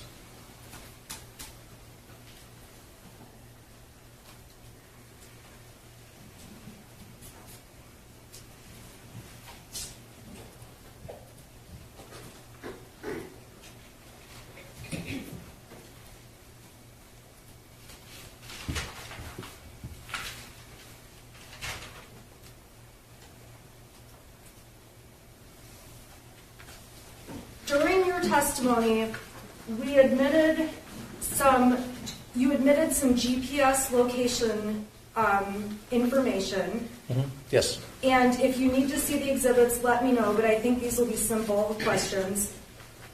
When you provided the jury evidence that James was at the gun store on the 26th, we can agree Jennifer was not at the store when the gun was purchased, correct? Correct.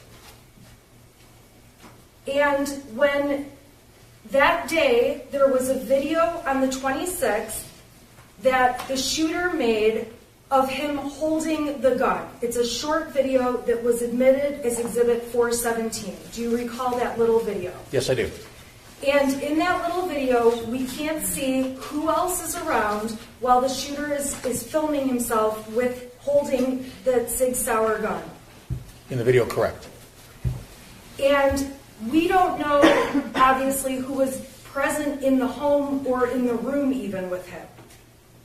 Correct. That was the day the gun was bought.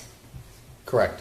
And the shooter took that video himself, as far as we can tell. It was on his phone, yes. It was on his phone. And he, and it was a video that he sent to it was a, I'm sorry, let me back up. There were also photographs taken that day of the gun. Correct. The day they purchased it. Correct. Jennifer Crumbley actually posted a photo that was taken of the gun. After they went to the gun range? No, the day before, on Friday, the day the gun was bought. And if you don't recall, you can just, I believe it came in through the witness before you, and so if you don't know, you can just let me know. Yeah, I don't know. Okay, thank you. So the gun was purchased on the 26th, and the next day is Saturday the 27th, correct? Correct. On the 27th, we know that James Crumbley was door dashing that day. Correct. That's the day that the shooter and his mother went to the gun range. Correct. That is the day where there was posts about a mother-son experience at the range, in terms of shooting the gun, going to shoot the gun. I remember those, yes. Okay. Now, there is not any information about where the gun was stored or placed in the Crumbley's home overnight between the 26th and the 27th. Judge, I'm going to object. These exhibits weren't introduced to this witness. It's inappropriate to ask this witness of those questions. Agent Brandon testified yesterday. It's the same questions that she asked to him at cross-examination. He doesn't have the foundation to give that sort of testimony. Well, I guess I don't understand the question. Are you asking, is there any communication on a text or a Facebook or a picture about whether the guns were where they were stored or where they were? Yeah. Okay, so did you... On the phones, no, I did not find. Also, the very minimum, he should be given the opportunity to review the exhibit before he's asked the question. I don't know if she specifically asked him about exhibit. She was asking about Instagram posts. Oh, the Instagram post. Okay. All right. There's no Instagram posts about storage or being locked up or anything like that. Not that I saw, no, ma'am. Okay. You don't see any locked guns on Instagram? Locked guns, no. And the evidence that you showed us from the 27th, there's not any information about who put the gun in the vehicle that drove the gun to the target, to the shooting range, correct? I don't know anything about that. We don't know anything about who did anything aside from the fact that we know when Mrs. Crumbley and her son went over to the shooting range. I don't know anything about the transportation of the gun, no. Okay. We know when they got to the range that Mrs. Crumbley and her son went in and they shot some targets, correct? Correct. Well, the ATF guy testified to that. Do you know that? What Video? I do know the video, yes. Oh, okay. The gun range video? All right. I have seen it. Okay. Okay. And in terms of the text messages and all the evidence that you have reviewed, from the night of the 27th to the 28th, there are not any text messages or Facebook messages about where the gun was that night, where it was in the home, where it was in general, correct? Correct. I don't know anything about that.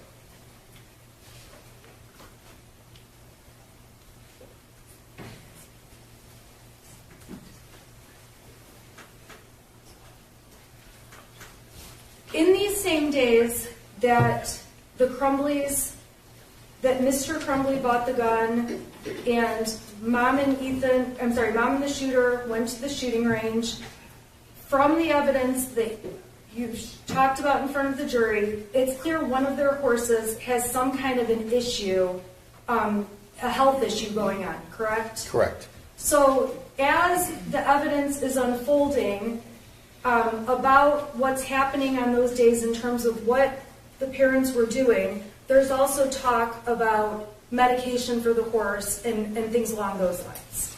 Correct.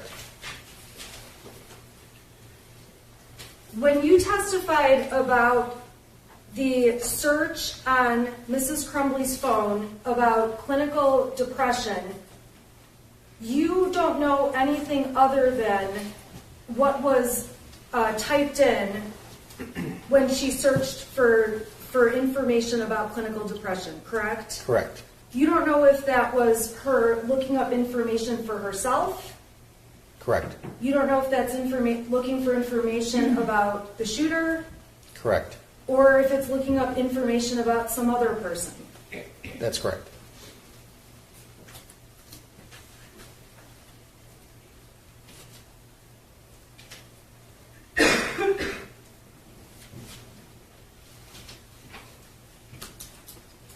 On the 29th, that was a Monday. Does that sound right? Yes, ma'am. Of November. Yes. I'm sorry, of November. Yes. Okay. And that was the day that the voicemail was left that was played as evidence as Exhibit 115 from Ms. Fine. Do you know what voicemail I'm talking about? Yes, I recall it. Okay. So going a little bit backwards, that day, on that Monday, the voicemail indicates that Ethan was caught looking at bullets on his phone, correct? That's correct. The voicemail, we saw lots of evidence, was left on Jennifer's cell phone. Correct. We know Jennifer Crumbley listened to the voicemail. That's correct. We all heard the voicemail. Correct. And the voicemail did not ask Jennifer Crumbley to call back, to return the phone call, correct? I don't believe so. That message indicated that Ethan was not in any trouble, but the teacher wanted, or Ms. Fine wanted to make Mrs. Crumbley aware that Judge, they the had a exhibit discussion. speaks for itself. He can't interpret the exhibit. Yeah, that's the best evidence of what was said, right? Okay. You can have all the exhibits, so you can listen to it again. Thank you. Yeah. The conversation, in that conversation, there is talk about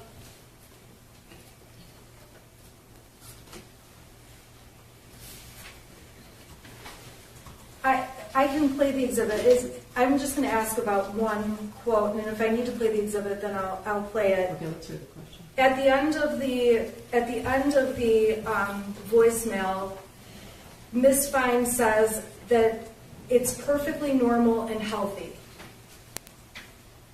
I can't remember what she was referring to when she said that, but I do remember those words. Okay.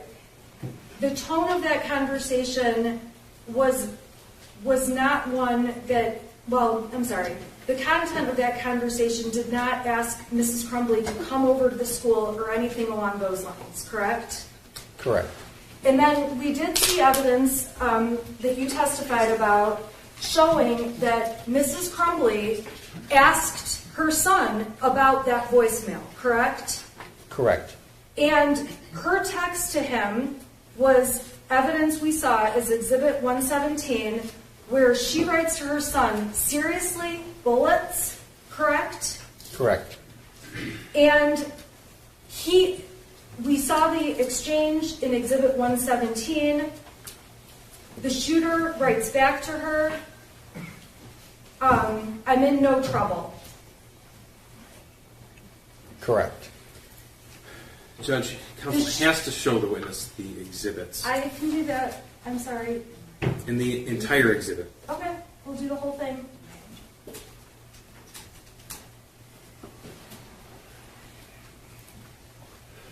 All right, so this is Exhibit 117. And as I asked, and I think you already answered, it starts off seriously, looking up bullets in school. Correct. And the Jennifer's son responds, I already went to the office for that. He admits he was. We can agree that's the content of this conversation, correct? Was that he went to the office for that? That's the last thing you said. He says that I already went to the office for that. Yes, correct. Okay, so I'm moving down, and he's explaining, or at least texting, what he was looking up and saying it's because he was curious. Correct. In his words, on page 199, he says, completely harmless. Correct. And based on the voicemail that we heard from Ms. Fine, it sounded like... Objection sounded like... Okay, I apologize. I'll move on.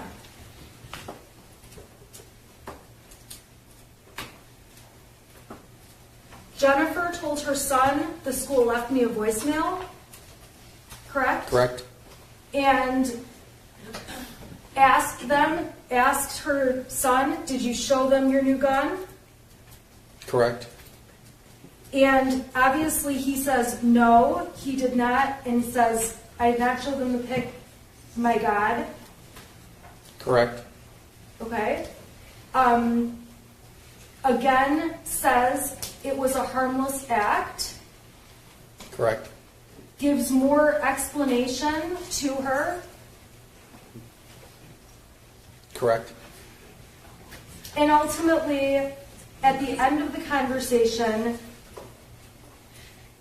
he asks if he can hear the voicemail later, and she says she saved it. Correct.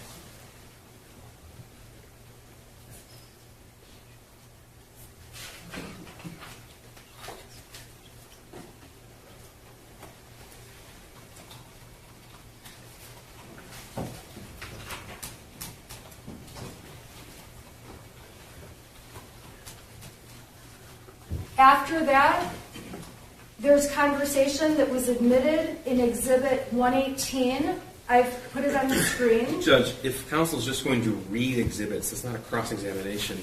And I want to get to my redirect. I want to finish this witness today. Finish this witness. Your Honor, I find that when I'm asking questions, if I don't go step by step, I have to go backwards and go step by step by step by You have to follow the rules step. of evidence. You can't ask the witness to guess. There are some questions that could just simply be answered, and they're not being answered. So I have to go step by step by step when it's not happening. Let's do it. Well, yeah, but they're sort of hearing the same.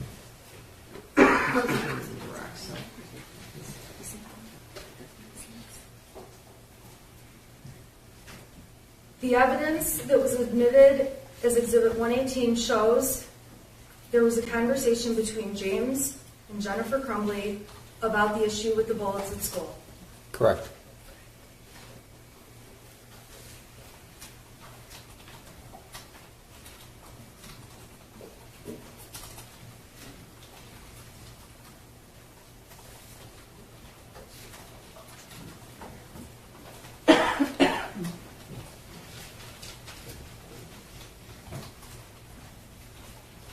We went through the timeline from November 30th, 2021 in great detail earlier. You would agree with that? Correct.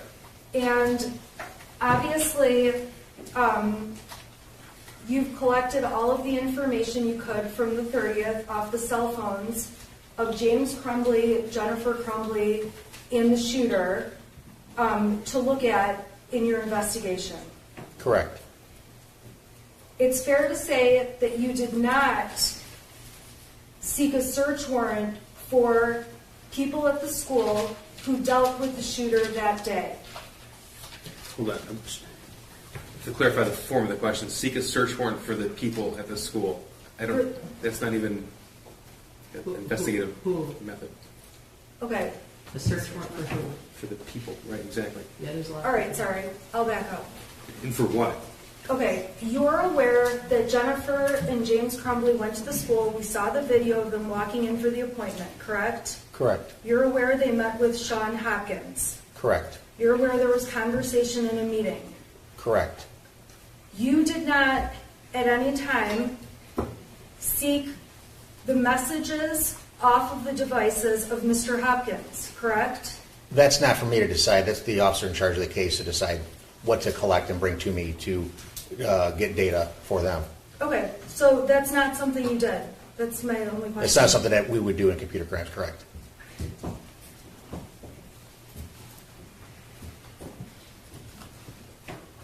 Now, when the text was sent at 9:31, the first thing that Mrs. Crumbley, that we can tell she received that morning that was of alarm was the altered math sheet that the shooter had written on, correct? Could you pull it up real quick just so I could see? Sure. So that was Exhibit 123. Correct, okay. Okay, so Exhibit 123, now when we say altered math sheet,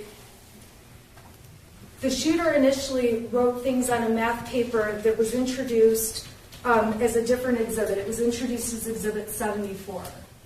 And I'll open that up.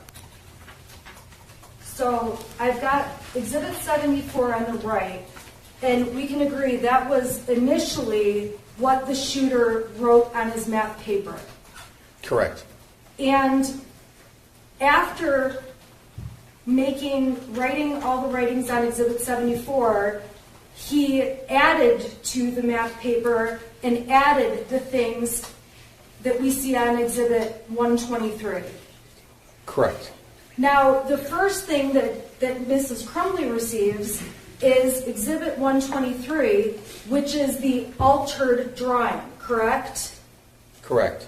And in terms of what's on the drawing, it speaks for itself, but it has things like, I love my life so much, harmless act, we're all friends here.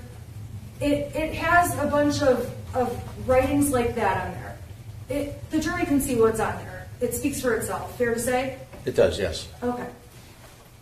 And when Mrs. Crumbley got that, we know that she immediately, because we have the timestamps, sent Mr. Crumbley a message to let him know that something was going on.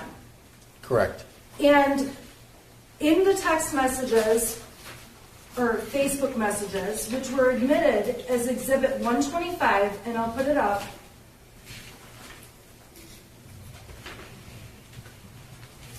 it specifically, Mrs. Crumbley specifically sent photos over to, I'm sorry, scratch that. Jennifer's first message at 9:33 says, call now, now being in capital letters, correct? Correct. And emergency. Correct. And her next text right after says emergency again. Correct. And then we know that Mr. Crumbley texts back. Correct. And that's in a separate, it's further down in the thread. And his response is, my God, WTF, which stands for what the fuck, correct? Correct. So the parents, we can agree that as soon as the math paper is received by Jennifer Crumbley, there's conversation between the parents. Correct. In addition to the messages, there's also phone conversation. Correct. And at 10:04, we know that Jennifer Crumbley is heading to the school, physically going to the school, correct? Correct. And at 10:05, we can see she's sending texts saying, I'm very concerned. Correct.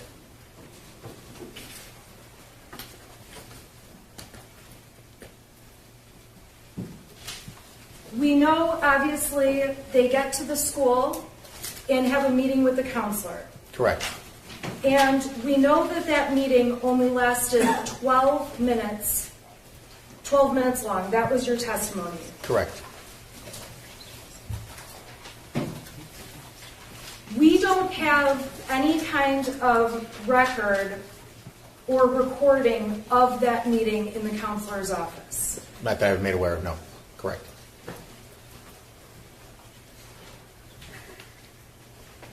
After leaving the counselor's office, we have the text messages that Jennifer Crumbley sent Kira Pennick.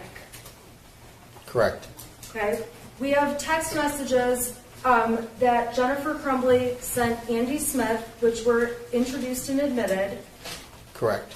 And it's fair to say that Jennifer Crumbley is telling at least those people about what's going on with her son, or that she's dealing with something. Correct. Now, we know Jennifer Crumbley goes back to work. We saw the exhibit showing her re-entering back at her office. Correct. Okay. And we know that at some point there's obviously a notice out that was admitted. The Oxford High School has there's an alarm of an active shooter, correct? Yes, correct. Upon hearing that, we saw all of the evidence about Mr. and Mrs. Crumbley heading back to the school, correct? Correct. And all of that evidence speaks for itself in terms of the timeline of events that happened. And you went through those times on the record already, so we don't need to do that again. Correct. In those messages, there was not anything from Jennifer Crumbley saying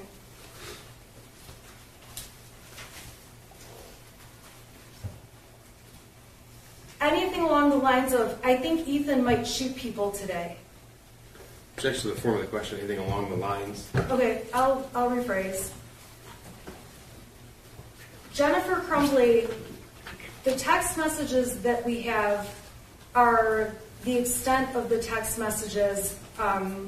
You've provided everything from November 30th. Everything we've gone through, there's not more text messages that this jury's not seen. Is that a fair statement? On November 30th. Correct. Okay. And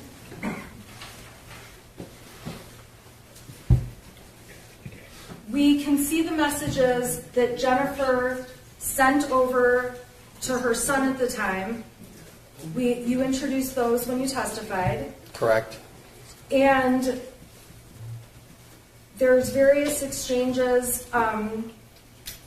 obviously, between them that speak for themselves, and the jury can read those. There were changes, yes. Okay. And there's a message that says, ultimately, for Mrs. Crumbley, and if you need to see it, you can let me know, Ethan, don't do it. After he was in custody, yes. She sent, that message was sent. And at the time that message was sent, we don't know what Jennifer Crumbley knew in her head. Correct. All we can do is look at the evidence and read what's before us and what's been admitted in the testimony. In the text messages? Yes. Correct.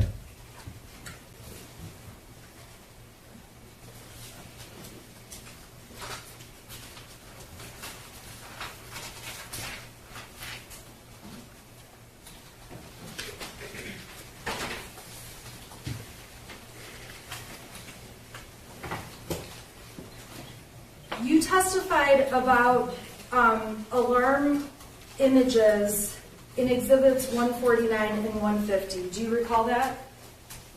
I do, yes. Okay, so I'm gonna just put up 149 and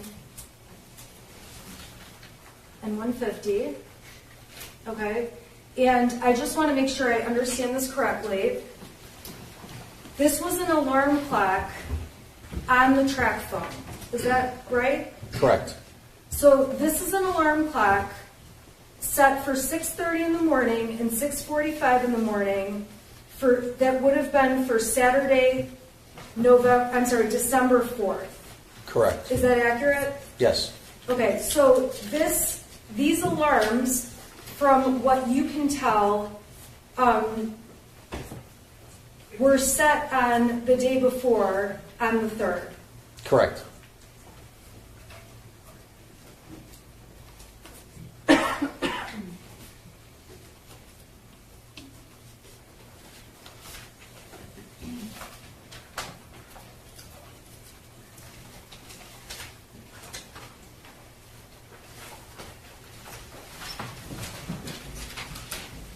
Okay, and then again, there was some testimony, and I believe we've mostly covered this. Ultimately, when you looked at the cell phone, between Jennifer Crumbley and Kira Pennick, you testified, I believe, that there were 26 messages still on the phone. Correct. And from the data, you could see there was actually 4,047 that existed at one time between them. Correct. So obviously, many messages had been deleted between Kira and Jennifer Crumbley by Jennifer Crumbley on her phone. That's correct. And again, there's not any texts or anything that say that have explanations about deleting things. All we know is that they were deleted. Correct, just that, yes. May I have one moment, please?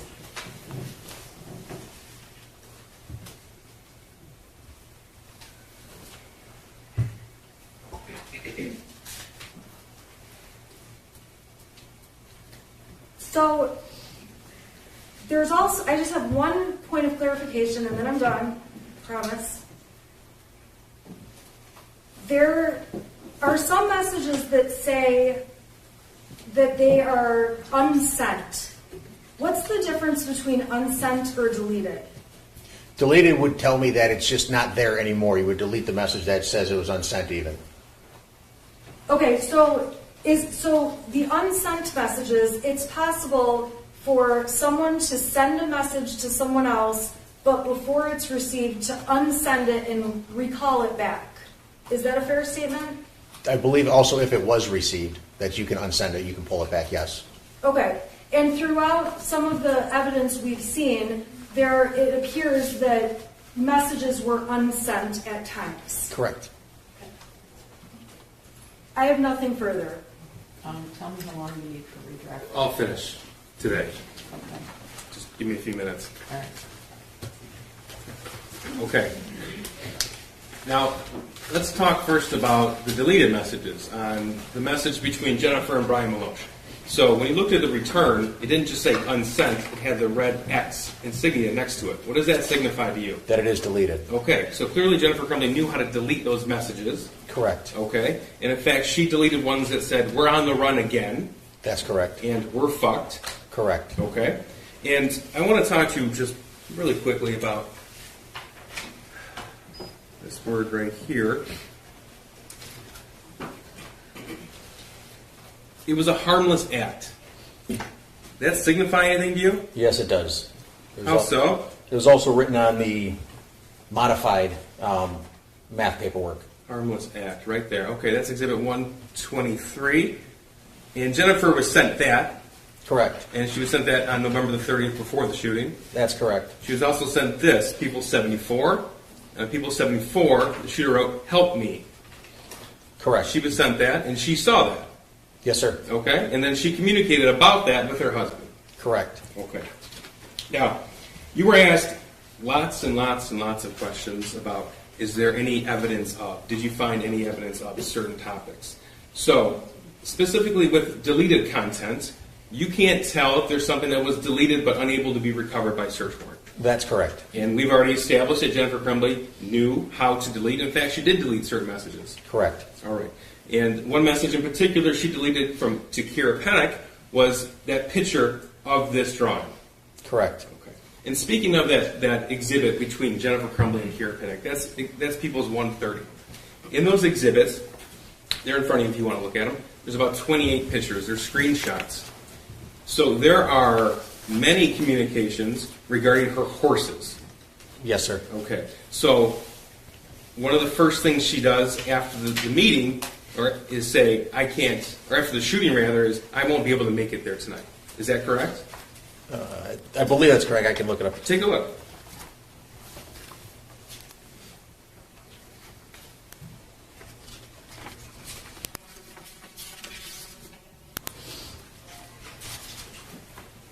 And tell us the time that came in too.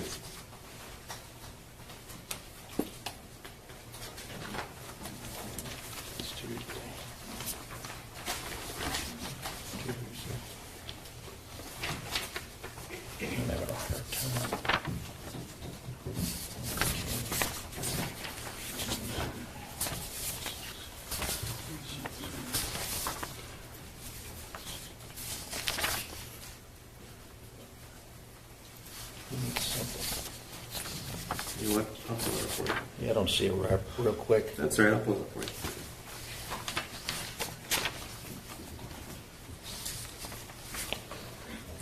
$2:36 p.m. Kira, I won't be there tonight. Okay, it's on the screen. Okay. That's part of Exhibit 130. And that is, the shooting ended at 1 p.m., so that's an hour and 36 minutes after he was taken into custody. Correct, I see it now, yes. That's 6 minutes after she arrived home from the substation, after she was brought there. Correct. And that's the last time she saw her son. Correct. 6 minutes after. Okay. So you were asked about a lot of questions about this Facebook chat here, including a particular message where Jennifer says, I wish there had been some kind of warnings. Correct. Okay. Remember that? But she sent this to Kira, and this is the picture where he said, help me, with the picture of, where he wrote, help me, with the picture of the firearm. Correct. Okay, and she deleted that, though. She later on deleted that particular text that she sent to Kira. Correct. Now, you were asked a lot of questions about this big stack of these messages between James and Jennifer Crumbley. Do you remember those questions from counsel? Yes, sir. Okay. And you were asked if there were certain messages about any messages that Jennifer had about my son's going to shoot the school, things like that. I remember that, yes. Okay. You have had a chance to review some of those messages, or all of those messages? Yes. Okay. And was there anything in the messages indicating they were going to take him to see a therapist? No, there was not. Anything in there indicating they were worried and they wanted to take him to see a psychiatrist? No, there was not. Was there any time they tried to set up any mental health counseling? No. In the phone logs or text messages from the period after the school meeting till the shooting, were there any indications that they researched any mental health professionals? No, there was not. Did they call any counseling offices? No, they were. No, Did they call any psychiatrists? No. I'd like you just referring to that message, and Judge, for the record, again, I'd like to omit the entire thread that is Exhibit 423. That's the entire Facebook thread between James and Jennifer Crumbley. I'd like to have that available for the jury if they want to look at that. Your Honor, I would have no objection to that as long as we redact the things that this court's already deemed inadmissible. Okay. That would be fine. Okay, I don't recall specifically what those are, but if there's already been a ruling and things have been redacted, then I would like those taken out. Certainly. Okay. Certainly. Sir, if you could, referring to that, what would be Exhibit 423, contrast for the jury, please, the amount of time and messages between James and Jennifer Crumbley regarding their horses with their messages regarding their son. Your Honor, I would object. There needs to be a foundation that he can even determine this or has data to support this. Sure. Did you look at the messages? I looked at the messages, yes. Okay.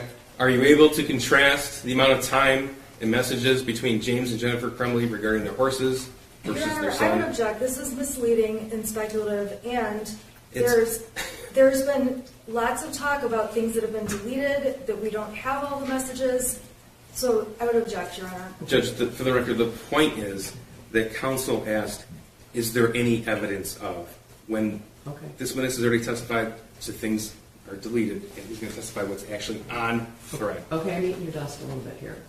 Okay, first of all, you want 423 text messages between Facebook messages.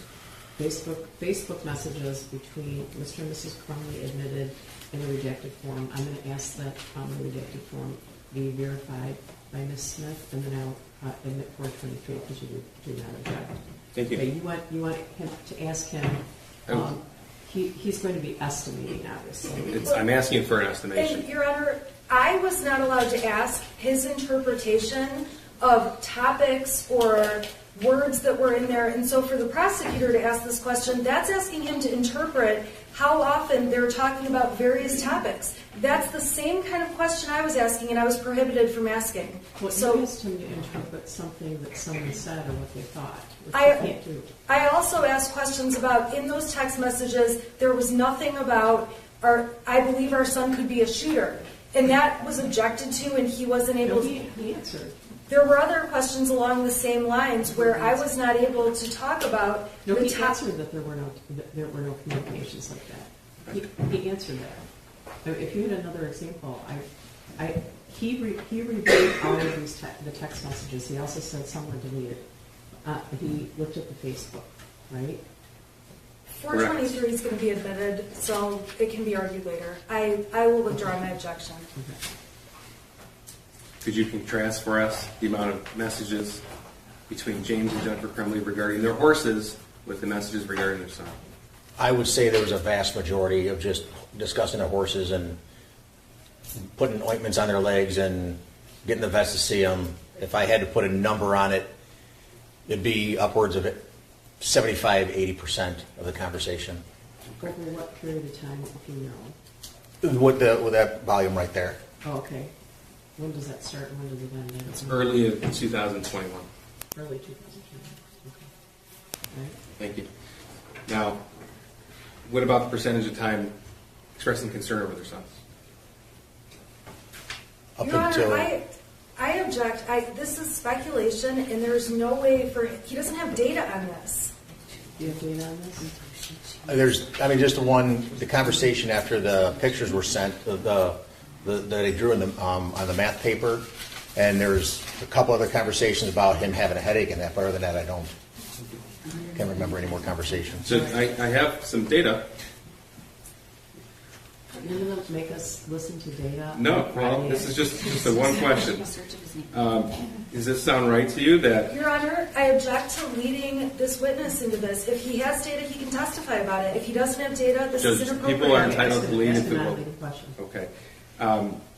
If you were to put a name search, because it's a PDF, right? So you can do a name search. Correct. And if you were to do a name search of their son, you could find how many times their son was mentioned. That's correct. Okay. And if you were to do a name search of either their horses' names or horses, you could find how many times that was mentioned. That's correct. Okay. Your Honor, this is going so far beyond the scope of... No, it's not. This is you asked about this. You asked about this. Okay. Okay. Would it surprise you that it's thousands and thousands and thousands different? It would not at all. Thank you. Now, you, sir, were asked a lot of questions about March 9th, March 8th, March 17th, March 19th, and March 20th. It's that area spring of 2021 that we talked about where the defendant's son was text messaging his mother and where James and Jennifer were at. Correct. Yeah, Okay. I remember, yes. So you were asked specifically, are you able to tell if Jennifer Crumbley saw those messages come in? You remember those questions? Yes, I remember those questions. Okay. I want to make clear that all of that information, all that evidence that was admitted on those days came from Jennifer Crumbley's original phone. Correct. Okay. So, if she wouldn't have received it because either her phone was off or no service, it wouldn't have had the same timestamps that we see in here. Correct. Okay. So, the timestamp of 6:03 on her phone, the exhibit, that means that's the time it actually got to her phone. Correct. Okay. And let me ask you something, sir. I don't think you need to be an expert to identify this, but when you take a picture, do you have to open your phone? I mean, you have to access you have to take the picture, yes. Right. Do you have to look at your phone? Not necessarily, you just push the button on the You side. have to hold it up and push a button. Correct. Okay. And so when we have pictures on Jennifer's phone from the exact same time that her son is sending her text messages, what does that tell you? That she would have seen them. Right. Now you were asked about the alarm sent on December the 4th of 2021. And it was up on the screen. It's an exhibit. I remember. It was set for 6:30 a.m. and 6:45 a.m. on December the 4th, 2021.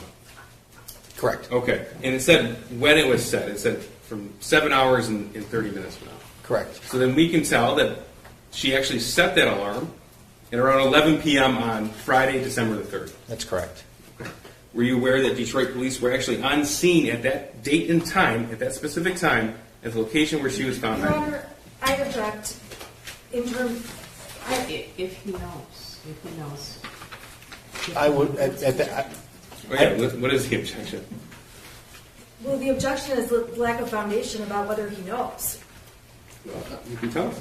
Well, he can tell us if he knows. I don't know. I was not aware when Detroit police was... Okay. You were aware that they were on scene that evening? Yes, I was. Okay. Yes, I am. You were also asked about what counsel referred to as threats and Jennifer Crumbley, receiving threats. Do you remember those questions? Yes. Okay. And you didn't just review the Facebook messages between Jennifer Crumbley and Kara Pennock. You also reviewed other Facebook messages, other chats. Is that right? That's correct. Okay. And including the chat where she was communicating with a neighbor of hers on East Street, and James and Jennifer Crumbley met her at the Red Naps in Oxford the night of the shooting to exchange pet food. I remember that. Okay. Now, how close is the Red Naps to her home? It's just down the road. It's right in downtown Oxford, Yep, right? correct. Like a block away. Correct.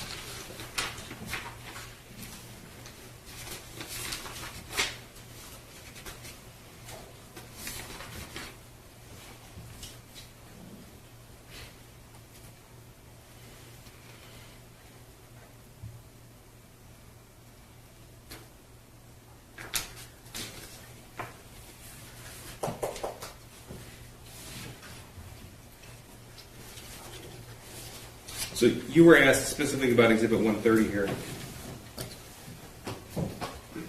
If Jennifer Crumbley expressed some sort of concern over what her son did,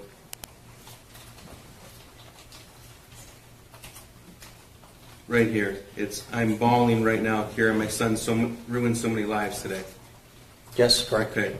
Now, that was substantially after she was asking to sell her horses for cash. Correct. Asking cash stats. I think it was Correct. stats. Yes. Okay. And is there any text messages at all in this exhibit expressing any sort of sympathy over the victims after this? Not that I recall. And in fact, the conversation continues about liquidating her assets. Correct. Okay. And it continues about her not being able to see her horses. That's correct. And expressing how upset she is that she can't see her horses. That's correct. Nothing further, Judge. All right, we may step down. Do you excuse us? I was speaking your hand. All right. Ladies and gentlemen, during this trial, do not read, listen to, or watch any news reports about the case. Under the law, the evidence you consider to decide the case must meet certain standards. For example, witnesses must swear to tell the truth and the lawyers must be able to cross-examine them. Because news reports do not have to meet these standards, they could be incorrect or misleading information that might unfairly favor one side or the other. So to be fair to both sides, you must follow this instruction. You must not go on social media, you must not post, you must not do research, you must not discuss the case with anyone. We're moving quickly. Please follow my instruction. It's so important. I don't want to have to put you in the middle of the holiday then. All right? I can still do it. Okay? So follow my instructions so that we don't have to do that. Okay? I'm going to have you return at 8:30 on Monday. Don't look at anything over the weekend. I should have served you some vitamins with your lunch. Please stay healthy and go Lions. All right for the jury.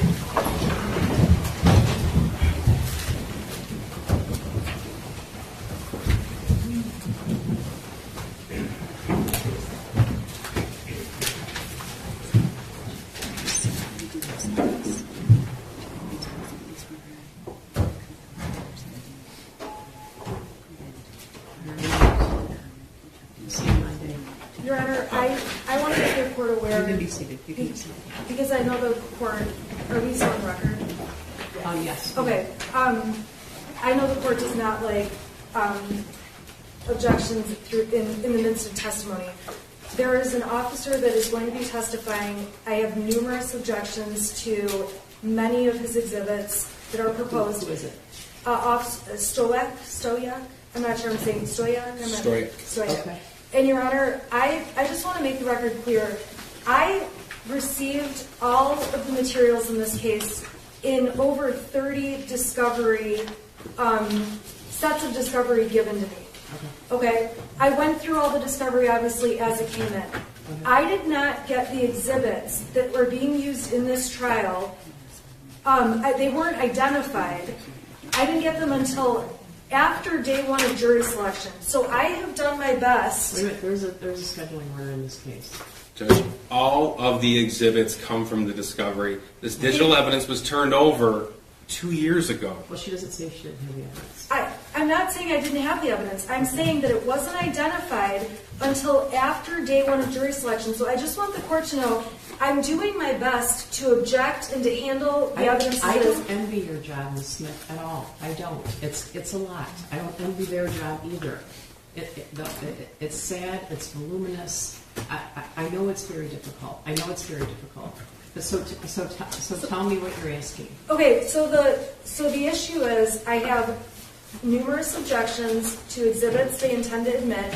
I know the court does not like to have objections, but no, that's not true. I didn't want to rule on I didn't want a surprise ruling on a motion this morning. I would have been more prepared and also would have told the jury earlier. I don't like the jury waiting for us. There's nothing wrong with objecting to an exhibit as someone attempts to introduce it. Judge, we handed over the exhibit list with very precise pages, and we did that.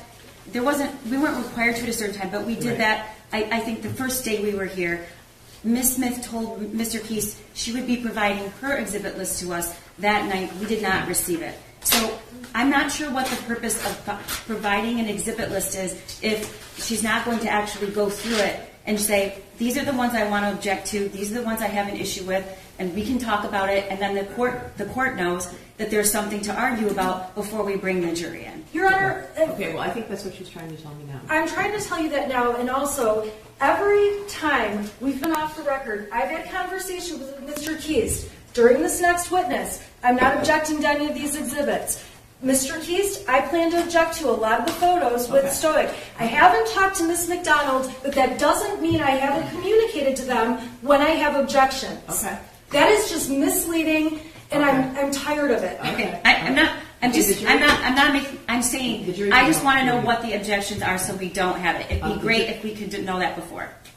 How long are we going to be here? Because the jury's waiting for her to be brought down. So I'm pushing my luck with the deputies here. We have a few more things. We're just asking. Let's hear what the objections are about the exhibits. I'm going to release the jury. Okay. For one thing, these walls are not paper thin, and the deputies are. I'm going to owe the deputies donuts for the rest of my career. Yeah, let's let the jury go, okay? Can we let the jury go? Your Honor, I have just a suggestion. I think there's going to be evidentiary issues with some of these exhibits. Okay. So I'm wondering if maybe the jury should come back at 9:30 on Monday or something. Actually, can you tell the jury to come back at 9? Tell the jury to come back at 9. Okay. Just so we have time. I know the court doesn't want to waste their time. Well, you do handle one exhibit at a time. There's nothing wrong with that. People do that in trials all the time. But obviously, if we can streamline it in any way and not do all the juries here and have them not moving in and out since there's 17 of them, that would be good. I guess I don't know who the first witness is going to be on Monday. There is an Officer Stoyak who is with what department? Sheriff's Office, Judge. We don't know if he'll be first witness. No, and she's let us know she has some issues with some of those pictures, and we'll figure if she tells us which ones, then we'll decide if we want to stipulate. If not, then we can handle it before the jury's. Oh, I can already tell you they're not going to stipulate. I can tell you we're going to need time on the record. I think I'm not sure how to respond to that. No, I think that the prosecutor was saying that you might stipulate to the admission of some of them, right? And you have a right to object to something being admitted, right? Right. Okay, so I'm looking at the list. There's many photos from inside the home. Okay. That I believe are contrary to the orders this court has already given. Like the messiness, there are irrelevant photos. There are photos of the stairway to the basement, completely irrelevant to this case. Why do we care about the stairway to the basement? Judge, counsel and I, she indicated she was going to create a list of which exhibit numbers. They're numbered already. They're numbered. Right. And just tell us which ones she's object to. We'll review that. If we agree, then we won't. We'll strike them from our exhibit list. Okay, we talk about we're this. here to talk about it at 8:30 on Monday morning because maybe we can. We could get a list before that, then we might not have to argue about it. Your Honor, part of the problem is they won't tell me who they're calling. They gave me the exhibits after the trial, the list of exhibits after the trial started. There's one of me. I have co-counsel that has not been with me this whole ride. And so I'm doing the best I can, and I have to sleep at night. And I've been here for 8 hours a day this whole week. We've all been here. I've spent many hours on this case. Many. And so as a prosecution, I know there's only one of you, but you're also retained counsel. I understand that, yeah. But I need, and this weekend, thankfully, I'll have time. Okay. I will get them the list of objections. Okay. But right. when I don't even know which witnesses are being called the next day. Okay. I don't know of a rule that obligates them to do that. And Judge, you asked us to communicate. And we did. We did. Okay. She knew Wagorowski was good. I mean, we did tell her. All right. So over the weekend, hopefully they're going to do the same. Over the weekend, will you tell them the witnesses you're going to call Monday? Will you do that? We tell her every single day when she asks. These are our list. But we do. 9:30 at night. If I can just finish. Okay. If I can just finish. Don't know yet exactly. We already changed that today. I mean, that does change. But what are you going to tell her about? when we can confirm child care for our witnesses Okay. and confirm. We have one person with COVID right now. We have one person out of the state. We're rearranging witnesses in real time. Okay. What objection, non-responsive? Can you tell her Sunday by noon? I hope to have those answers by then, and Sure. I'll communicate as soon as I have the answers. I don't think they're obligated to do that. On the other hand, it is a courtesy, and it is something that helps the trial move quicker. I think it should just be fair. It For would instance, also- we don't have we don't want this to be fair. we don't have an exhibit list from the defense. She said she'd provide it the same time we did that night. We don't have it. We I didn't just say want I to be would treated. provide it that night, and I didn't know what exhibits I would need until I saw your list, and I haven't had time this week because we've been in court or. Okay. All right. Yeah, I'm obligated to be fair to both sides, right? This exhibit list, regardless of when you got it, to me has been very helpful. It's descriptive of Thank you. where and when, and because some of the You can some thank of them Natalie overlap. for that. Some of them I'm sitting overlap. here. Your Honor, right? I don't disagree, but also some of mine don't match what's been put up on the screen. Like it's not as simple and as clear cut. I have this weekend, which is going to give me time. Okay, good. Yeah. Okay. They're going to communicate with you, and if you tell them which ones you object to, I don't know if I've seen some of these. Some of these are in the house. Some of them might be relevant. Some of them might not be. I don't think you've seen any of them, Judge. What's that? I don't think you've seen any of them. Judge, listen, if she just make a list, we'll be happy to review it with her, so you don't have to. Okay, so you're going to be here at 8:30 on Monday morning. We'll talk about as many exhibits as possible. In general, they can go question and answer and all that, but if we can agree on some beforehand, I'm just going to pray that by Monday morning there are no issues. Can I do that? Can I go to the river in Egypt? Judge, regarding Exhibit 423, counsel indicated that there are certain messages she wants redacted. Counsel can indicate what messages they are. We'll be happy to redact them before the actual exhibit's turned over to the jury. Thank you. I think that it was based on messages that were already excluded via previous motions. I don't recall any specific messages previously excluded by this court from Exhibit 423. It would be hard for me to compare this right now to my orders. Right, that's why if counsel's requesting for it to be redacted, I just ask counsel tell us what to be redacted so we can do it. Okay. Your Honor, then I need them to send me this proposed exhibit. You have it. You already have it. 423. Yep. You had it in January of 22. Messages between. Wait a second. Wait, you guys wanted. Someone said they want all the. It's the Facebook you said messages. They want all the Instagram messages between the defendants and their. That's what you said. Facebook. And that's Facebook. Your Honor, that's totally fine. All we have to do is make them compliant with the other orders of the court that have already excluded evidence. Okay, that's fine. I'll ask reject for it to it. come in. But I'm asking them to give me the original file of 423 because I don't have 423, and I will go through and reject it. I'll do it tonight. Judge. Okay, but they have it. You can't just reject it. They have to know. Well, I'll mark it off what the needs to be truth. The truth should matter. She has 423. It's the entire Facebook message string between Jennifer Crumbley and James Crumbley. It's the thing that she piles up. She has that string.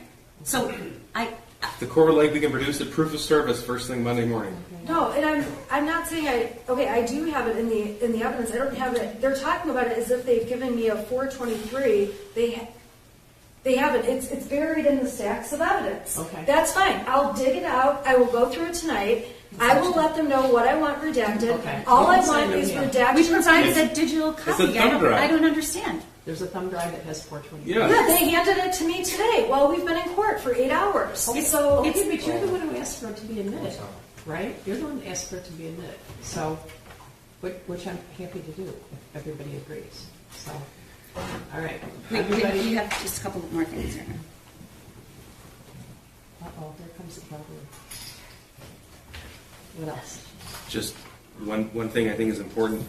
I asked this court to instruct counsel to show the appropriate decorum in this particular case. The jokes indicating I'm going to kill myself in a joking manner. I'm drinking 5 bottles of wine. It's just there are parents who had their children murdered in this courtroom, and we are the people who communicate with them after we leave here. I said something about wine because I was looking at her exhibit and it was teetering, and was trying to nicely suggest that I would like you. But making a joke about killing yourself in this courtroom at this time, I understand. I didn't mean it like that. I'm sorry. I am so sorry. I did not mean it like yelling that. I I did not mean it like that, and they know I didn't mean it like that. Okay. We're responding to literally just sitting here, the amount of messages we get from victims in the community, and I just think just to be an abundance of respect and caution, if we could just not say things like that. I'm not accusing anyone of any malice or any bad intent.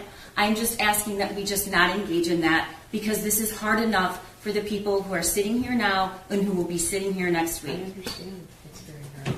Your Honor, I am not joking around about anything. Okay, I think it was a slip of the tongue. It was a slip of the tongue, all right? Emotions are running high. We also, a lot of people are saying Ethan needs to let a shooter. But Your Honor, I do want to make a point. I'm not making an objection because my emotions are running high. In fact, I'm not having an emotional response here. I am simply asking that we be respectful to victims. That's it. Your Honor, I am being respectful. So that is implying I'm being disrespectful. Me saying I'm going to kill myself. I didn't mean in any way to offend these families. I know you didn't. It was a slip of the tongue. She's just. It was absolutely not related to them. I know. This shooting is awful. It's the prosecution that's parading all of this up here and putting Parading? the The shooting is the result of the defendant's gross negligence. That is the case. They are the ones putting the victims through re-seeing all of this over and over and over. Whoa! Everybody needs to go home. Everybody needs to go home. All right? I understand, but we're not putting victims through anything. And I'm sorry, but that just because everybody's disagreeing doesn't mean everyone is inappropriate. We aren't putting victims through everything. We're prosecuting our case, and we're trying to do it in the most efficient way possible. She's defending her case. I think that was a slip of the tongue. Everybody needs to take a deep breath and go home. Everybody go home. I'm going home. All right.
Hello, hello. What timing is that? Hold on. Back. And spell your first and last name, please. CAMMYBACK. All right. It looks like they wrapped up for today while we were finishing up over watching Koberger, which I guess we can discuss that really quick. Let me get this off the screen, because we really didn't learn anything new other than because Judge didn't make a decision, right? So Judge was like, I got to think about it. My hair's a mess. He's like, I got to think about it. So that one just ended over there. I've got to watch the end of this because I missed it. So did they have an argument? I heard them arguing from the other room. Do I need to rewind? What the heck did I miss? Okay, we're not going anywhere until I see what we missed. Was there a meltdown? Dude, why does she keep crying and having meltdowns? So that one just ended over there. I've got to watch the end of this because I missed. Damn, Jay, shut up. Okay. I heard them arguing from the other room.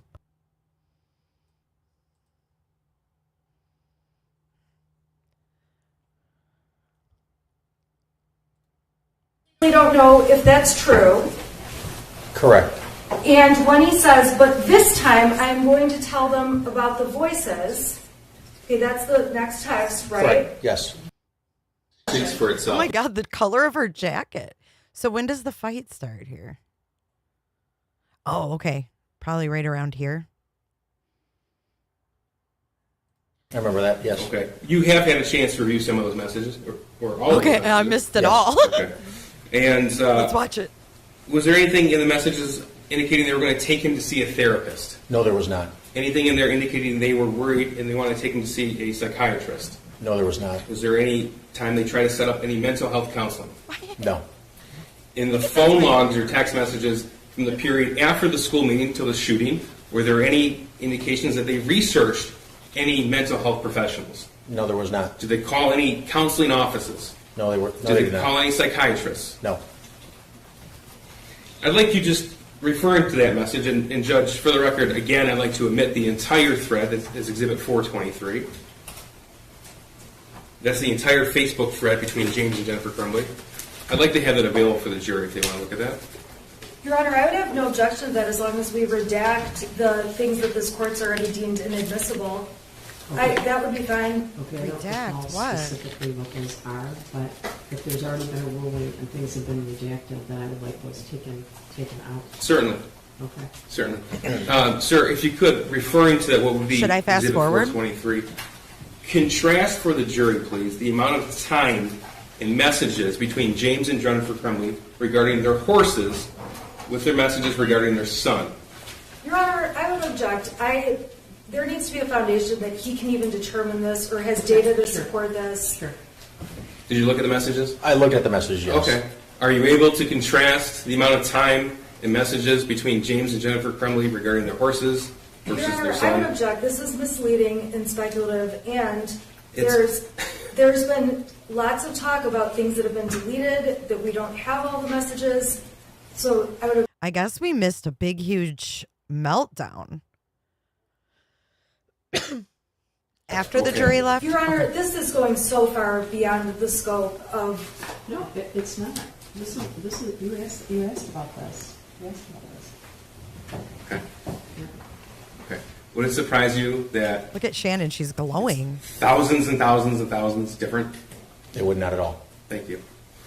Now, you, sir, were asked a lot of questions about March 9th, March 8th, March 17th, March 19th, and March 20th. It's that area spring of 2021 that we talked about where the defendant's son was text messaging his mother and where James and Jennifer were at. Correct. They're Okay. ramping up. So you were asked specifically, are you able to tell if Jennifer... Oh, holy. Wow. Now that is scary. Dude, I wouldn't want her looking at me like that. And look at Crumb. No. Jennifer Crumbley saw those messages come in. You remember those questions? Yes, I remember those questions. Okay. I want to make clear that all of that information, all that evidence that was admitted on those days came from Jennifer Crumbley's original phone. Correct. Okay. So, if she wouldn't have received it because either her phone was off or no service, it wouldn't have had the same timestamps that we see in here. Correct. Okay. So, the timestamp of 6:03 on her phone, the exhibit, that means that's the time it actually got to her phone. Correct. Okay. And let me ask you something, sir. I don't think you need to be an expert to identify this. But when you take a picture, do you have to open your phone? scary. I mean, you have to access you have to take the picture, yes. Right. Do you have to look at your phone? Not necessarily, you just push the button on the You side. have to hold it up and push a button. Correct. Okay. And so All right, let's fast forward a little bit. Look at her neck. she wouldn't have received it because What is she doing? specifically, are you able to tell if Jennifer Crumbley saw those messages coming? You remember those questions? Yes, I remember those questions. Okay. I want to make clear that all of that information, all that evidence that was admitted on those days came from Jennifer Crumbley's original phone. Correct. Okay. So, if she wouldn't have received it because either her phone was off or no service, it wouldn't have had the same timestamps that we see in here. Correct. Okay. So, the timestamp of 6:03 on her phone, the exhibit, that means that's the time it actually got to her phone. Correct. Okay. Now, let me ask you something, sir. I don't think you need to be an expert to identify this, but when you take a picture, do you have to open your phone? I mean, you have to access you have to take the picture, yes. Right. Do you have to look at your phone? Not necessarily, you just push the button on the You side. have to hold it up and push a button. Correct. Okay. And so when we have pictures on Jennifer's phone from the exact same time that her son is sending her text messages, what does that tell you? That she would have seen them. Right. Now, you were asked about the alarm sent on December the 4th of 2021. And it was up on the screen. It's an exhibit. I remember. It was set for 6:30 a.m. and 6:45 a.m. on December the 4th, 2000.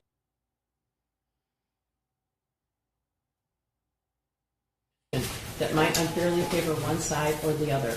So to be fair to both sides, you must follow this instruction. Okay. You must not go on social. We're releasing the jury right now. So this must be where the shit goes down. Here we go. I know the court does not like objections in the midst of testimony. There is an officer that is going to be testifying. I have numerous objections to many of his exhibits that are proposed. Who is it? Stoyak. I'm not sure I'm saying Stoyak. Stoyak. Okay. And Your Honor, I just want to make the record clear. I received all of the materials in this case in over 30 discovery sets of discovery given to me. Okay. I went through all the discovery obviously as it came in. I did not get the exhibits that were being used in this trial. They weren't identified. I didn't get them until after day one of jury selection. So I have done my best. Wait a minute, there's a scheduling order in this case. Judge, all of the exhibits come from the discovery. This digital evidence was turned over 2 years ago. Well, she doesn't say she didn't have the evidence. I'm not saying I didn't have the evidence. I'm saying that it wasn't identified until after day one of jury selection. So I just want the court to know I'm doing my best to object and to handle the evidence. I don't envy your job, Ms. Smith, at all. I don't. It's a lot. I don't envy their job either. It's sad. It's voluminous. I know it's very difficult. But so tell me what you're asking. Okay, so the issue is I have numerous objections to exhibits they intend to admit. I know the court does not like to have objections, but no, that's not true. I didn't want to rule on I didn't want a surprise ruling on a motion this morning. I would have been more prepared and also would have told the jury earlier. I don't like the jury waiting for us. There's nothing wrong with objecting to an exhibit as someone attempts to introduce it. Judge, we handed over the exhibit list with very precise pages, and we did that. Look at her. We weren't required to at a certain time, but we did that. I think the first day we were here, Ms. Smith told Mr. Case she would be providing her exhibit list to us that night. We did not receive it. So I'm not sure what the purpose of providing an exhibit list is if she's not going to actually go through it and say, these are the ones I want to object to, these are the ones I have an issue with, and we can talk about it, and then the court knows that there's something to argue about before we bring the jury in. Your Honor. Okay, well, I think that's what she's trying to tell me now. I'm trying to tell you that now, and also, every time we've been off the record, I've had conversations with Mr. Keast. During this next witness, I'm not objecting to any of these exhibits. Mr. Keast, I plan to object to a lot of the photos with Stoic. I haven't talked to Ms. McDonald, but that doesn't mean I haven't communicated to them when I have objections. Okay. That is just misleading, and I'm tired of it. Okay. I'm saying, I just want to know what the objections are so we don't have it. It'd be great if we could know that before. how long are we going to be here? Because the jury, the jury's waiting for her to be brought down. So I'm pushing my luck with the deputies here. We have a few more things. We're just asking, let's hear what the objections are about the exhibits. I'm going to release the jury. Okay. For one thing, these walls are not ready for the rest of my career. Yeah, let's let the jury go, okay? Can we let the jury go? Your Honor, I have just a suggestion. I think there's going to be evidentiary issues with some of these exhibits. So I'm wondering if maybe the jury should come back at 9:30 on Monday or something. Actually, can you tell the jury to come back at 9? Tell the jury to come back at 9. Okay. Just so we have time. I know the court doesn't want to waste their time. Well, you do handle one exhibit at a time. There's nothing wrong with that. People do that in trials all the time. But obviously, if we can streamline it in any way and not do all the juries here and have them not moving in and out since there's 17 of them, that would be good. I guess I don't know who the first witness is going to be on Monday. There is an Officer Stoyak who is with what department? Sheriff's Office, Judge. We don't know if he'll be first witness. No, and she's let us know she has some issues with some of those pictures, and we'll figure if she tells us which ones, then we'll decide if we want to stipulate. If not, then we can handle it before the jury. Oh, I can already tell you they're not going to stipulate. I can tell you we're going to need time on the record. I think I'm not sure how to respond to that. I think that the prosecutor was saying that you might stipulate to the admission of some of them, right? And you have a right to object to something being admitted, right? Right. Okay, so I'm looking at the list. There's many photos from inside the home that I believe are contrary to the orders this court has already given. Like the messiness, there are irrelevant photos. There are photos of the stairway to the basement, completely irrelevant to this case. Why do we care about the stairway to the basement? Judge, counsel and I, she indicated she was going to create a list of which exhibit numbers. They're numbered already. They're numbered. Right. And just tell us which ones she's object to. We'll review that. If we agree, then we won't. We'll strike them from our exhibit list. Okay, we and talk we're about here this to talk about it at 8:30 on Monday morning because maybe we can. We could get a list before that, then we might not have to argue about it. Your Honor, part of the problem is they won't tell me who they're calling. They gave me the exhibits after the trial, the list of exhibits after the trial started. There's one of me. I have co-counsel that has not been with me this whole ride. And so I'm doing the best I can, and I have to sleep at night. And I've been here for 8 hours a day this whole week. I've Everybody spent has many hours on this case, and so I as know. a prosecution, I know there's only one of you, but you're also retained counsel. I understand that, but I need, and this weekend, thankfully, I'll have time. I will get them the list of objections. Okay. But Right. when I don't even know which witnesses are being called the next day. Okay, I don't know of a rule that obligates them to do that. And Judge, you asked us to communicate. We did. We did. Okay. She knew Wigorowski was good. I mean, we did tell her. All right. So over the weekend, hopefully they're going to do the same. Over the weekend, will you tell them the witnesses you're going to call Monday? Will you do that? We tell her every single day when she asks. These are our list. But we do 9:30 at night. If I can just finish. Okay, if I can just finish. Don't know yet exactly. We already changed that today. I mean, that does change. But what are you going to tell her about? When we can confirm child care for our witnesses and confirm, we have one person with COVID right now. We have one person out of the state. We're rearranging witnesses in real time. Okay.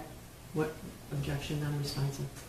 Can you tell her Sunday by noon? I hope to have those answers by then, and I'll communicate as soon as I have the answers.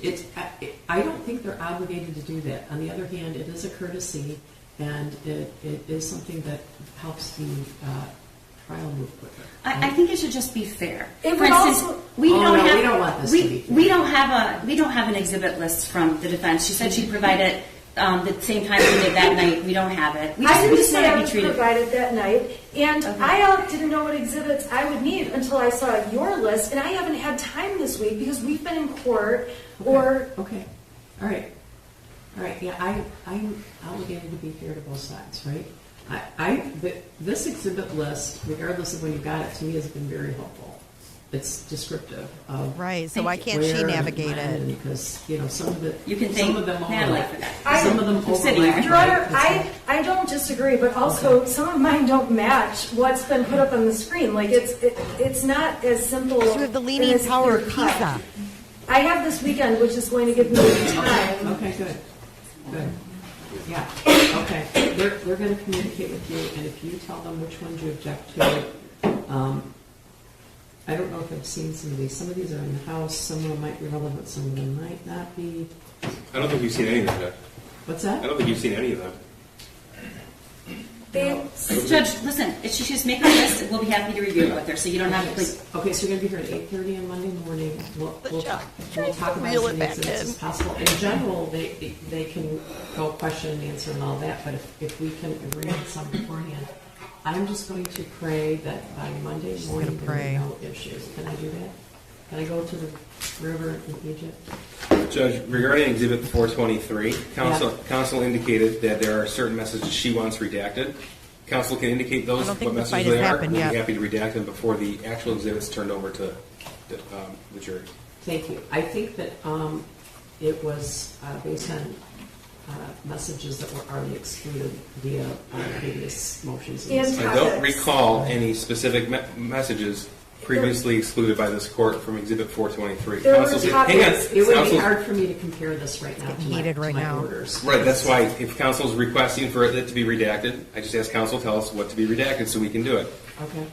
Okay. Your Honor, then I need them to send me this proposed exhibit. You have it. You already have it. 423. Yep. You had it in January of 22. Messages between. Wait a second. Wait, you guys wanted. Someone said they want all the. It's the Facebook messages. They want all the Instagram messages between the defendants and the. That's what you said. Facebook. And that's Facebook. Your Honor, that's totally fine. All we have to do is make them compliant with the other orders of the court that have already excluded evidence. Okay, that's fine. I'll ask reject for it it. to come in. But I'm asking. How about the order that they're not supposed to say Ethan's name, right? The prosecution hasn't said his name once. She said it over and over and over. This chick is out of her mind. By the way, look at her. Perfect right there. To give me the original file of 423 because I don't have 423, and I will go through and redact it. I'll do it tonight. Judge, okay, but they have it. You can't just redact it. They have to know. Well, I'll mark it off what needs to be redacted. The truth should matter. She has 423. It's the entire Facebook message string between Jennifer Crumbley and James Crumbley. It's the thing that she piles up. She has that string. So the Leaning Tower of Pisa. First thing Monday morning. No, and I'm not saying I do have it in the evidence. I don't have it. They're talking about it as if they've given me a 423. They have it. It's buried in the stacks of evidence. Okay. That's fine. I'll dig it out. I will go through it tonight. I will let them know what I want. Wait, but she has all this digitally. He just said it's all digital. You've gotten it all. Just because she chooses to print it out, TNT. Just because she chooses to print it out and look impotent because she's got the Leaning fucking Tower of Pisa. I mean, all she needs is a fucking laptop. She doesn't need the Leaning Tower of Pisa. Wow, this is crazy. Redacted. Okay. All I want is redacted. We provided a digital copy. I don't understand. There's a thumb drive that has 420. They handed it to me today while we've been in court for 8 hours. Okay, but you're the one who asked for it to be admitted, right? You're the one who asked for it to be admitted. So, which I'm happy to do if everybody agrees. So, all right. We have just a couple more things here. Inexcusable. Uh-oh, there comes the cavalry. She has a thumb drive. What else? Just one thing I think is important. Unorganized I asked Shannon. this court to instruct counsel to show the appropriate decorum in this particular case. The jokes indicating I'm going to kill myself in a joking manner. I'm drinking 5 bottles of wine. It's just there are parents who had their children murdered in this courtroom, and we are the people who communicate with them after we leave here. I said something about wine because I was looking at her exhibit and it was teetering, and was trying to nicely suggest that I would like you. But making a joke about killing yourself in this courtroom at this Inappropriate. time, I understand. I didn't mean it like that. I'm sorry. I am so sorry. I did not mean it like yelling that. I don't I want to did not mean it like that, and they know I didn't mean it like that. Okay. We're responding to literally just sitting here, the amount of messages we get from victims in the community, and I just think just to be at an abundance of respect and caution, if we could just not say things like that. I'm not accusing anyone of any malice or any bad intent. I'm your just asking words that we just wisely. not engage in that, because this is hard enough for the people who are sitting here now and who will be sitting here next week. I understand. It's very hard. Your Honor, I am not joking around about anything. Okay, I think it was a slip of the tongue. It was a slip of the tongue. All right. Emotions are running high. We also, a lot of people are saying Ethan is the shooter. But Your Honor, I do want to make a point. I'm not making an objection because my emotions are running high. In fact, I'm not having an emotional response here.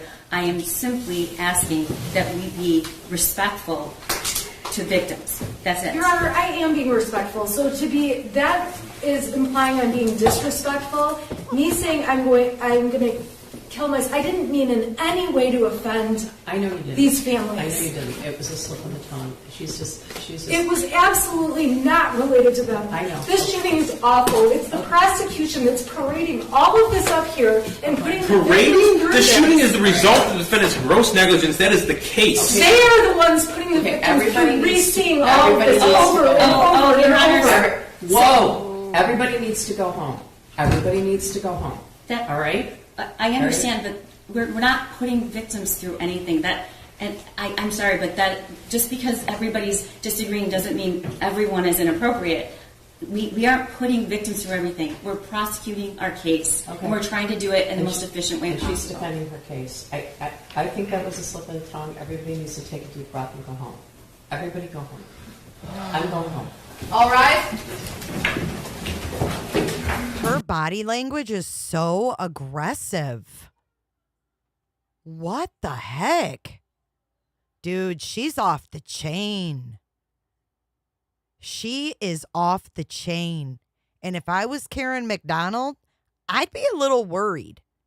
She seems something's not right. I wonder if Karen McDonald could recommend this chick have a drug test or something. There's something wrong. She tried a huge case with the Nassar case with a lot of pressure. This behavior, it seems very out there.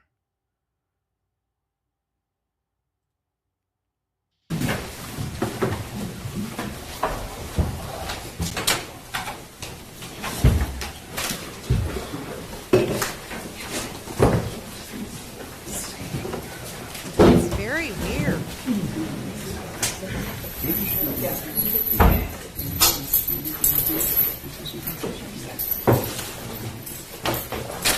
Oh, that's not over yet? Oh, she's doing this for the cameras then. Hold on. Hold on. Okay. Okay.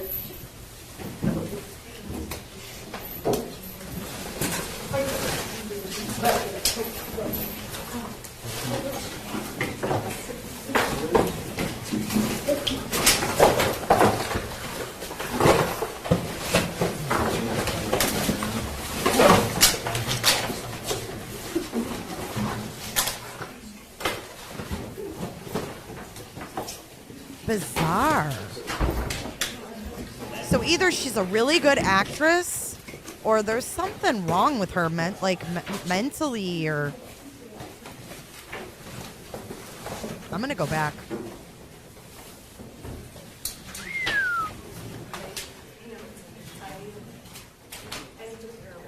Is she still in the room? She's got her Leaning Tower of Pisa. I'm speechless. I don't even know what to say to this. This is just either she's faking it because she said,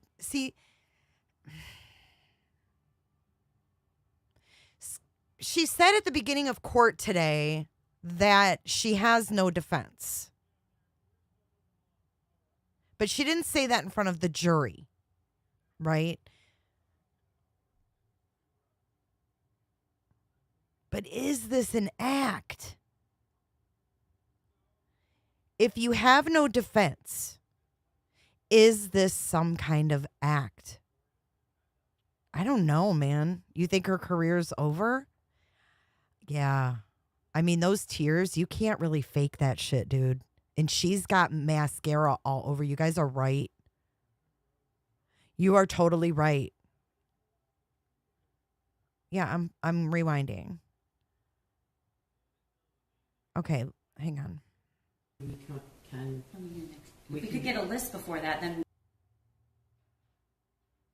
He's had it too. He's like, you have it. We gave you all the digital evidence. You have a thumb drive, and she's got this stack of papers that the judge had to ask her to put on the fucking floor. You have yes, exactly, Diana. Oh man, what a nightmare. I can't, this is going to be the longest 3 weeks of our lives. Hopefully Muriel is better. Or whatever her name is. Miriam. Objections in the midst of testimony. There is an officer that is going to be testifying. I have numerous.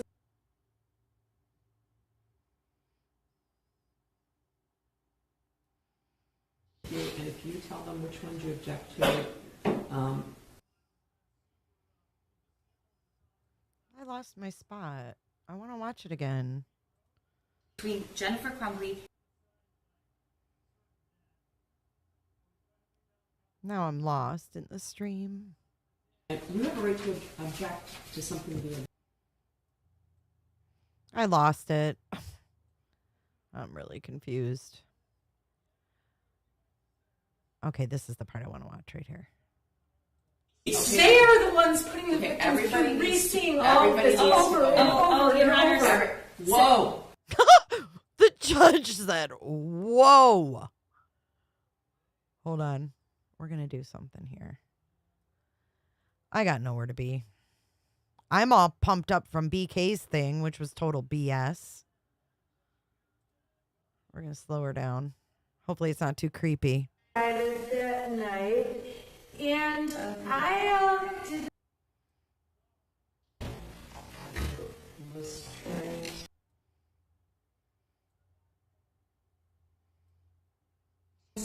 I know that's too these slow. families. I know you did. It was a slip on the tongue.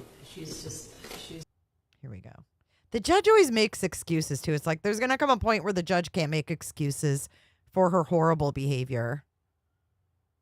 Can I do that? Can I go to the river in Egypt? Judge, regarding Exhibit 423, counsel indicated that there are certain messages she wants redacted. It's Friday. We Counsel take it can slow. indicate what messages they are. We'll be happy to redact them before the actual exhibit's turned over to the jury. Thank you. I think that it was based on messages that were already excluded. Watch Shannon's body language. It's just not appropriate. I don't recall any specific messages previously excluded by this court from Exhibit 423. There were Counsel's, topics. hang on. It would be Counsel's- hard for me to compare this right now to my orders. Right, that's why if counsel's requesting for it to be redacted, I just ask counsel tell us what to be redacted so we can do it. Okay. Your Honor, then I need them to send me this proposed exhibit. You have it. You already have it. 423. Yep. You had it in January of 22. Messages between. Wait a second. Wait, you guys wanted someone said they want all the.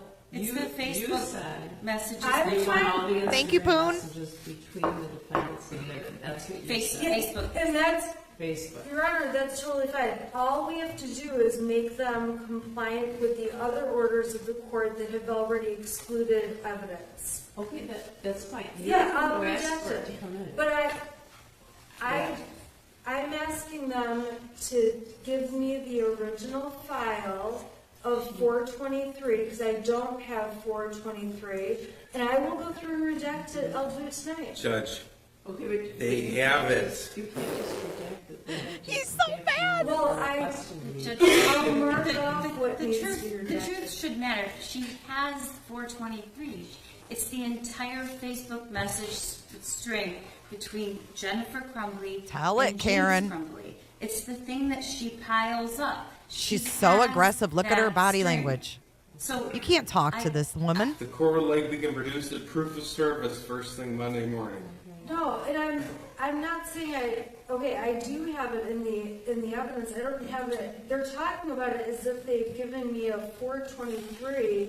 They have it. It's buried in the stacks of evidence. Okay. That's fine. I'll dig it out. I will go through it tonight. I will let them know what I want redacted. Okay. All I want is redacted. God forbid she has to go through evidence. God forbid she's got to do her job. It's a digital It's copy. a thumb drive. I don't understand. There's a thumb drive that has 420. Yeah. Yeah, they handed it to me today while we've been in court for 8 hours. Okay, So but you're the one who asked for it to be admitted, right? You're the one who asked for I it have to it be slowed admitted. down a little So, which I'm happy to do. because it gets heated and fast. So, all right. We have just a couple more things here. Their law firm split. He still has the same lawyer, but they're not partners anymore. What else? Just one thing I think is important. I asked this court to instruct counsel to show the appropriate decorum in this particular case. It picks up. Just wait. indicating I'm going to kill myself in a joking manner. I'm drinking 5 bottles of wine. It's just there are parents who had their children murdered in this courtroom, and we are the people who communicate with them after we leave I here. said something about wine because I was looking at her exhibit and it was teetering. Okay, because her Leaning Tower of Pisa was teetering, right? But she has a thumb drive. She has a thumb drive.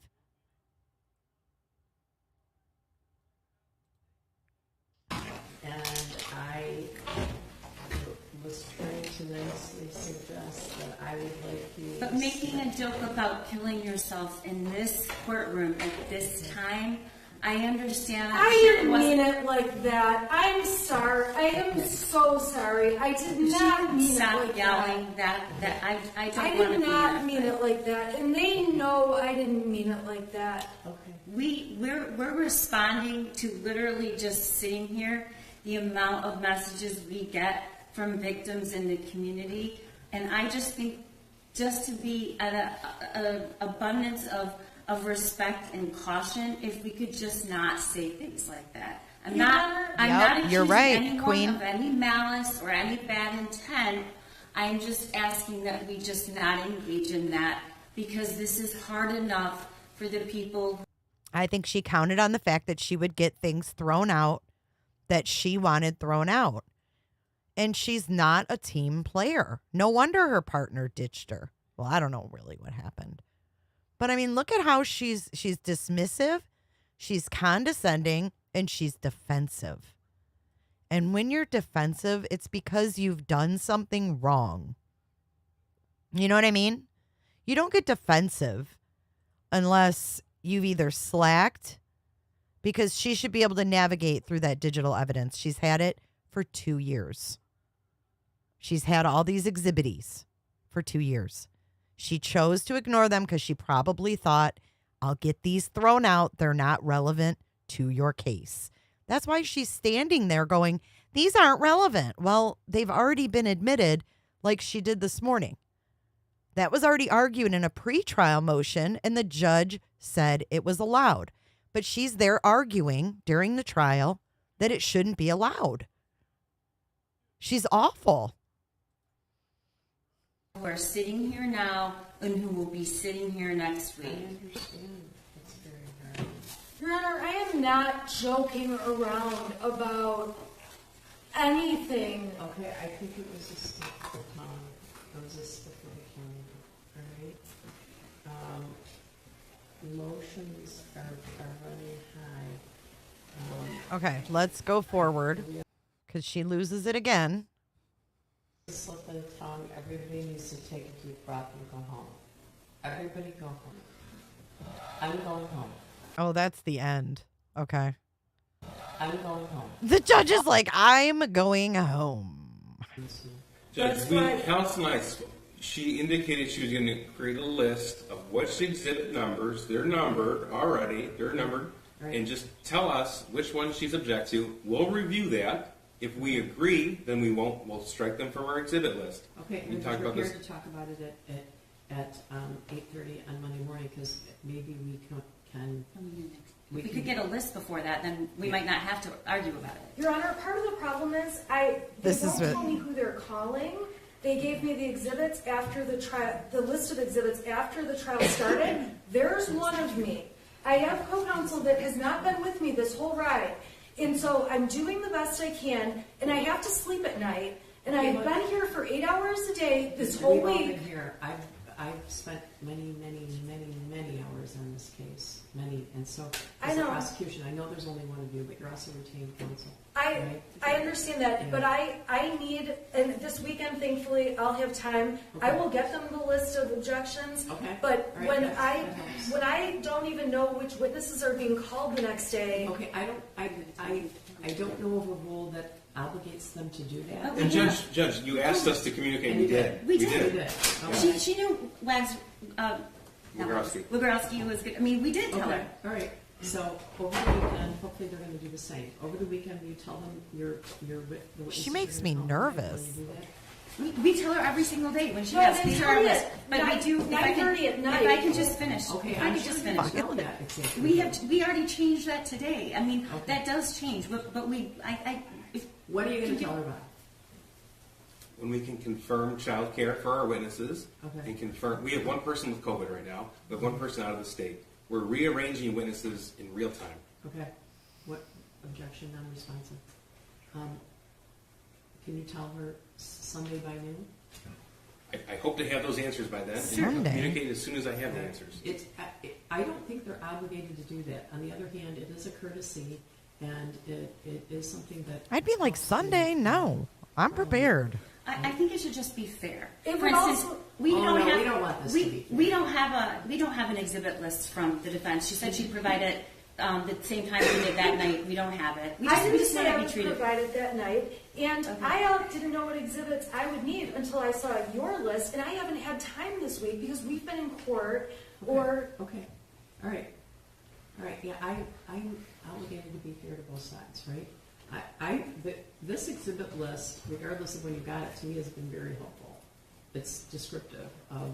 Look at her peek. Like, what do you have, Judge? It's the same thing, Shannon. It's the same thing. Your Honor, I don't disagree, but also some of mine don't match what's been put up on the screen. Funny, the judges do. It's not as simple and as clear. No, you just can't figure it out. This weekend, which is going to give me time. Okay, good. Yeah. Okay. They're going to communicate with you, and if you tell them which ones you object to. We need to go back and find where she says I that. don't know if I've seen some of these. Some of these are in the house. Some of them might be relevant. Some of them might. Oh, and then she says, I don't want the house ones in because their house is messy. I don't think you've seen any of them yet. What's that? I don't think you've seen any of them. Judge, listen, if she just make a list, we'll be happy to review it with her, so you don't have to please. Okay, so you're going to be here at 8:30 on Monday morning. We'll talk. We'll talk about as many exhibits as possible. In general, they can go question and answer and all that, but if we can agree on some beforehand, I'm just going to pray that by Monday morning there are no issues. Can I do that? Can I go to the river in Egypt? Judge, regarding Exhibit 423, counsel indicated that there are certain messages she wants redacted. Counsel can indicate what messages they are. We'll be happy to redact them before the actual exhibits turned over to the jury. Thank you. I think that it was based on messages that were already excluded via previous motions. I don't recall any specific messages previously excluded by this court from Exhibit 423. There were Counsel, topics- hang on. It would Counsel- be hard for me to compare this right now to my orders. Right, that's why if counsel's requesting for it to be redacted, I just ask counsel tell us what to be redacted so we can do it. Is it in the Leaning Tower? Your Honor, Is it in the Leaning Tower of Pisa short?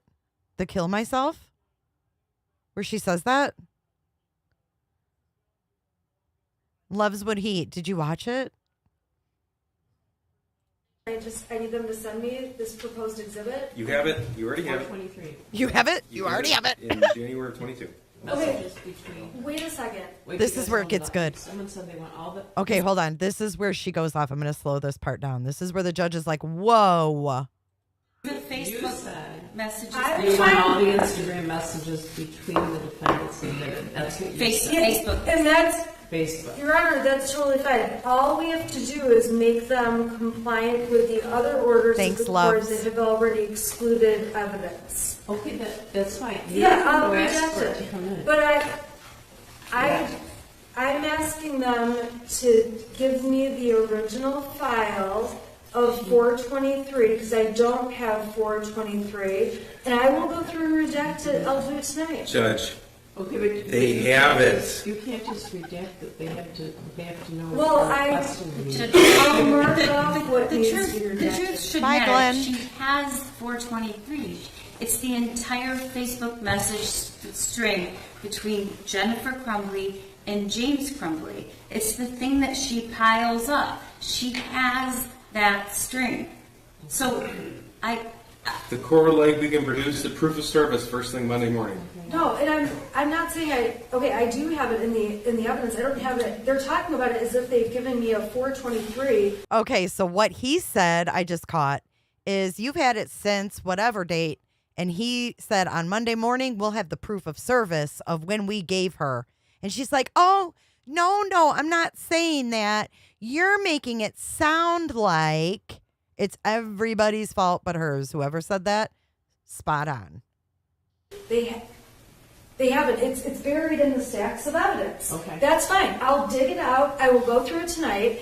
I will let them know what I want redacted. Okay. All I You can want send them is here. redacted. we provided a digital copy. thumb drive. I don't understand. There's a thumb drive that has 423. Yeah. Yeah, they handed it to me today while we've been in court for 8 hours. Okay, So but you're the one who asked for it to be admitted, right? You're the one who asked for it to be admitted. So, which I'm happy to do if everybody agrees. So, all right. Everybody. You have just a couple more things here. Uh-oh, here comes the problem. What else? I'll show you. Just one thing I think is important. Okay, I'll show you where she says it. Someone said it's in my shorts. So I put a couple shorts up. Let's go watch them. I don't remember what's in them now. This has been a cluster all day. Here's the Leaning Tower of Pisa. with their horses. Those are the pictures, yeah. I don't remember if you have a copy of the text messages that were in that day. I can show you them if you Can I want. make a request? Yes. Could you disassemble the Leaning Tower of Pisa? Oh, Because sure. Honestly, it looked like it was. Oh my God, the Leaning Tower of Pisa! It just looked like it was going to tip, and then you'd have to try to re-put it together, and that would take. I'm hoping you're going to be drinking a glass of wine in your sweatpants this weekend instead of I'm gonna drink a bottle. reassembling that file. So 5 bottles at I this just point. it looked like it was going to tip. Okay. So, No, thank you. all right. With their horses. Those are the pictures, yeah. I don't remember if you have a copy of the text messages that were in that day. I can show you them if you Can want. I make a request? Yes. Could you disassemble the Leaning Tower of Pisa? Oh, Because sure. Honestly, it looked like it was. Oh my God, the Leaning Tower of Pisa! It just looked like it was going to tip, and then you'd have to try to re-put it together, and that would take. I'm hoping you're going to be drinking a glass of wine in your sweatpants this weekend instead of I'm gonna drink a bottle. reassembling that file. So 5 bottles at I this just point. it looked like it was going to tip. Okay. So, No, thank you. all right. With their She didn't say it in there. Those are the pictures, yeah. I don't remember if you have a She didn't say it. She said the wine thing there. That's not the off herself comment, but it was in that same area. Hang on. She's going to drink all weekend. Yeah. The judge was just trying to be polite, but the judge needs to stop worrying about feelings. Those are the pictures. Yeah, I don't remember the. You know what I'm saying? Like, if she feels like she's unorganized and she needs to bring it and be a little more organized, then I think the judge should say that. You know? So this would be. It was after lunch. It's okay, so we can tell if the Leaning Tower of Pisa is gone. The Leaning Tower is still there.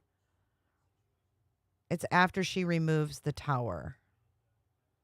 So it would be somewhere right in here because, see, we have the, okay, here we go. This is it, I think.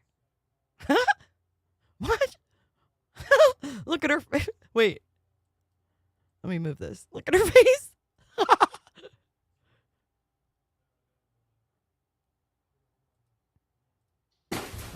Okay, so we've talked about March 8th, and we've talked about text from March 9th, yes? Correct, yes. Okay, and then you also testified about text messages that were sent on March 17th. Do you recall that? I recall the date, yes. And the overall point of those messages, and please correct me if I'm wrong, is that on that date, the parents were at the barn together with their horses. Those are the pictures. Yeah, I don't remember if you have a copy of the text messages that were in that day. I can show you them if you want. Can I make a request? Yes. Could you disassemble the Leaning Tower of Pisa? Oh, Because sure. Honestly, it looked like it was. Oh my God, the Leaning Tower of Pisa! It just looked like it was going to I thought this was it. tip, and then you'd have to try to re-put it together, and that would take. I'm hoping you're going to be drinking a glass of wine in your sweatpants this weekend instead of reassembling that file. So 5 bottles. it looked like it was going to tip. Okay. So. No, thank you. All right. Thank you, Heather. All right. We talked about 3/8. We talked about 3/9. I'm going to 3/17. You asked me what text messages I'm talking about. And these are the exhibits that are around exhibits 83. I don't think that was it. When did she say that, guys? Thank you so much, Heather. Heather's first super chat to the channel. Thank you, Always Late. Thank you guys for being here. I'm trying to remember when the hell she said that. It was in one of her little outbursts. Was stored or placed in the Crumbley's home. I don't remember, guys. Getting it, Heather Feather? Station. Over what period of time? You must not post. You must not do research. You must not discuss the case with maybe it was on a break here. Could it have been this? These exhibits that are proposed. Who is it? Off Stoyak. I'm not sure I'm saying Stoyak. Stoyak. Okay. And Your Honor, I just want to make the record clear. I received all of the materials in this case in over. I made mention of it when she said it too. I remember picking up on it and I was like, wow, did she really just say that? It could have been this morning though, dude. It's been quite a day. I don't even know how I would find it. Because we did our lunchtime thing. Was it before lunch? I think it was after lunch. But she was flustered, and she's always flustered. Do you see those messages, or are you able to answer questions without? I'd like to see them. Not yes, please. Okay. I wonder if any news stations clipped it yet. Hold on, let's check. Law and Crime probably got this by now. Let's see. Because I'll be here all night.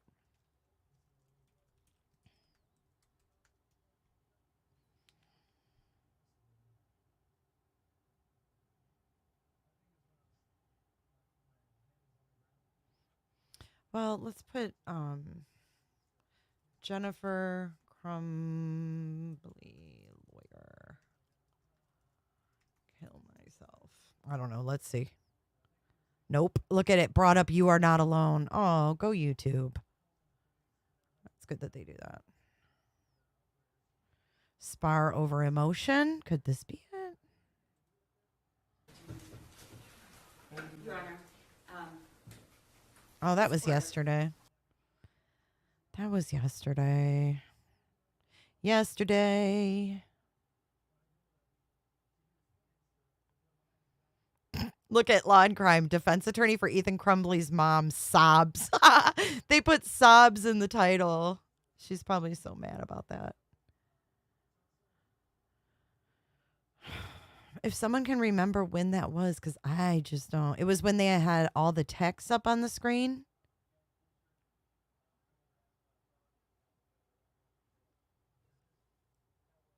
All right. After lunch, though, right? Let's see. Thank you. Yeah, absolutely. Okay, so here's exhibit, this is 95.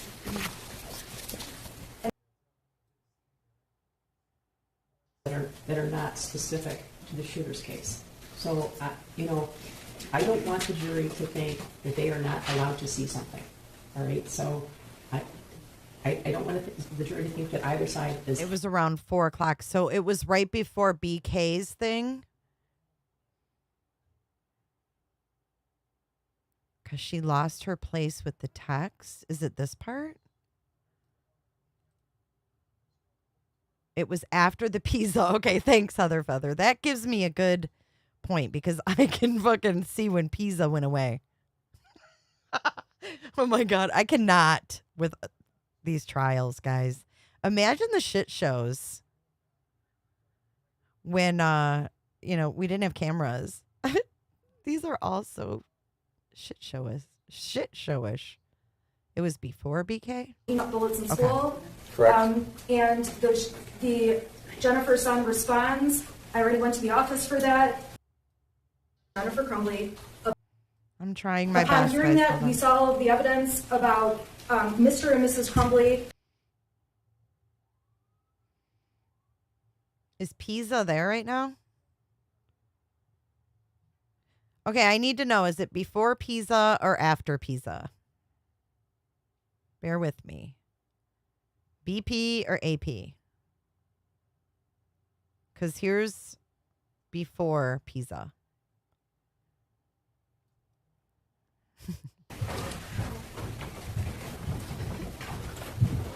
Okay, the jury was out. Was the jury in the room when she said it? All right, I need to see that. You were slow. Okay. Yes, ma'am. Go ahead. 2 hours ago. This should be about right.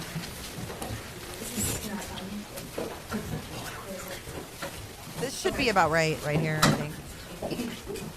Okay, may I continue? She looks like the mom in All right, so we've been sitting here going over March 9th, 2021. The Bundy show. There was also some messages from March 8th, so the day before that you testified about. Do you recall those messages? I do. Okay. Do you recall? Do you need to see those messages, or are you able to answer questions without? I'd like to see them. Not yes, please. Okay. Thank you, Lisa. It was after Pizza. Okay, we're going to go right before Pizza, and then we're just going to watch from Pizza on. After AP. After Pizza. Okay, here we go. They work together, but the prosecutor's the one who decides what might be relevant and what might be. Look at her hand on top. The judge is like, I hope that doesn't fall over. You read all of the messages between the shooter and his friend, the friend that the prosecution has not named, but the one friend that's been an issue in this trial, correct? I forgot. Correct. She's You read easier through, sped up. There were over 25,000 messages exchanged between the shooter and his friend that came off of the phones. Correct. If I told you that this was the amount of text messages all printed out, would you disagree with that? I would not. Okay. And when you went through and pulled out, we can agree that there's lots of different topics discussed among these text messages. Correct.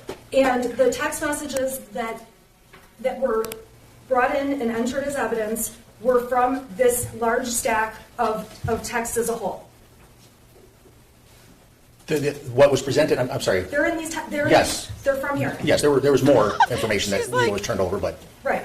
Okay. So my point is, though, from here, the pieces, the materials that have been admitted and that you've been testifying about are a part of all of the messages between the shooter and his friend. Correct. Judge, if counsel wants to continue with this, that's admissible, and she has asked it for I not think to we be. need to be really careful, okay? See, this is the conversation we had when we were picking the jury, that we are not trying to case the shooter. So we've all endeavored to give you the things that are important to this case that are not specific to the shooter's case. So I don't want the jury to think that they are not allowed to see something. All right, so I don't want the jury to think that either side is hiding something, because they're not. There have been evidentiary rulings made over the last year and a half in this case, and those are rulings that I've made after extensive research and briefing and all those different things with the prosecutor and defense counsel. So I don't want you to think anything is being hidden. That's not a fair, characterization. So, Judge, I asked the court to instruct counsel. Knock it off. Can't request certain things and then make this line of questioning without opening the door. well, I do not want to try the shooter's case. Okay, so let's not do that, right? Yeah, yes. Thank you. Okay. Okay. So we've talked about March 8th, and we've talked about texts from March 9th. Yes? correct, yes. Okay. And then you also testified about text messages that were sent on March 17th. Do you recall that? I recall the date, yes. And the overall point of those messages, and please correct me if I'm wrong, is that on that date, the parents were at the barn together with their horses. Those are the pictures, yeah. I don't remember if you have a copy of the text messages that were in that day. I can show you them if you Can want. I make a request? Yes. Could you disassemble the Leaning Tower of Pisa? Oh, Because sure. Honestly, it looked like it was... Oh my God, the Leaning Tower of Pisa! It just looked like it was going to tip, and then you'd have to try to re-put it together, and that would take... I'm hoping you're going to be drinking a glass of wine in your sweatpants this weekend instead of reassembling that file. So 5 bottles. it looked like it was going to tip. Okay. So. No, thank you. All right. All right. We talked about 3/8. We talked about 3/9. I'm going to 3/17.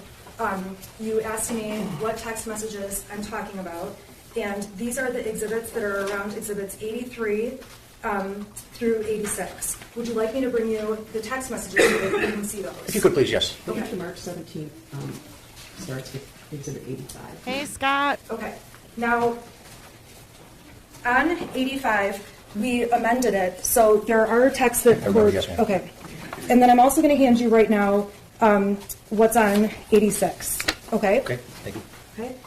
Now, the overall point of these text messages was to show that both of the parents were at the barn on March 17th, correct? Correct. Okay. And on that day, while they were at the barn on March 17th, the shooter was trying to get a hold of them. Is that correct? That's correct. Okay. And on that date, we have cell phone evidence that was admitted in Exhibit 83 that shows, and tell me if I need to slow down, I can break this down more. An hour after the shooter was texting Jennifer Crumbley, she called him and had a phone conversation within an hour, correct? Correct. And that phone conversation lasted less than a minute. Correct. And you have no idea what was said during that phone conversation. No, I do not. You have no idea what happened after Jennifer left the barn that day or James left the barn. No, I do not. You have no knowledge that the family, whether they were together that night or not, correct? Correct. You've done the best you can do to put together the information with materials you have. Correct. Okay, so we've talked about March 17th. Now I want to talk about March 20th. I'm sorry, the 19th and the 20th. On March 19th, there were text messages that were introduced, and tell me if you need them. They're exhibits 95 through 100, where there's a discussion about Ethan waking up and seeming hungover. Do you recall those? I do, yes. Would you like me to give you those? I'd just like to have a copy in my hand or Yep, on the screen either way. Thank you. Yeah, absolutely. Okay, so here's exhibit, this is 95. Here it comes. And I'm going to put 95 up on the screen. So now we're talking about March. Can you, Sean, can you just- This is it. She loses her shit. Look at the cameraman. Okay. All right. So we're looking at Exhibit 95. Okay, which is Where's the exhibit? She and this doesn't. is from March 18th, correct? 1995. Okay. Exhibit 95 is from March 18th. It's You know, it goes over multiple days. Okay, I'm going to enact this approach with 96 also. Sure. Okay, there's two that are in order, and they both contain multiple days, correct? correct. Okay, so I'm sorry, this is a little bit confusing because we got two different dates on two different exhibits. Okay, so I'm going to go to 96 first. These texts actually come before 95. On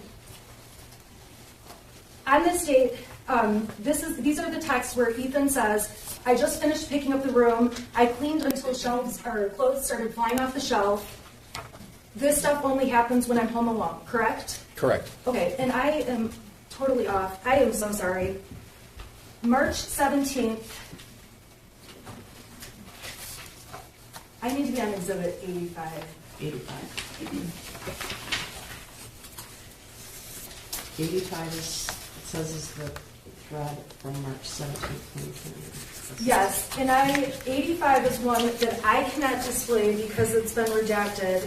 So I'm asking if the prosecution can please put 85 up on the screen. Can you put redacted 85 on the screen? I kind of just need a minute, Judge.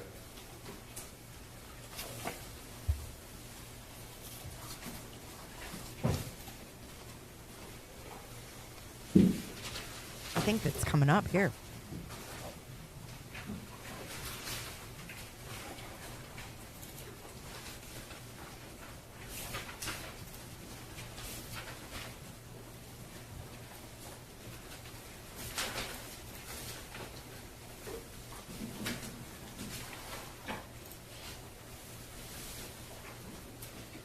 I can't see the freaking clock. What happened? Okay. Ooh. So on 85, this is on March 17th. What just happened? This is the text where it started off, gonna get drunk and ride my horse. Jennifer Crumbley sent that at 1:30 p.m. Dude, what happened to the screen? Correct. Okay, and I'm sorry, Mr. Keese, can you please scroll down? Okay, Jennifer Crumbley's indicating that weird. afternoon, I hate my job. Can you bring out last, please? There we go. Weird. I don't know what that means. You don't know what that means. Would you agree with that? I don't know what she's referring to. I don't either. Okay, can you go down, please? Okay, Jennifer Crumbley indicates at 4:02 that she's left work. Yes? Correct. I'm sorry, I might be going too fast. Nope, you're good. Okay, and then if we can go down more, please.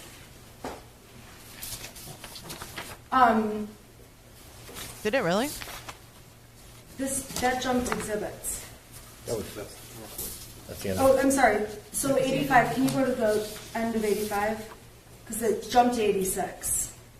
This is the part. Okay, so on 402, at 4:02, Jennifer Crumbley said she left work. Correct. Okay, and the important thing about the 17th is showing that on that date, she was at the bar. Correct. And the next day is on the 18th, when we have the text messages about, I'm sorry, March 19th, exhibit 95. Do you have 95 in your hand? I do not. It would be easier probably just to submit the whole thing and go page numbers, but we're not going to do that. I'm just having a difficult time with these pages.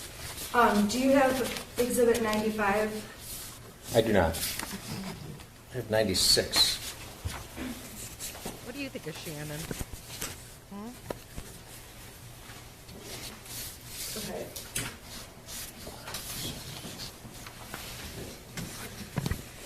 I am so sorry that this is a mess. Okay. On March 19th, I've got it up on the screen.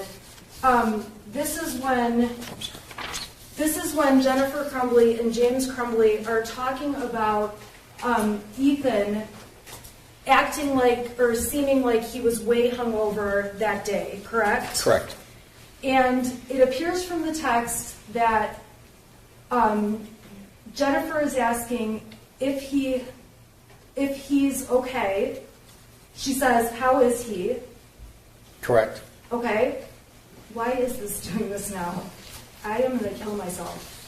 That was it right there. Okay. Why is this doing this right now? I am going to kill myself. That was it. That was it. She needs to choose her words a little wisely and be a little more professional. Control, so I can see why. This is after they're talking about him waking up, correct? Correct. And Jennifer Crumbley texts, all I know is he needs to eat, go to work hard, not complain, and he can get his stuff back, correct? Correct. And James ends up saying that Ethan asked, why was I in your room last night? Correct. And Jennifer ultimately says she gave him a melatonin pill. Did I or skip it? Melatonin tab. I am so terrible with scanning through these things. I don't know. I probably can't find it again, but we heard it. I don't think I can find it again.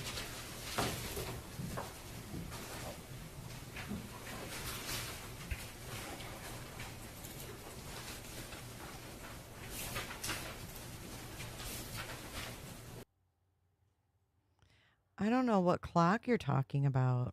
Oh, that clock. Jesus. Oh my gosh, loves would heat. I was trying to see the clock on the Zoom screen. Jeez, oh Pete's. Okay. 3:42 on the clock. On this date, I'm an airhead, okay? do that. I'm just having a difficult time with these pages. Do you have Exhibit 95? Potato got it. I do not. I have 96.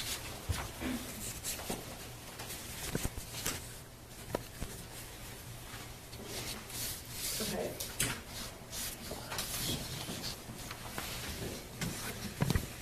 I am so sorry that this is a mess. Okay. On March 19th, I've got it up on the screen. This is when Jennifer Crumbley and James Crumbley are talking about Ethan acting like or seeming like he was way hungover that day, correct? Correct. And it appears from the text that Jennifer is asking if he's okay. I just skipped exhibits. She says, "How is he?" Correct. Okay. Why is this doing this now? I am going to kill myself.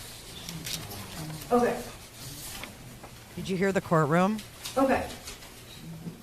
So he woke up acting like he had way too much to drink last night, complaining about a headache.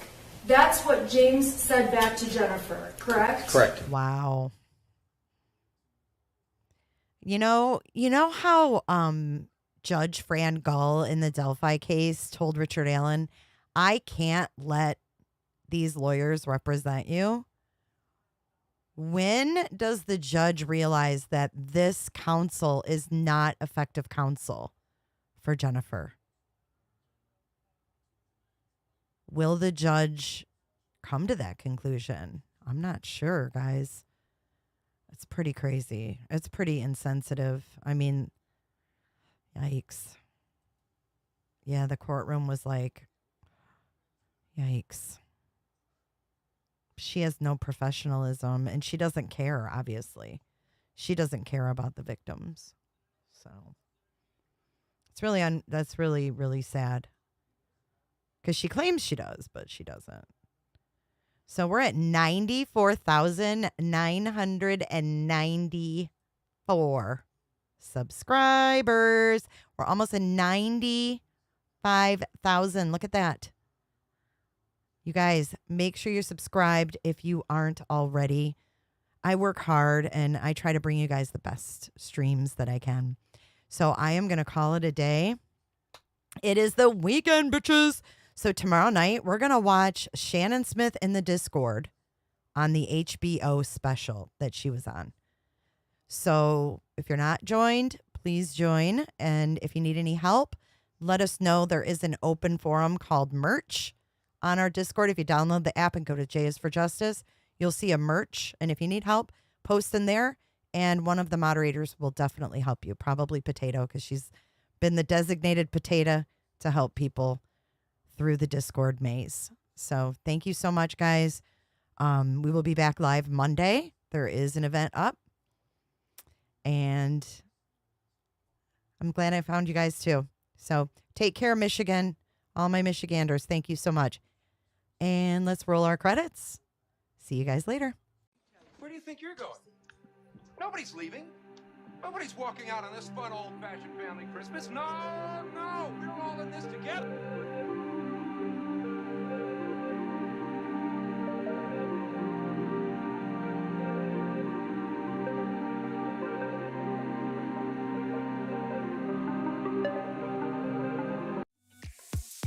Be sure to check out my other videos and playlists for more true crime content. And if that's not enough, you can join our Patreon. Don't have a tinfoil hat? It's okay. We'll make you one. It's that easy. See you guys in the next video. See you later. Bye. I don't give a damn. I don't really care about you and your problems. I don't give a damn. You talk way too much. I have heard enough about you and your problems. I don't give a damn. I don't give a damn. Loves horses.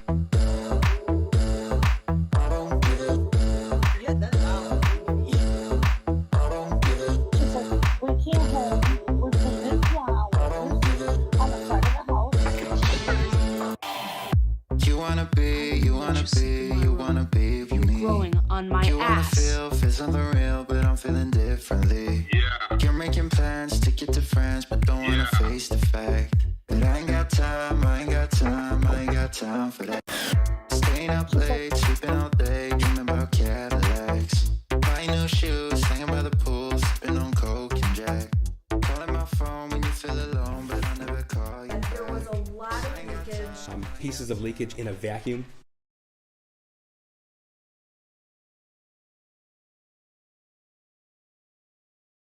Bye, Jennifer.